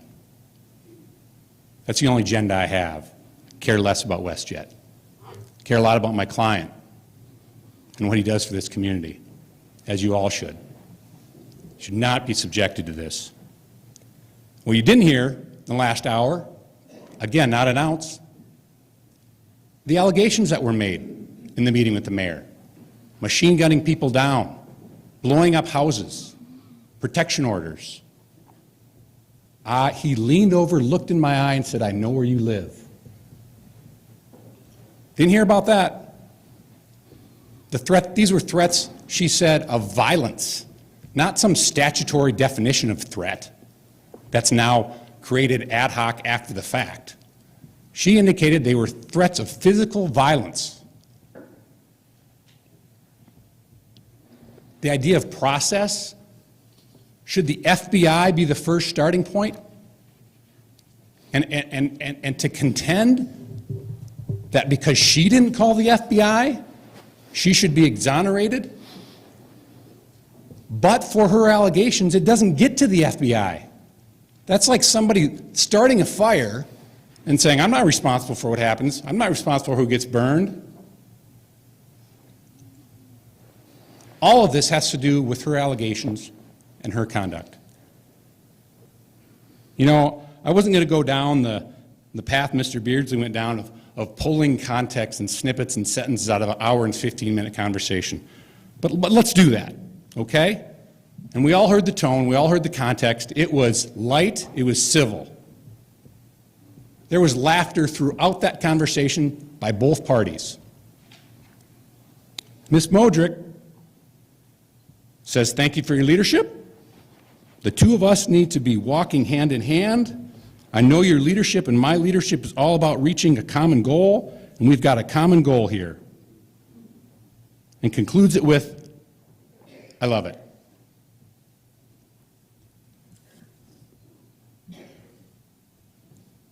Mr. Beardsley seemed to know a lot about what Mr. Har intended. He repeatedly said, he meant this, he meant that, this is what he said, this is what the conclusion is. Listen to the tape. You've all listened to the tape. Mr. Har is trying to solve a problem. And frankly, I think Ms. Modrick was as well. The tone and context of that conversation tells the truth. Not words taken out of context, not sentences taken out of context. I had really hoped, honestly, as a citizen of Rapid City, I had really hoped that an elected official would be somewhat apologetic, somewhat remorseful. The remorse we hear is that she's the victim.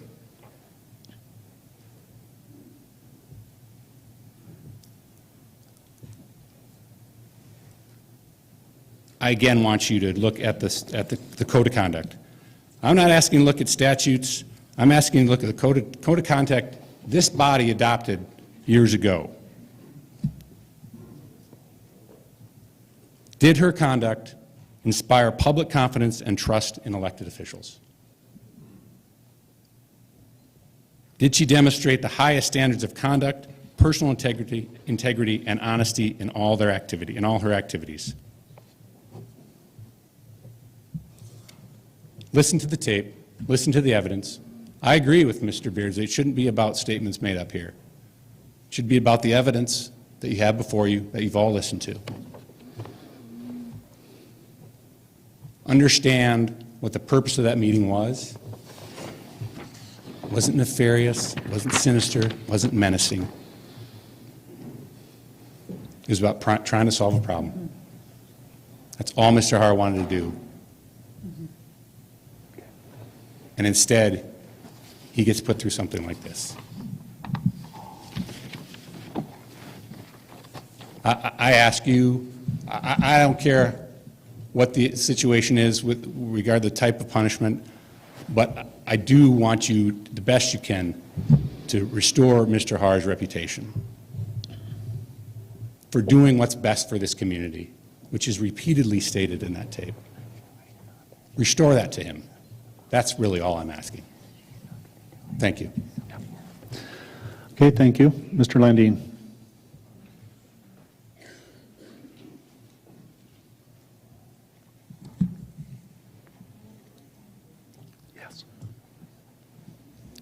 You know, I think we all probably noticed that the majority and significant majority of Mr. Beardsley's comments were focused on procedure.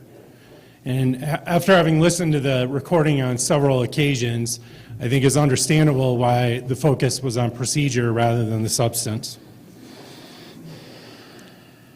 When you talk about the procedure, you know, Mr. Beardsley makes a significant issue of the fact he has not provided cross-examination. While this isn't something that we've done often, it is something that has occurred in the past, and frankly, it is just not conducive for cross-examination. He is correct. This is an unpleasant situation for everyone involved, and it is not something that we are eager to repeat, nor frankly, when you look at the history, is it something that we go through very often.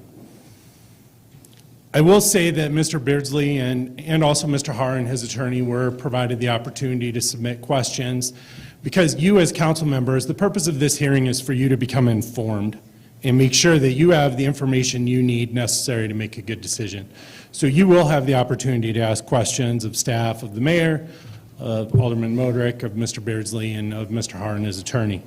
They were provided the opportunity to provide you with questions, and if you had chose to ask those questions, you could have.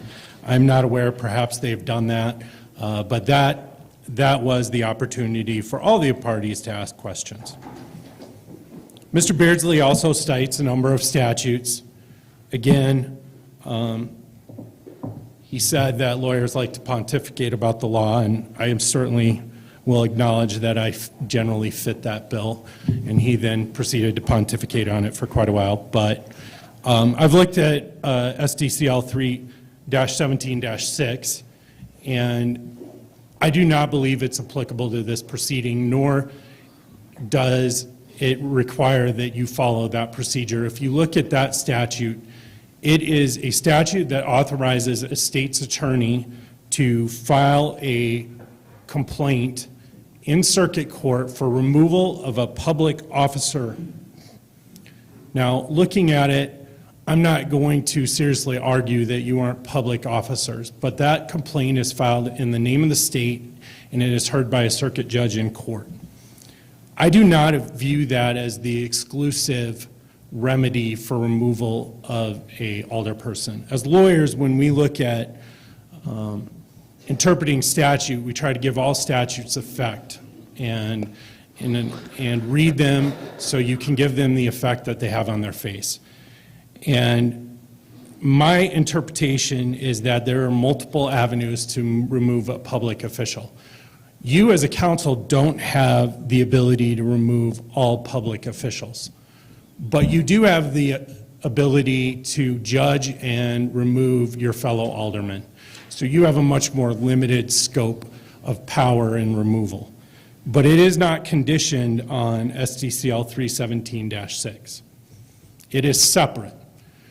The example I would use is that if an alderman, and one of the words used in SDCL 317-6 is that if someone engages in malfeasance, so if an alderperson were to engage in malfeasance and you were to ignore that, not address it, and not take any discipline or any action, then the state's attorney of Pennington County could, in the name of the state, file a proceeding in circuit court and prosecute that proceeding and potentially remove you as an alderperson. But that does not make it an exclusive remedy, and it is not applicable to this proceeding. It is, again, an attempt to try to raise a procedural issue to distract from the real issue in this case. And while Mr. Beardsley is correct, I am not neutral. I am clearly an advocate in this proceeding. And frankly, it's hard not to reach an opinion or a conclusion after you've heard the audio tapes. I have never tried to hide that my role was as a neutral arbiter here. It is not.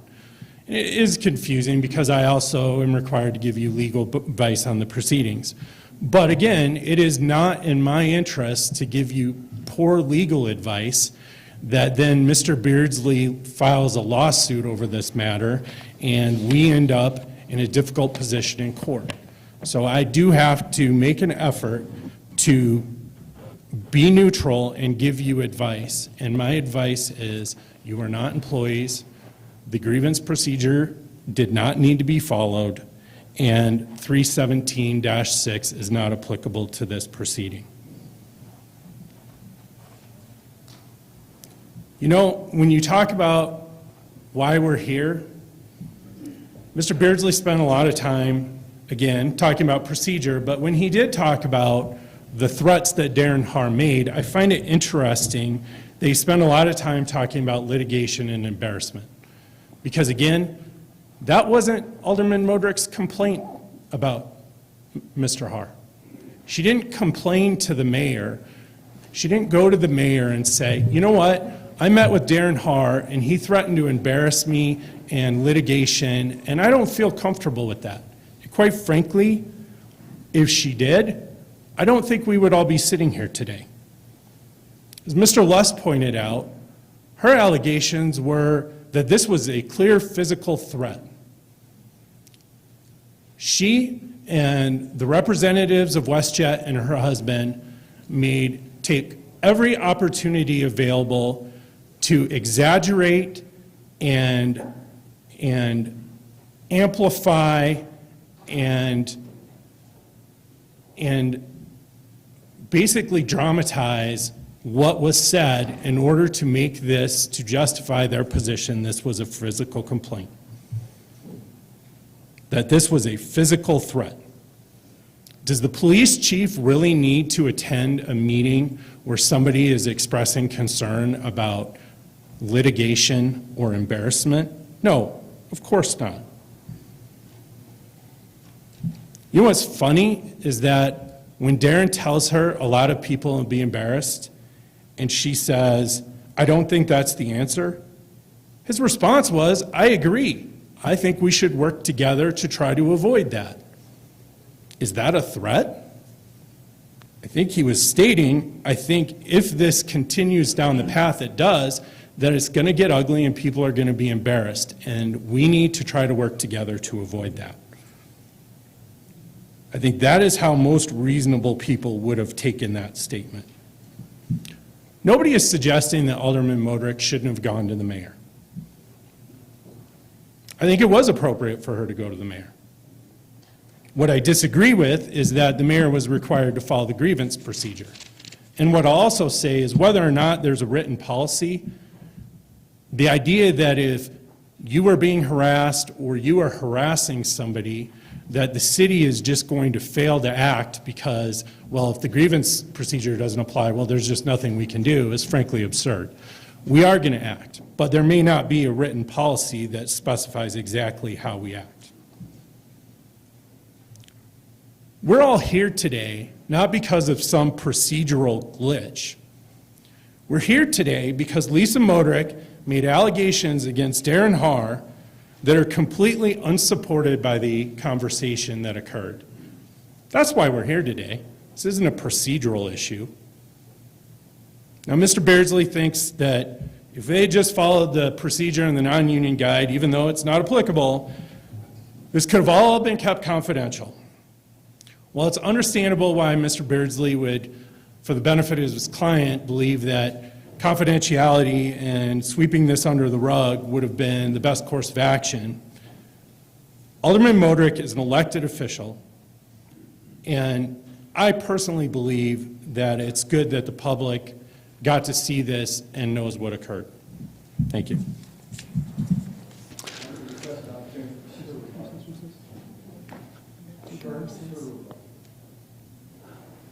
Mr. Beardsley's making a request to have a short re-rebuttal, and that request is denied.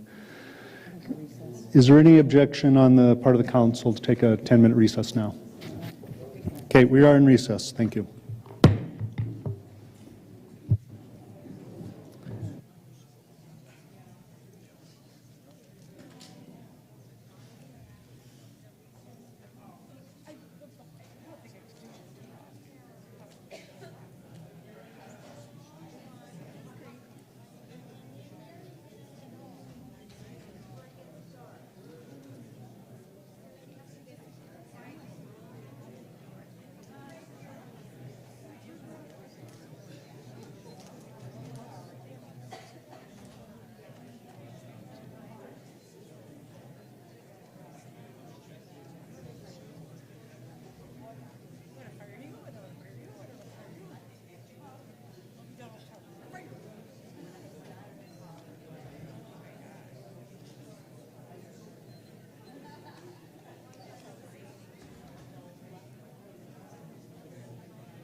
Back in session, 5:22.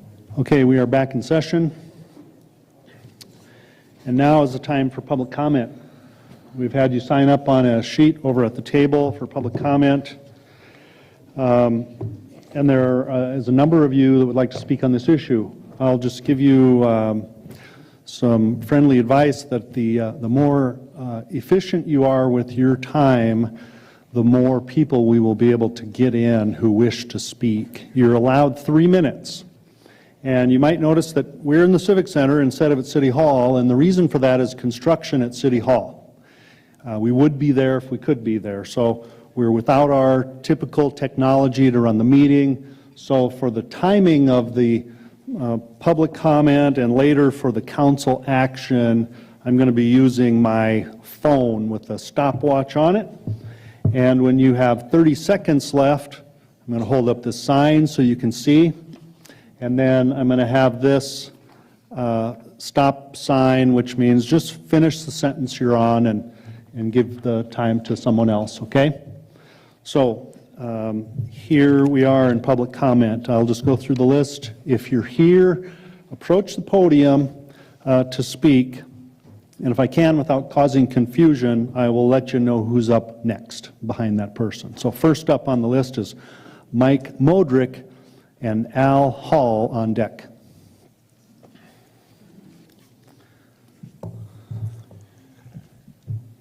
Hello.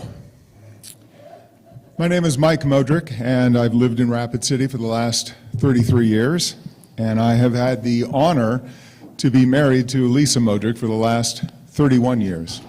Plus, we worked for 20 years side by side in the travel industry. I am here today to speak about Lisa's character.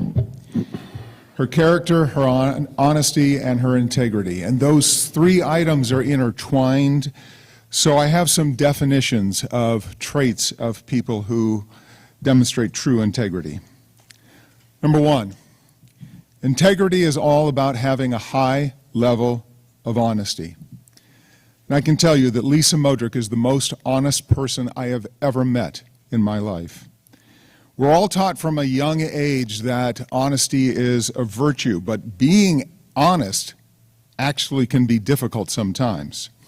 We all want to work with a person who will deal with us honestly at all times, and people with integrity choose to do the right thing even when it's a hard thing to do.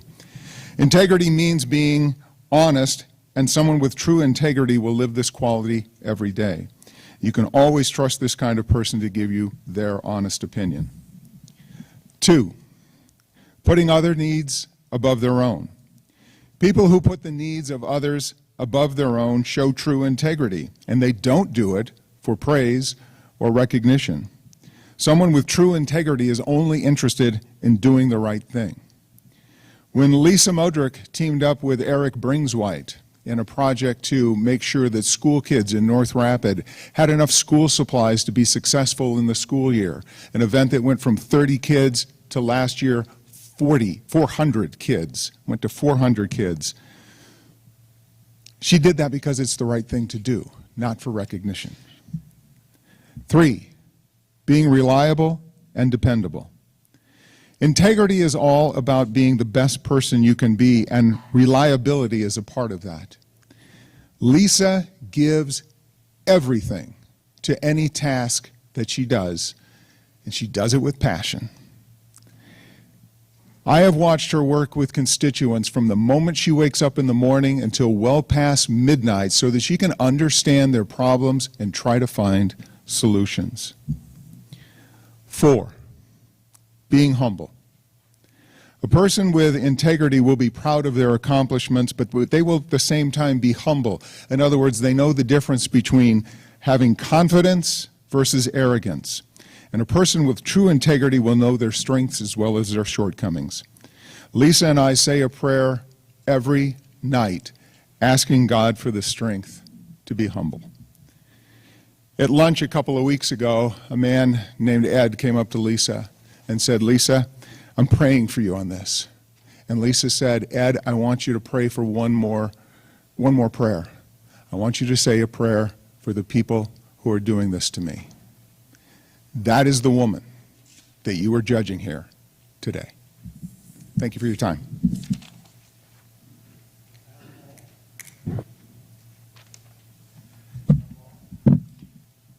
Al Hall. I am. Okay, and then Mike Hackett on deck. He's gone. Mike Hackett's gone. Then Mike Chamberlain here. If Mike, go ahead. Good evening, Mayor and City Council members. My name is Al Hall. I'm not a resident of the Rapid City proper, but I've lived here now for 45 years and have seen the good, the bad, and the ugly changes within the city. Unfortunately, today is an ugly day in Rapid City's history when it appears hidden agendas takes precedence over good judgment within city government. After having served 20-plus years in the Air Force, I do not use the word wingman lightly. I am Lisa's wingman. In other words, I support and trust her implicitly. I have known Lisa Modrick now for over 6 years, and for what I have read and seen these last few weeks, this is not a fair representation of her by any means. I am truly shocked that a conversation that was initiated by somebody else and was recorded in confidence. I understand the one-party South Dakota state law allowed this to occur, but this smells of deceit and underhandedness that should not be tolerated from anybody, especially in city government. I, for one, will think twice before I discuss any private topics with state or city representatives in the future.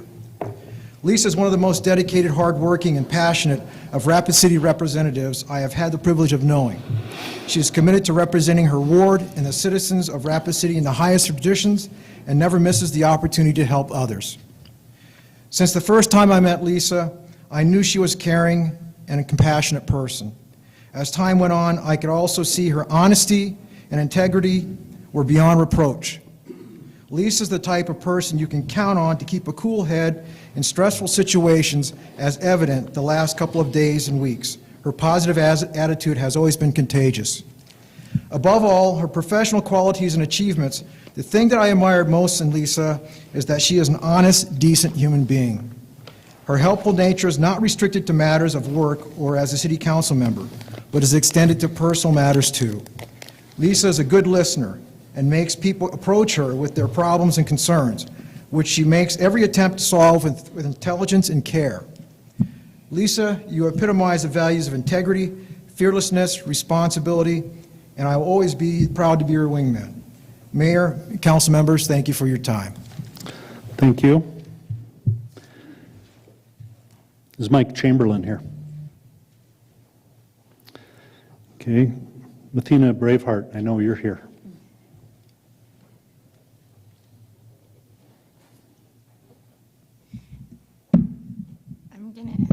Excuse me. I'm Athena Braveheart, and I'm going to give the definition of honesty and integrity. Honesty means truthfulness or sincerity. Integrity is the practice of being honest and showing a consistent and honesty, it means truthful and being honest. Integrity is the practice of being honest and showing a consistent and uncompromising adherence to strong moral and ethical principles and values. These are just some of the words to describe the values and morals that Lisa Modrick has had for as long as I've known her. She has always had and continues to have the best interests of the people in mind and heart. When I first met Lisa Modrick, it was for an interview for a school paper I had to do. I had the choice to interview either a city council official or a member of a tribal council. I decided to interview a city council official. Lisa Modrick was the first one to reach out to me. I wasn't quite sure how I would feel when I was going to meet her. Within minutes after receiving the email from the mayor's office, she jumped at the opportunity to meet with me and emailed me right away. She greeted me at the door with open arms and a hug, as well as a big smile on her face. She was anxious to know everything about the topic and was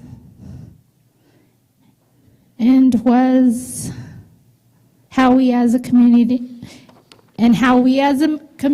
can work together and bridge the gap in racial tension. Not once was she vulgar or disrespectful against anyone she has ever came across. She is a loving woman and has a compassionate heart for everyone, no matter which walks of life that they are in. She always has had an honest, humble, and a heart full of charity and love. And that's all I have. Thank you for your time. Thank you, Mathena. And now Dick McConnell.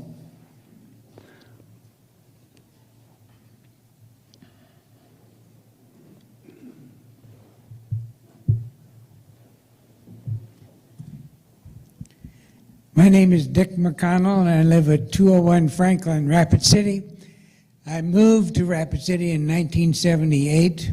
I'm a retired architect, and the reason I'm here tonight is to talk a little bit about the character of this lady with the red vest on, red top. I was on the board of directors at the Rapid City Regional Airport for 6 years. I termed out. They kicked me out because I termed out.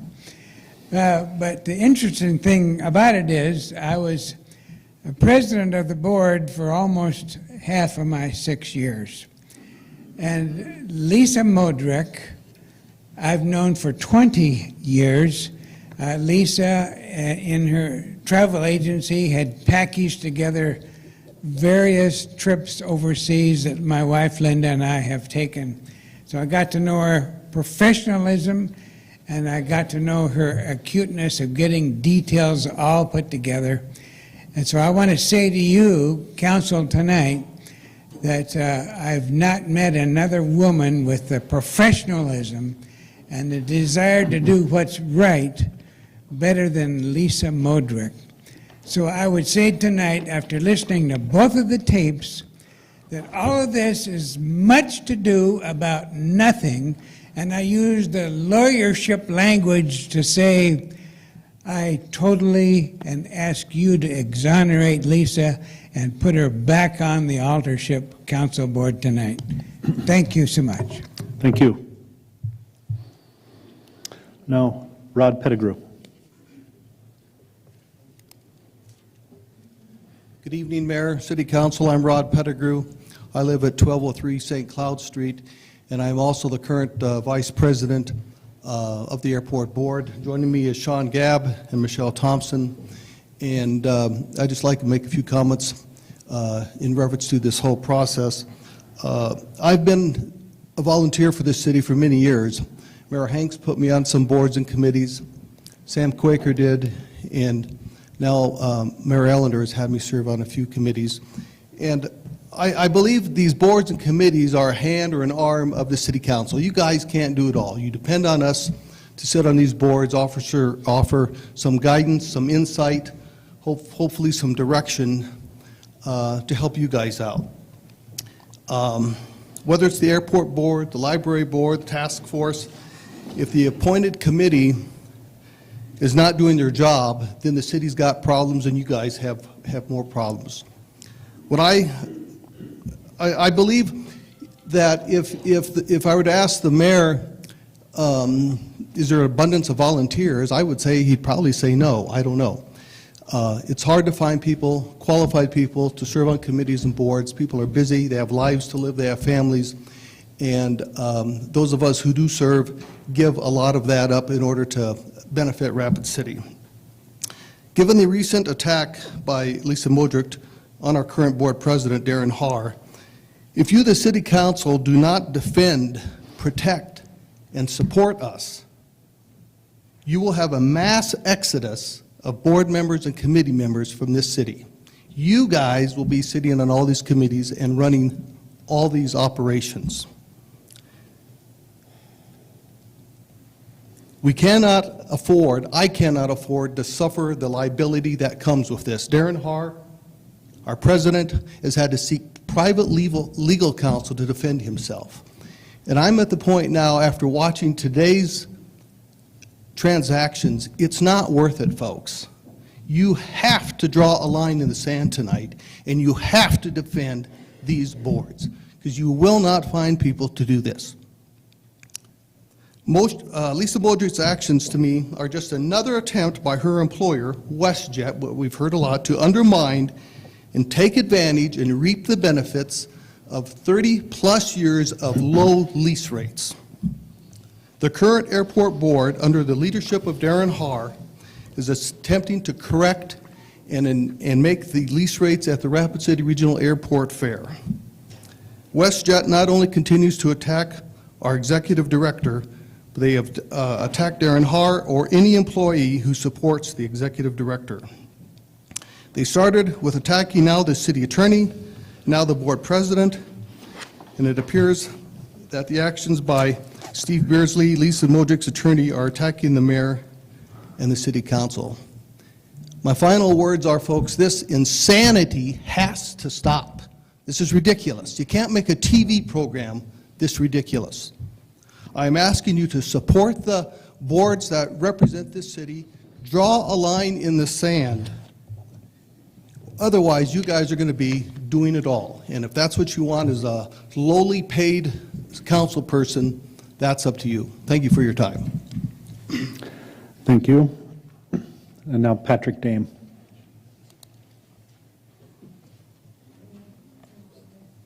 Good evening, Mr. Mayor, members of the City Council. I could stand up here and spend time talking about Darren Haar's character. However, I believe the work that he's done in this town speaks for itself. Darren's been invaluable to the air service development that we've done and also the financial stability of our airport that we enjoy today.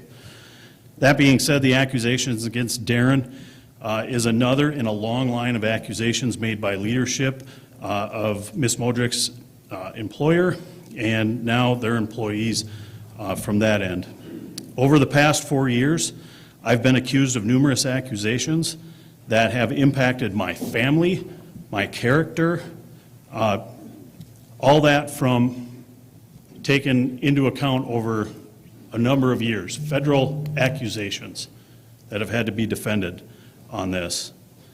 I've been an executive director in the industry for 15 years, 20 years in the industry itself. I've never been treated like this by a community that I've been in. There's a long-standing pattern of this tenant recording meetings, recording our staff, recording things that are there. There's a reason why there's a need to do that. I was glad this was the first day I've actually heard the audio from the 2 calls, and I was glad to hear that the audio was mentioned between the phone calls with Miranda and Linda, because I can tell you those audios are available as well, and you can listen to what was actually said in those calls and how Tony and I were working to try and help them through the process. So the representation that was in there, again, was one more piece of that. Fact of the matter is, the airport staff, the airport board, did not ask for the treatment we have been receiving. We've been requesting mediation of that tenant over the years. We've been denied. Much of this has started over the request of the tenant to pay their fair share in the operational cost of the development of the airport. We most definitely did not ask for a feud. Lisa Modrick informed my staff when she was in her initial badging appointment that things were going to change. My message to my staff was, I think that's excellent. She's going to work to improve communications. It didn't take long for that to be proven wrong to my staff. It's sad from that end that we've had to go through this.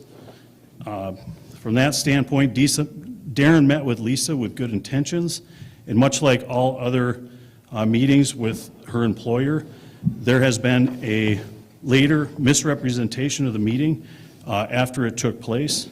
Darren chose to record the meeting based on past history of meetings involving her employer. This meeting was no different than what's been proven in the others. With that, thank you. Thank you. Jerry Wright.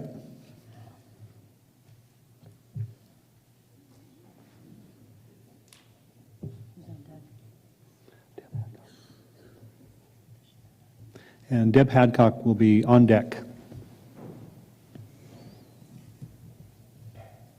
Members of the council, I wrote my statement Sunday, set it down, intended to discern and reflect on it, and it was come from the heart. First draft, first cut. but I kept my heart and soul open to what was said today and what I heard on the tapes, and I heard them all. I didn't change a thing. It reads as follows. I've known Lisa Modrick for over 10 years, and have known her as a very compassionate and dedicated woman, always working for her customer or for the community.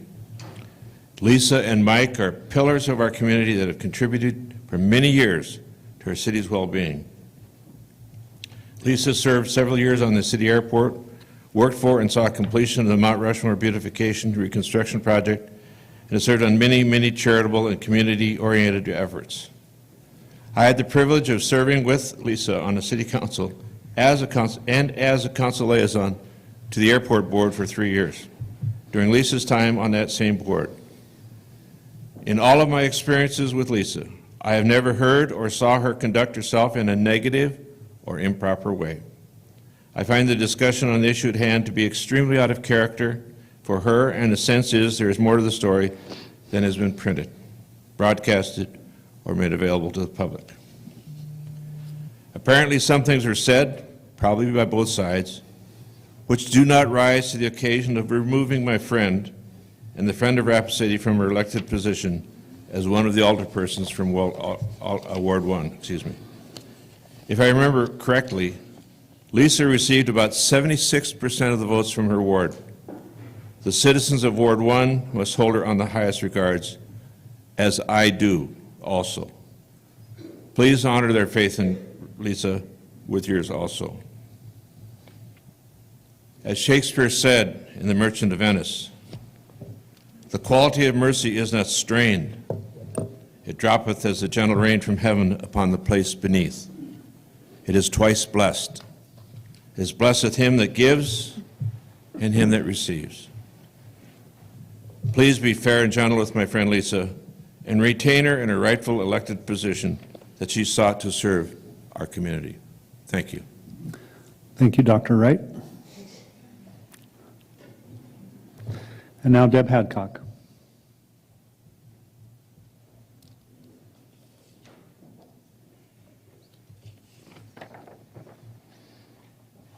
Good evening. I'm here as a citizen, a woman that has been in your shoes before. I'm here today because I know Darren Haar. I know the history of WestJet since I was a city council person. I remember Lisa Modrick being on the airport board, so that tells me she knew all the issues that have been happening today. One thing we forgot is that's conflict of interest when you become a council person and you also are representing a company. It's all over your webpage. It's all over everything in this proceeding today, and nobody's ever said conflict of interest. Darren Haar is a good man. He's serving your community. He came here for quality of life. He brought his family here. His intention, knowingly knowing what he knows today, is from the past history of WestJet and the history of the people that he was dealing with. That's why he was taped. Let's talk about threat. We had 3 definitions of threat from a lawyer on the other side, but not once mentioned the threat that was happening from a city council person, a conflict of interest that was basically working for that company with a guy that in the past, in every board, he's been on our county boards, he's been on your city boards. What has he done for us? He's found solution. There was no attacks. He's never said this. You can take anything in context as a threat, anything.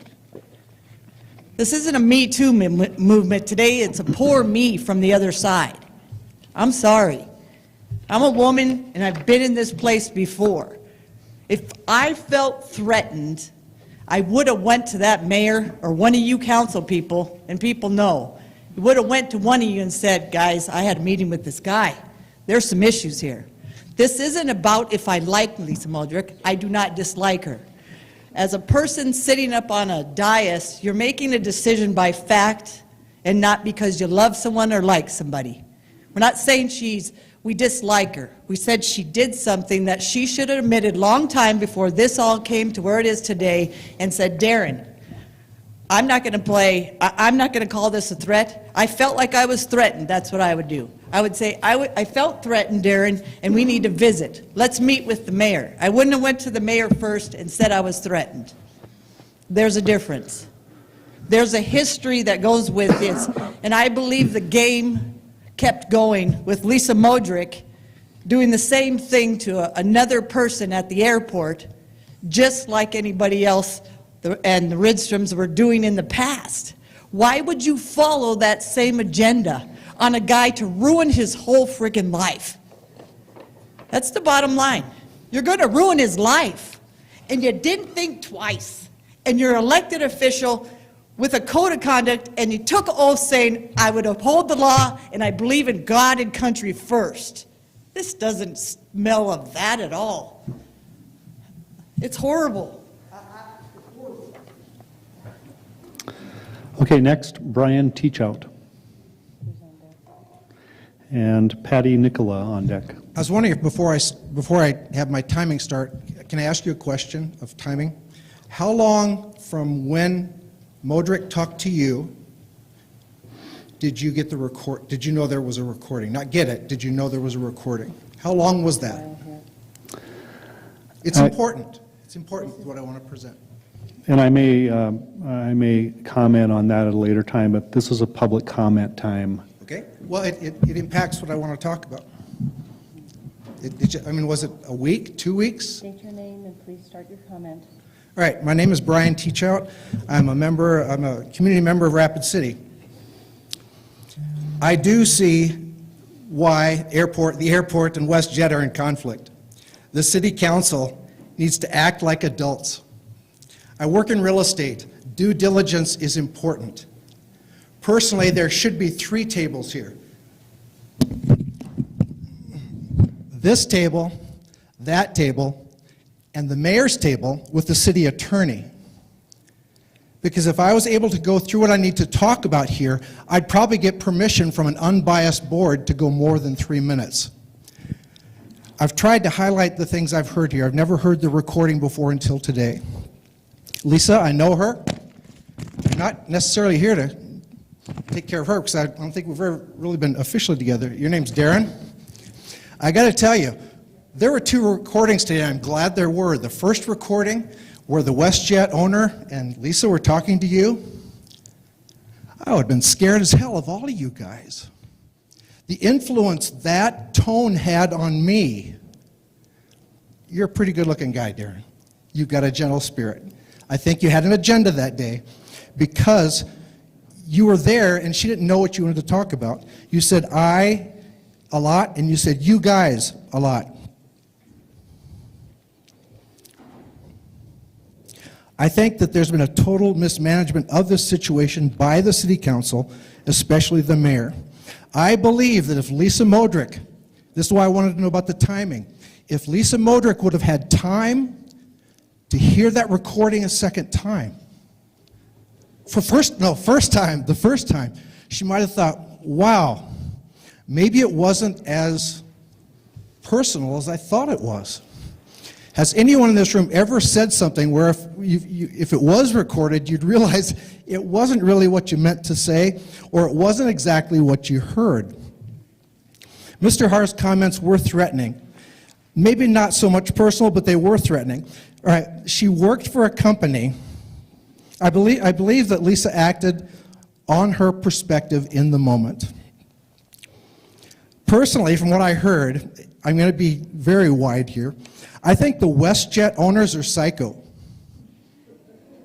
I think they're psycho. Now, if you can imagine being Lisa Modrick going to work for these people, and she comes in and she sees the influence, do you see that there could be an influence on her as any new employee, knowing that you're going to work for people that have this opinion of you guys? I thought you were. I thought that it was a rough situation. I can then see that Lisa's perception, based upon the WestJet's perception, was shared with her husband, Mike Modrick, who then, based upon his wife's take, was able to sit there and talk with the mayor. and he talked about guns.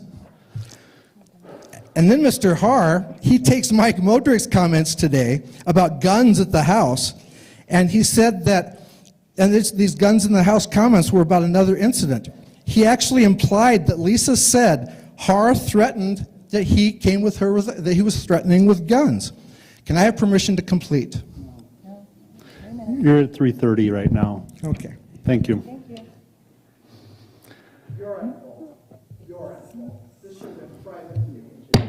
Sit down, please. Patty Nicola next, and Tim Johnson on deck.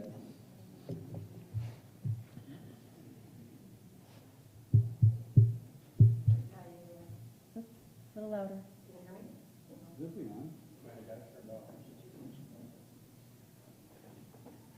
Hello? Perfect. Okay. Thank you. My name is Patty Nicola. I first met Lisa Modrick about 40 years ago as a coworker, and we quickly became close friends. I actually introduced her to Mike. So, anyway, Lisa has always been kind, intelligent, and a passionate person. And over the years, I have learned a lot about her. But one thing I can say about her is that she's not a liar. If she said she felt threatened at the December 10th meeting with Darren, then I believe her that she felt threatened. I hadn't listened to the tape recording of the meeting prior to today, but I guess I didn't think I needed to, because I felt, obviously, she felt threatened, and that is something that you just don't make up about a situation. You know, I guess, you know, now that I have listened to it, going off track of what I wrote down here, I just feel like, you know, everybody's reaction to how a threat could be different.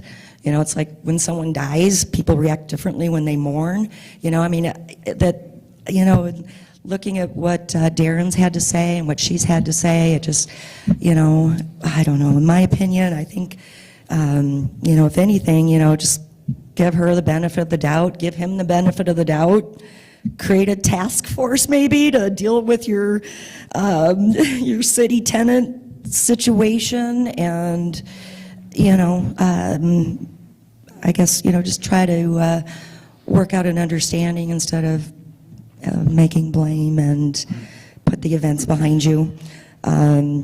Stand by your fellow council member and vote to not remove her from office. Thank you.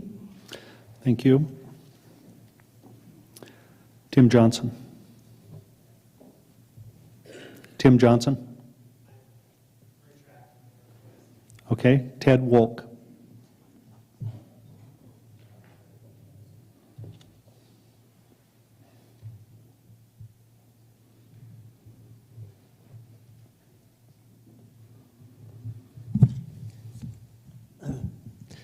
Mr. Mayor, members of City Council, attendees, my comments today are based on information I was able to find by reading all the events that have led up to the WestJet City fiasco, which has been going on for a number of years.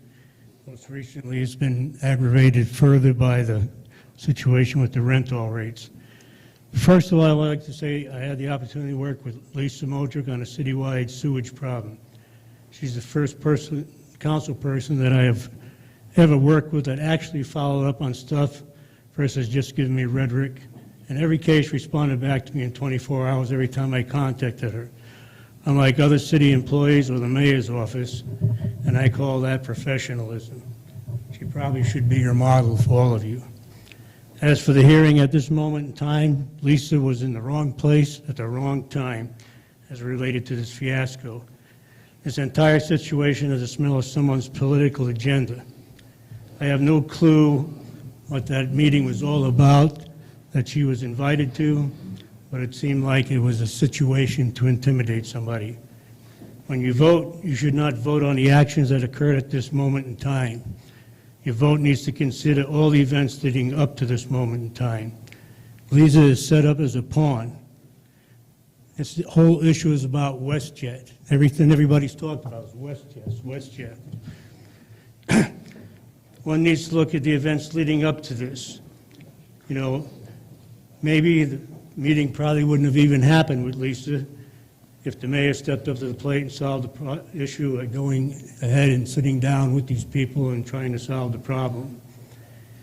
Again, in reading about Executive Director Patrick Dame's emotional issues in the journal, apparently he decided to pass the baton on this WestJet problem. Because of this, it got out of hand.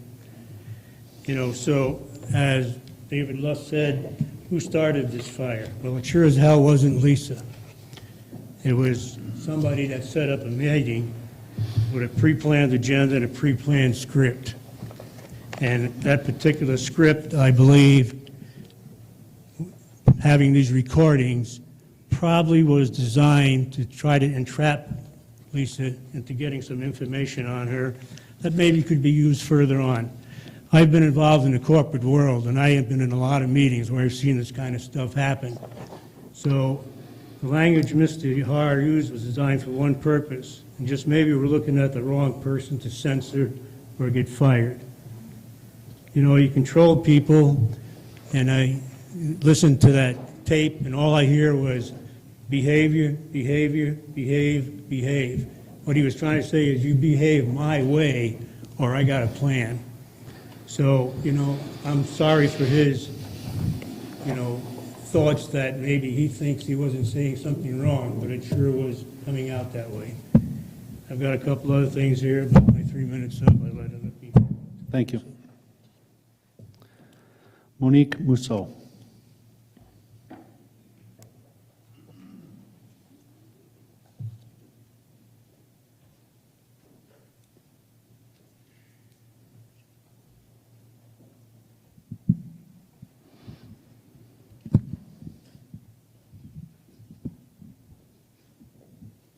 Good evening.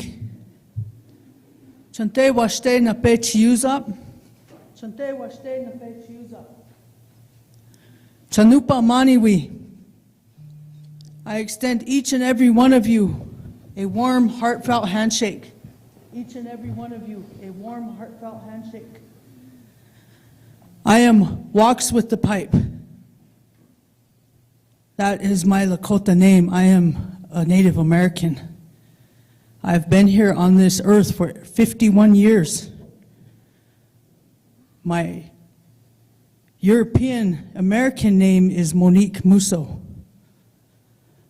Mr. Allender and I share something, and that's we were ex-police officers, and we were held to a higher standard than any civilian. And he's in a position now where he knows, and each and every one of you sitting on that stage, you're held to a different position. Ms. Modrick was held to a different position. I'm very honored, I'm very humbled, and I'm very educated and very skilled in the law. I've been a part of the Paha Sapa, the Black Hills, and this community for 51 years of my life. I've seen a lot. I come to you as a daughter, as a granddaughter. I come to you as a mother, as a grandmother. I come to you as a sister, as an aunt. I come to you in the form of a female. And it just hurts me that all of you have a female in your life. You were born from a female. And for Miss Hancock, the ex-council representative that was up here screaming around, that was a poor example to be giving. Because each and every one of you sitting on that stage, and everybody out here, and myself, you're setting an example for your children. You're setting an example for your grandchildren. Don't be that Harvey Weinstein. He's going to be held accountable. He's going to prison. That's what this is about. There's a whole separate thing that's not being said here. And that good old boy system, Mr. Allender, stop it now. And each and every one of you need to stop it and know that your daughters are coming up and your grandkids are coming up. For them to make a threat to you like that, that was terrible. Take that into consideration and think of what example you're setting for your kids coming up. Ms. Modrick needs to be on this council. All this needs to stop. Thank you. Brenda Jarding. Brenda Jarding. Catherine Paulson. Okay, that concludes our public comment time tonight. The next item on the, or the next part of the process is questions by council to staff, Mr. Haar, Alderman Modrick, or their attorneys. And would there be any indication on the council to suspend the rules for this one item?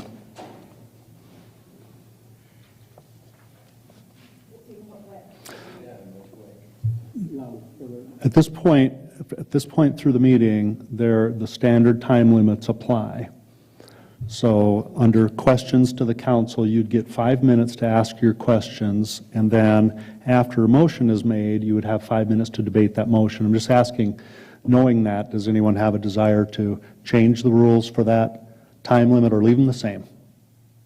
Totally up to you. Okay? All right.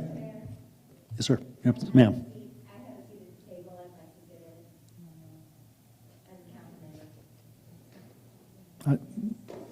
Yeah, I don't know why not.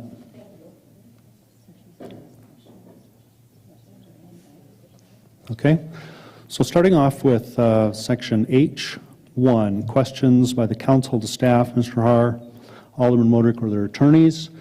I would now entertain desire from the council members to speak, and just raise your hand and I'll do the best I can to keep track. Anyone like to ask questions at this time?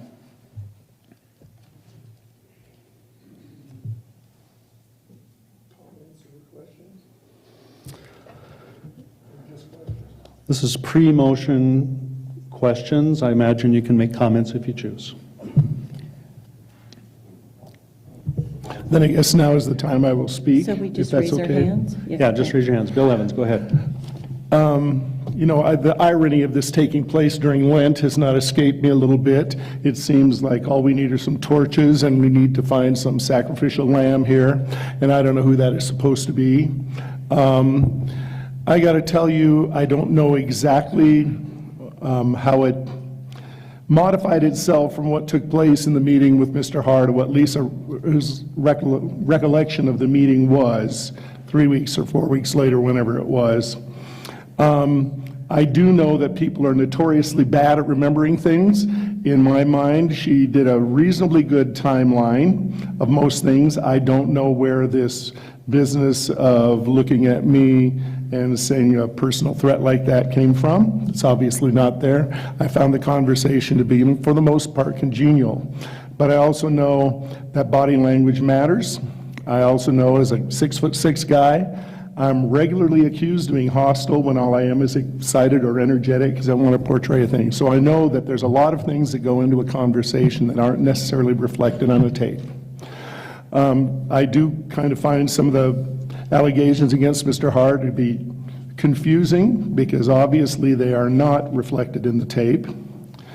But I also have to say that I do also find some of the comments about actions that are going to be taken to complicate this issue immensely, and it doesn't make it as cut and dried as it may seem. And I'm a little frankly disappointed that it came to this state that we couldn't get this worked out in private. I agree with the man who spoke. This should have been a private matter, and it should have been worked out. Obviously, there's a gross misunderstanding of where the two sides come from, because I do not think Lisa is a conniving, evil person that is going to fabricate a story specifically to come after a man. And I've never met Mr. Haar, but I can tell you by the way I watched him speaking today, he's a really good guy with a good heart, and I don't believe he'd do that either.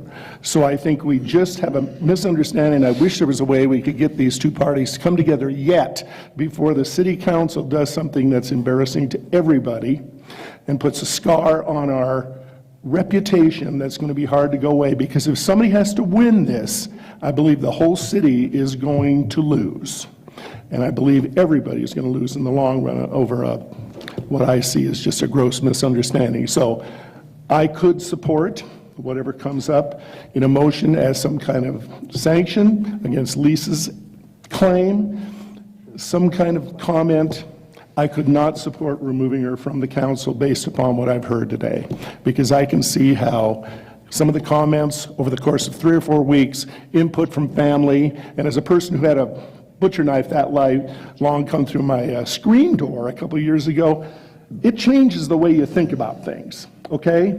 And so I can understand how in conversations with her husband, employers, everything, things might get a little bit kind of messed up and exaggerated, so I'm not going to judge her in that. I'm certainly not going to judge Mr. Harr's motivations, because I don't believe anybody was really trying to threaten somebody in that way. So that's where I'm coming from. Thank you.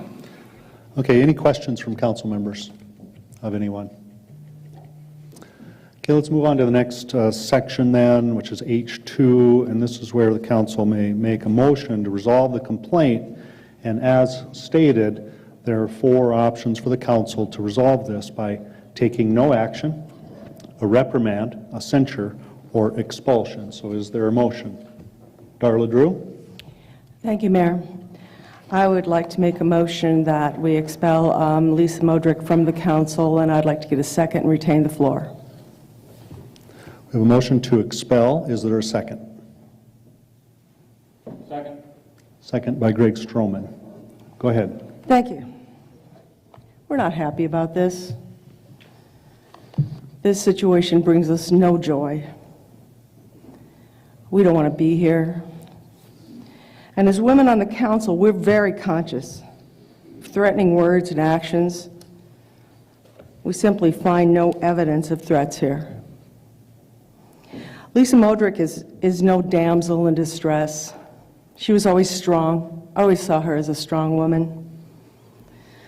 So it is unclear what her end game was for this allegation. There's no doubt she wanted to exaggerate her feelings of fear to the detriment of Darren Haar and his reputation. Her allegations are unfounded, and she should not serve on the council.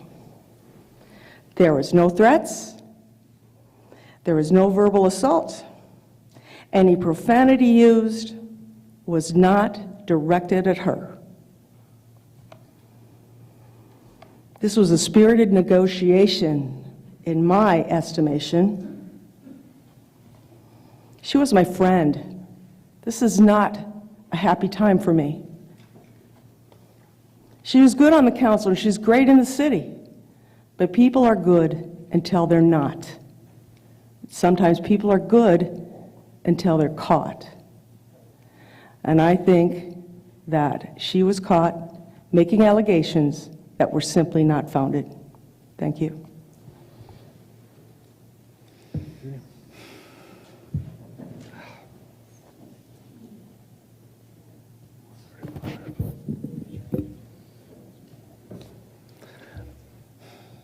Other council members wishing to speak on the motion? Bill Evans.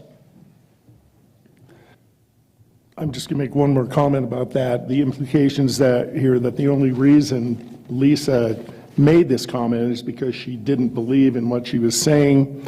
I, for one, believe if she had known there was a recording, she probably would have gone ahead and made the same claims, because that's what she felt happened during that time. She didn't have privilege to review it beforehand and change her story, however.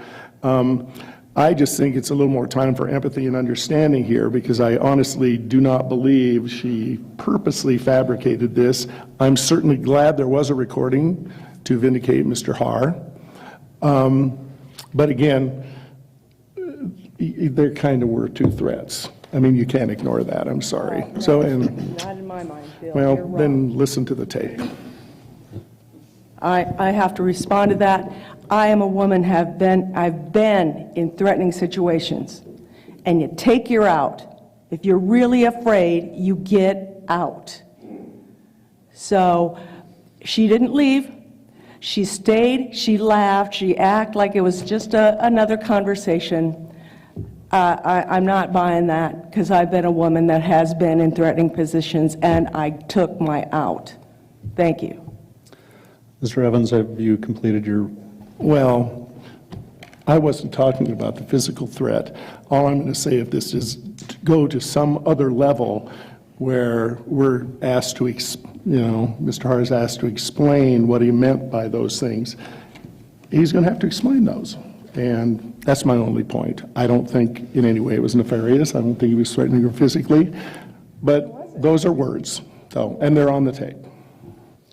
Okay, any other council members wishing to speak on the motion? I do. Laura Armstrong, go ahead. Thank you. I want to thank everybody for being here today. First and foremost, I want to thank everybody who came to the podium and spoke. We are here today to address the complaint against Mrs. Modrick, and in no way, shape, or form does this hearing take anything away from any of her accomplishments or achievements that she attained, both personally or professionally. We're here today because Mrs. Modrick put herself here. She made some bad choices. Second, I want to commend Mr. Beardsley for doing the best possible job with the absolute nothing that you have.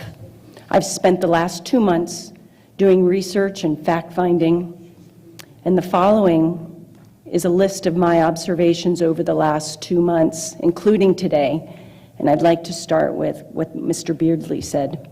The fact that she did not receive her due process, that's false. That we went running off, had a conversation, and we're just collectively wanting to push her off and have her removed. Saying that we can't remove her unless we're abiding by the law, that's false. That the mayor and the city attorney do not care, that's false. Saying that we're here to make Lisa the bad guy. She isn't the bad guy. That's false. Mrs. Modrick's own statements during that January 6th conversation, she said that the chamber was dark and abandoned. That was false. That Mr. Har talked in an aggressive and aggravated state and was on a permanent rant. We heard it. That's false. That Mr. Har looked straight into her and said, "I know where you live."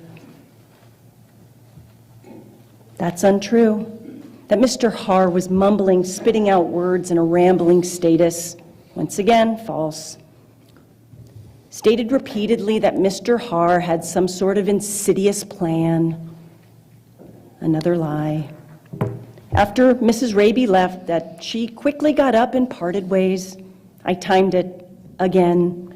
She was there 10 minutes after, 4 minutes of which talking, chatting in a vestibule. Mrs. Modrick said that she went to a mixer, went in, drank something, said some quick hellos, and left to make some notes. However, there are multiple witnesses, some that are here, that state otherwise. She was there for over an hour. Mrs. Modrick said that Mr. Har used his power to lure her into a meeting. Again, that's false. Also insinuated that it was a premeditated effort with Mr. Landine and Mr. Dame. Wrong again. And then somehow I got sucked into this. Mrs. Modrick specifically stated that I asked her, why is she working for WestJet? That never happened. Nor did I ever tell Mrs. Modrick, quote, "You don't know anything about anything." I never uttered those words. And the last lie was the overall tone of the meeting was hostile and aggressive, ending with threats, when in fact Mrs. Modrick laughed, I counted, 17 times during that December 10th meeting.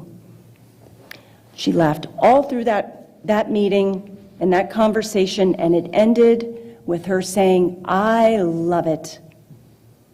In summary, given Mrs. Modrick's conduct and the obvious motivation for this behavior, in my opinion, she has violated multiple provisions of the Code of Conduct applicable to elected officials.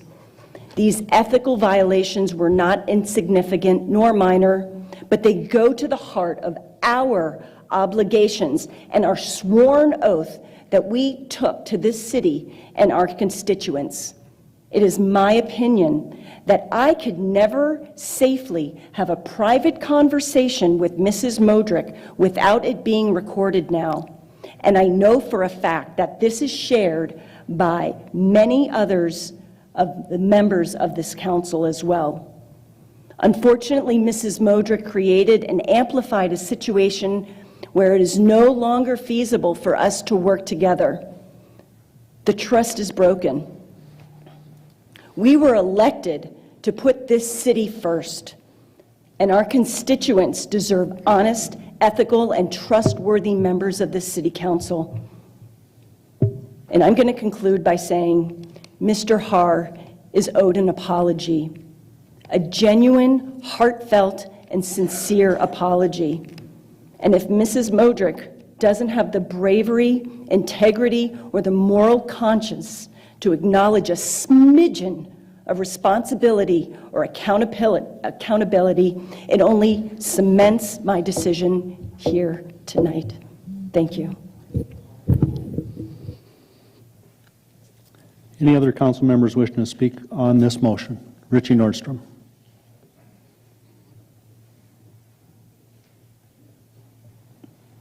Thank you, Mayor. And I would also like to thank everyone that's in the audience that remains here tonight. Thank you for attending this public hearing. I know both Darren Haar and I know Lisa Modrick very, not real well, but I know both of them and professionally. I know Lisa like a sister. I look at this council as a family of members.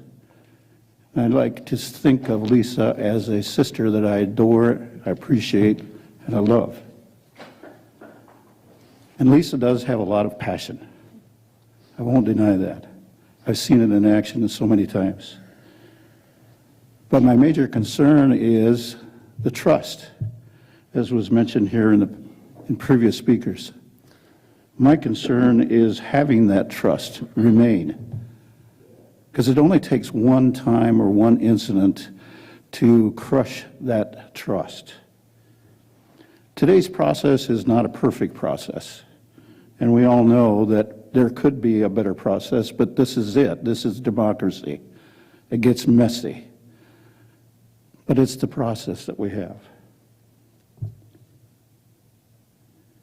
I don't agree with the position that was been taken by counsel, legal counsel, about defending the handbook, or should I say that the employee handbook does not apply to us on the City Council.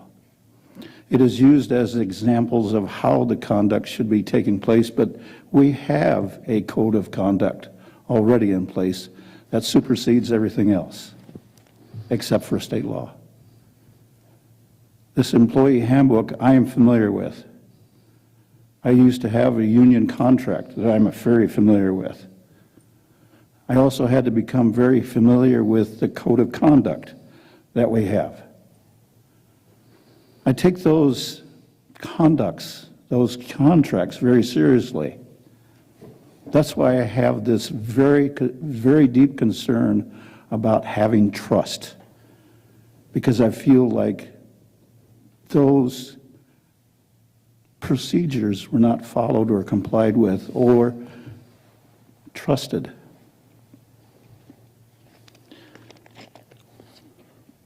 I think that the victims here are not only Lisa Modrick, not only Darren Haar, but the victims of Rapid City. The city of Rapid City is going to be a victim of this entire episode. I hope that we can come out of this still with some resolution and looking forward to better solutions on how to deal with processes that we can learn from. I reluctantly support the motion that's on the floor, but I'm going to support it because when it comes to the bottom line for me is following the examples that was given to us through these different codes of conduct and the union contracts that I've complied with, the best of my ability, but it still comes down to trust. Who do I trust? And as was mentioned here before in these proceedings is, are we able to have those open communications and still be able to trust the person that we're talking to? Yes, we have vacancies on the city council, on the boards that represent us as city council members. We still have a lot of vacancies. But again, it comes back to the trust factor for me, defending the people that are on our boards and defending our directors. I want to have that trust back. And right now, I just don't have it. And I'm sorry to say that I just don't have that trust anymore. And I hope people will still be interested in running for city council. I hope you will still be interested in running or applying for different commissions and boards on the city council, because this is a good place to work for. I thoroughly enjoy it. I still even enjoyed it after today. Let me just say again that I'm reluctantly supporting the motion that's on the floor. But it all boils down to trusting each and every one of us. Thank you. I yield. Other council members wanting to speak on the motion? Okay, Lisa Modrick. Thank you, Mayor. I always appreciate it when you recognize me so that I can speak on behalf of the constituents, the voice of the people, and with my fellow council members as well. And I think that when Richie made the statement trust, that's what has been the toughest for me these last few weeks. I took the time to evaluate where I needed to go with what I had felt. I didn't state that it was a physical, I said there was a personal threat, and it's documented that way. The personal threat was confusing because the conversation was confusing and the meeting was confusing. It was never really identified why I was going. It was never stated that I was going on behalf of WestJet. If I had been stated that I was going on behalf of WestJet, then that would have been my owners that would have gone to that meeting, not me. I went as a city councilwoman and thought that it was going to be in a constitutory fashion, and went there unprepared because I never really got an answer as to what the meeting was about. As the meeting played forward, there was a lot of wondering. I mean, the meeting truly wandered on, and I wasn't quite sure where our purpose was going to be, and I used my usual glass half full that I am, especially if I'm under pressure, and anybody that knows me, they know I have a little bit of a laugh that goes with it. It just kind of releases it. Patty had mentioned about sometimes people handle things differently in funerals because of pressure.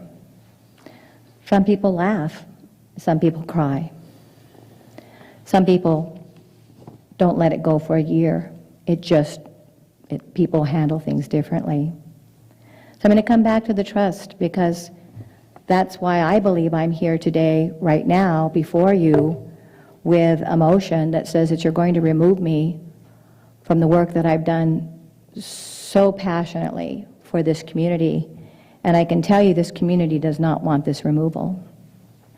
Where the trust went was to my mayor, the CEO of my city. I called him. I said, I need to talk to you about this. When I did so, I didn't have a problem with Chief Jaggeris recording me because I had documented my notes as best as I could remember them. But I knew that he needed to have this information over anybody else. Certainly not the media, not even my family. I needed to take this to the CEO of the city because it was an appointed president of the board that had conducted this meeting with me. I didn't ask him, he had asked me. So it seemed the right thing to do was to go to the CEO of the city. That's where we should all be able to go. if there's a trust issue, I think right now the trust issue is actually with the CEO of the city. I feel like it could be rebuilt, but it's going to have a ways to go. That's including as a citizen. When I went there, I expected it to be in a confidential fashion, and I actually thought we'd come together at the table, because we all work together at the table so many times trying to figure out how we can make things better, either for our own positions or for our community. When that didn't happen, I was disappointed, because it showed a lack of leadership and incompetence. And I find that perhaps because WestJet has been mentioned so many times in 4 years, perhaps that incompetence has been for 4 years. I didn't know. I see it now. So I went in trust and thought the confidence would be there for me. And instead, it went to the press. And that's where we're at today. I didn't create an embarrassment for Mr. Haar, because if I had, I was creating it for myself first. It was released by city administration. And that's where we're at. I did make an apology. I said it at this podium, and I meant that apology. And, I mean, does it hurt? Absolutely. I could cry with Darren, because we won't recover from this for a long, long time. Could we have come to the table? Absolutely. Could we still? Absolutely. There's a lot that can be worked out together on this. But where it was released was in the office of the CEO, our CEO of our city, our mayor. So I have to take this back to the mayor. So if you decide to remove me, you're removing me based on the decision of the mayor of our city. Thank you. No. Anyone else on the city council like to speak on the motion? Greg Stroman.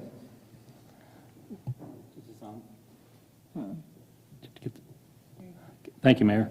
I'd like to echo the comments that were made by Darla Drew and Laura and Richie. This is not an easy thing to do. Nobody wants to sit in judgment. And you recognize the public service that Lisa's done over the years, and she's been in there pitching and working and trying to do the right thing for the city for a long time. But these last few months, she hasn't been doing that. And we're here because of statements that she made accusing a gentleman, a very honorable gentleman, of things that he just didn't do. And we've heard about those statements, and over again in that January 6th meeting with the mayor and with Mike Modrick and Chief Jagaris and the Redstroms and their attorney, the WestJet attorney, Aaron Galloway. So I have to agree, and you'll find that I agree with the lawyers a lot, because I think we've had some lawyers here today that are fantastic lawyers. I've worked with Mr. Lust and Mr. Beardsley over the years, a lot with Mr. Beardsley. And frankly, I was happy to see that he was representing Lisa, because I knew that if anyone in this city or in this state could make a case that makes me look at this from every angle, it's Steve Beardsley. He is very good at what he does. Okay, and so is David, and so is Joel. But I agree with what Mr. Galloway said at that January 6th meeting. He said, statements have been made, you can't take them back. And Lisa hasn't even tried to take them back. In fact, those statements were made 3 weeks after her meeting with Mr. Haar. And she had plenty of time to consider what she was doing.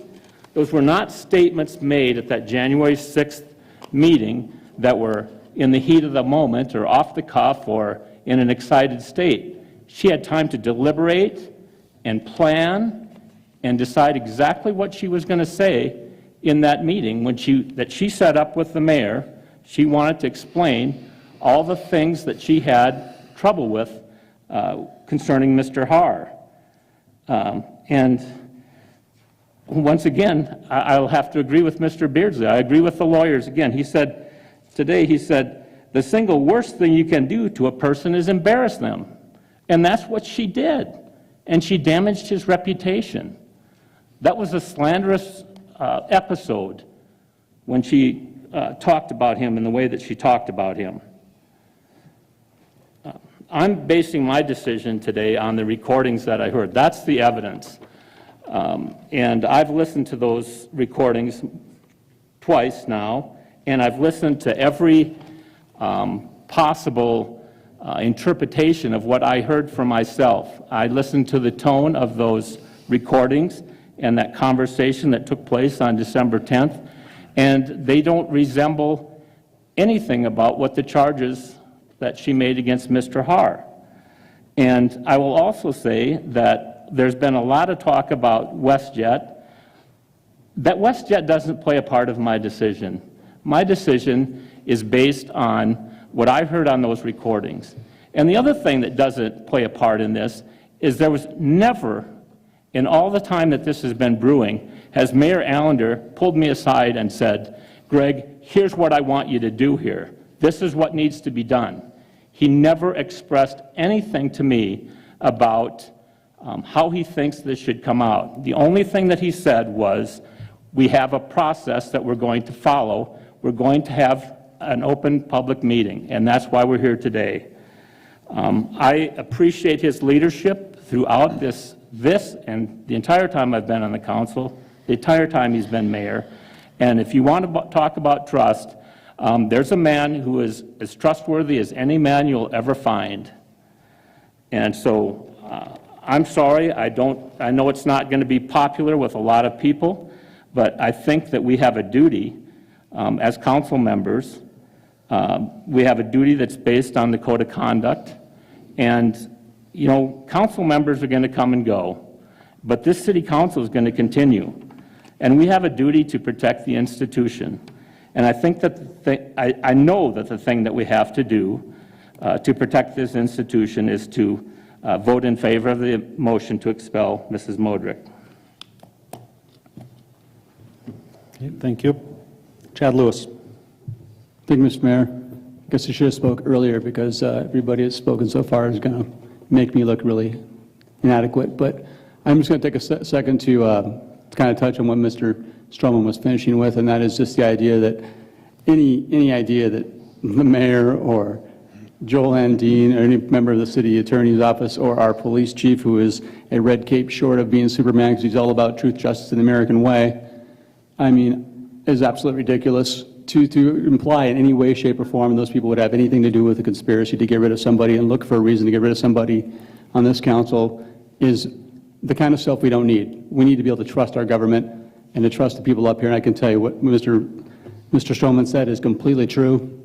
I will argue with this man about a lot of things, and I've done it on the dais, about all kinds of things, especially when it comes to housing. But I'll tell you, right now, he has got nothing but the city's heart, our city's best interest at heart when he talks.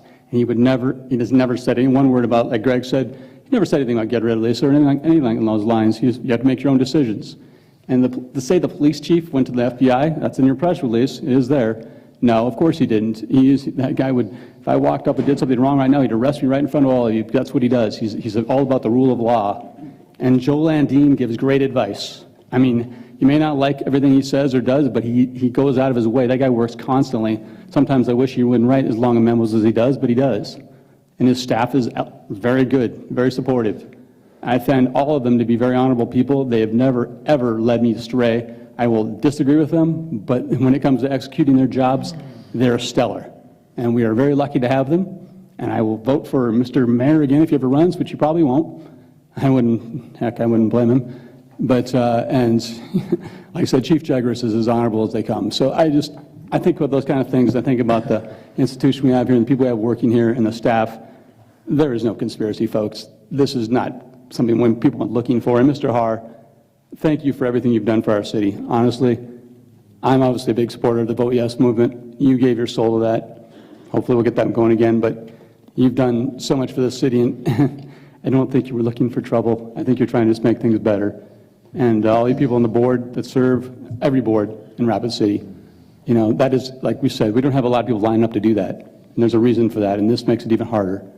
But all you folks on the airport board, I appreciate your service, and I hope you continue with this. Patrick, I hope you continue in your job. You've done a great job. There's a lot more places to go from this town now, out of the airport, because of your work and your staff's work. And I think it's something we, as a community, need to recognize, and we don't do that very often, because all the attention comes to the people like us. We don't really do anything other than vote. And that's the truth. We sit up here and talk. You know, that's all we do. All the work is done by the people in the trenches. And our mayor is a very honorable man, and I just will not stand for a second. When you talk about, when someone said examples for our children, well, I wouldn't be much of a father if I didn't stand up for the people that are doing the right job and doing the right thing, because that's what you do. I wasn't going to talk because I'm up for re-election, and I'm going to probably get hammered now. Oh, well, big deal. Don't put me back here. I don't care. I just give my time with my children then. But I can say right now I have a daughter, and the Me Too thing is very important and vital to our world, that people believe victims. And this, in my opinion, takes some of that away. And I don't want that happening, because I want my daughter to be strong and know that people are going to believe her if she has a problem. And so I think we need to make sure that we try our best to support those people that are out there with issues and bring forth their issues. So anyway, I will be supporting the motion. Thank you. Thank you. John Roberts. Thank you, Mr. Mayor. And I really would have liked to not have talked tonight, but if I did, I think I would regret it. I think most people know that I'm not running for re-election, so unlike Chad, I don't really have to worry about what I say. And I don't plan on ever running again. After 9 years on this council, this is the third time I've been through this. And they get more and more painful every time. I like Lisa. I enjoyed working with Lisa. I think that she had the city at heart. I was very upset and worried about some of the phone calls I've gotten in the last month about people that said there's possibly another side to Lisa. We don't know that. You know, we don't know that. I wish more people would have came forward and spoke about those issues. I do know that as a city and as a governing body, we were given evidence on this. We all had to make our own decisions on this evidence. I made my decision. And, you know, I find it very unfortunate that Mr. Har got put in this position. I think that he is a very wonderful, honorable guy that came back to Rapid City, could have stayed in Tokyo and made tons and tons and tons of money, but wanted to come back to do good for a place that he loved. And he got in the middle of something that's probably going to tarnish his reputation, possibly forever. And I want to apologize personally to him from this board, because this should have never happened. I never saw, or heard, I should say, I never heard anything in those tapes. And, you know, I tried to look at it. I spoke with my wife, because I can't look at it through a woman's eyes. And that's going to be completely different. I understand that. That is going to be different. But on the other hand, I've sat on this council with Lisa for the last 3.5 years, and she's one of the strongest women I've ever met. And I have a really hard time believing anything said in there was threatening. And now, saying the mayor, you know, this is a conspiracy against the mayor. Anybody up here knows that I'm not a huge fan of the mayor.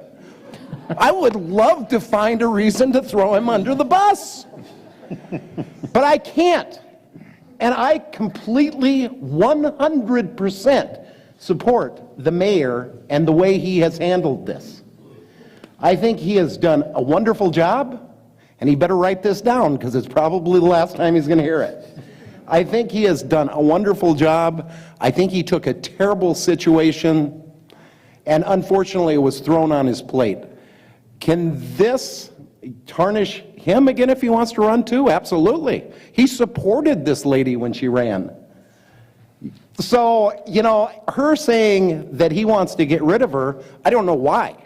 I could see him getting rid of me because of the fact that I fight a lot of the things that are important to him and may not be important to me. But when you're looking at somebody that pretty much his agenda has agreed with the whole time she's been on council, I think that's a weak argument. So anyway, like I said, I want to personally apologize to Mr. Haar, because I think you got stonewalled on this. If there was a conspiracy, it was because the person sitting to my left wanted to get and this, like I said, I might as well just throw it all out there because I'm not running again. Personally, my feelings from looking at all the evidence, I think that this woman was trying to get that man off the airport board for her employer. And that's how I feel. And I took the evidence, I looked at it, I'm voting on it. I don't think she deserves to be on the city council. I don't think she deserves. I think she said many people in the city would like to have her. Many people that I've talked to in the city think if we don't get rid of her, they're not going to trust this body for years. So I do think we have a responsibility, but that responsibility is to remove Lisa, I'm sorry, from this body. Thank you. Okay, thank you. Now Becky Drury.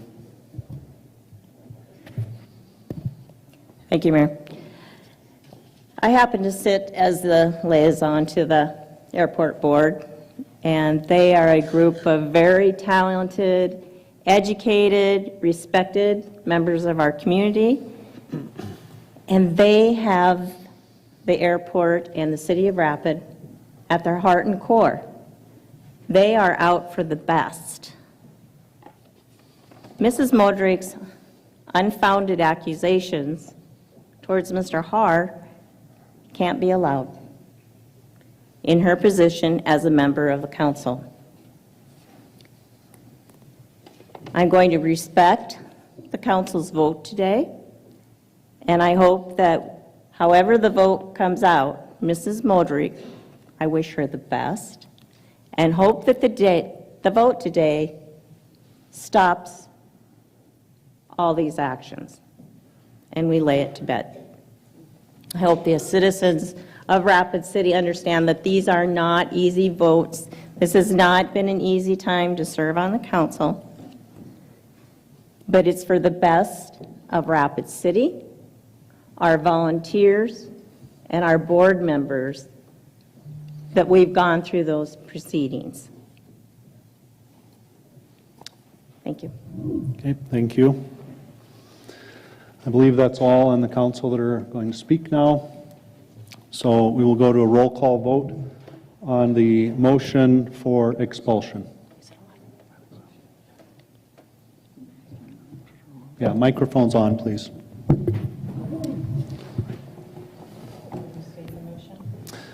The motion is for expulsion of Lisa Modrick from the city council. Lewis. Aye. Effectively. Lehman. Aye. Drury. Aye. Evans. No. Drew. Aye. Nordstrom. Aye. Modrick. No. Roberts. Aye. Stroman. Aye. Armstrong. Aye. Motion passes 8-2. Motion passes 8-2. The city council, by its authority in state law and city ordinance, has removed one of its own members, Lisa Modrick, from office, effective immediately. Thank you all for your service. Motion to adjourn.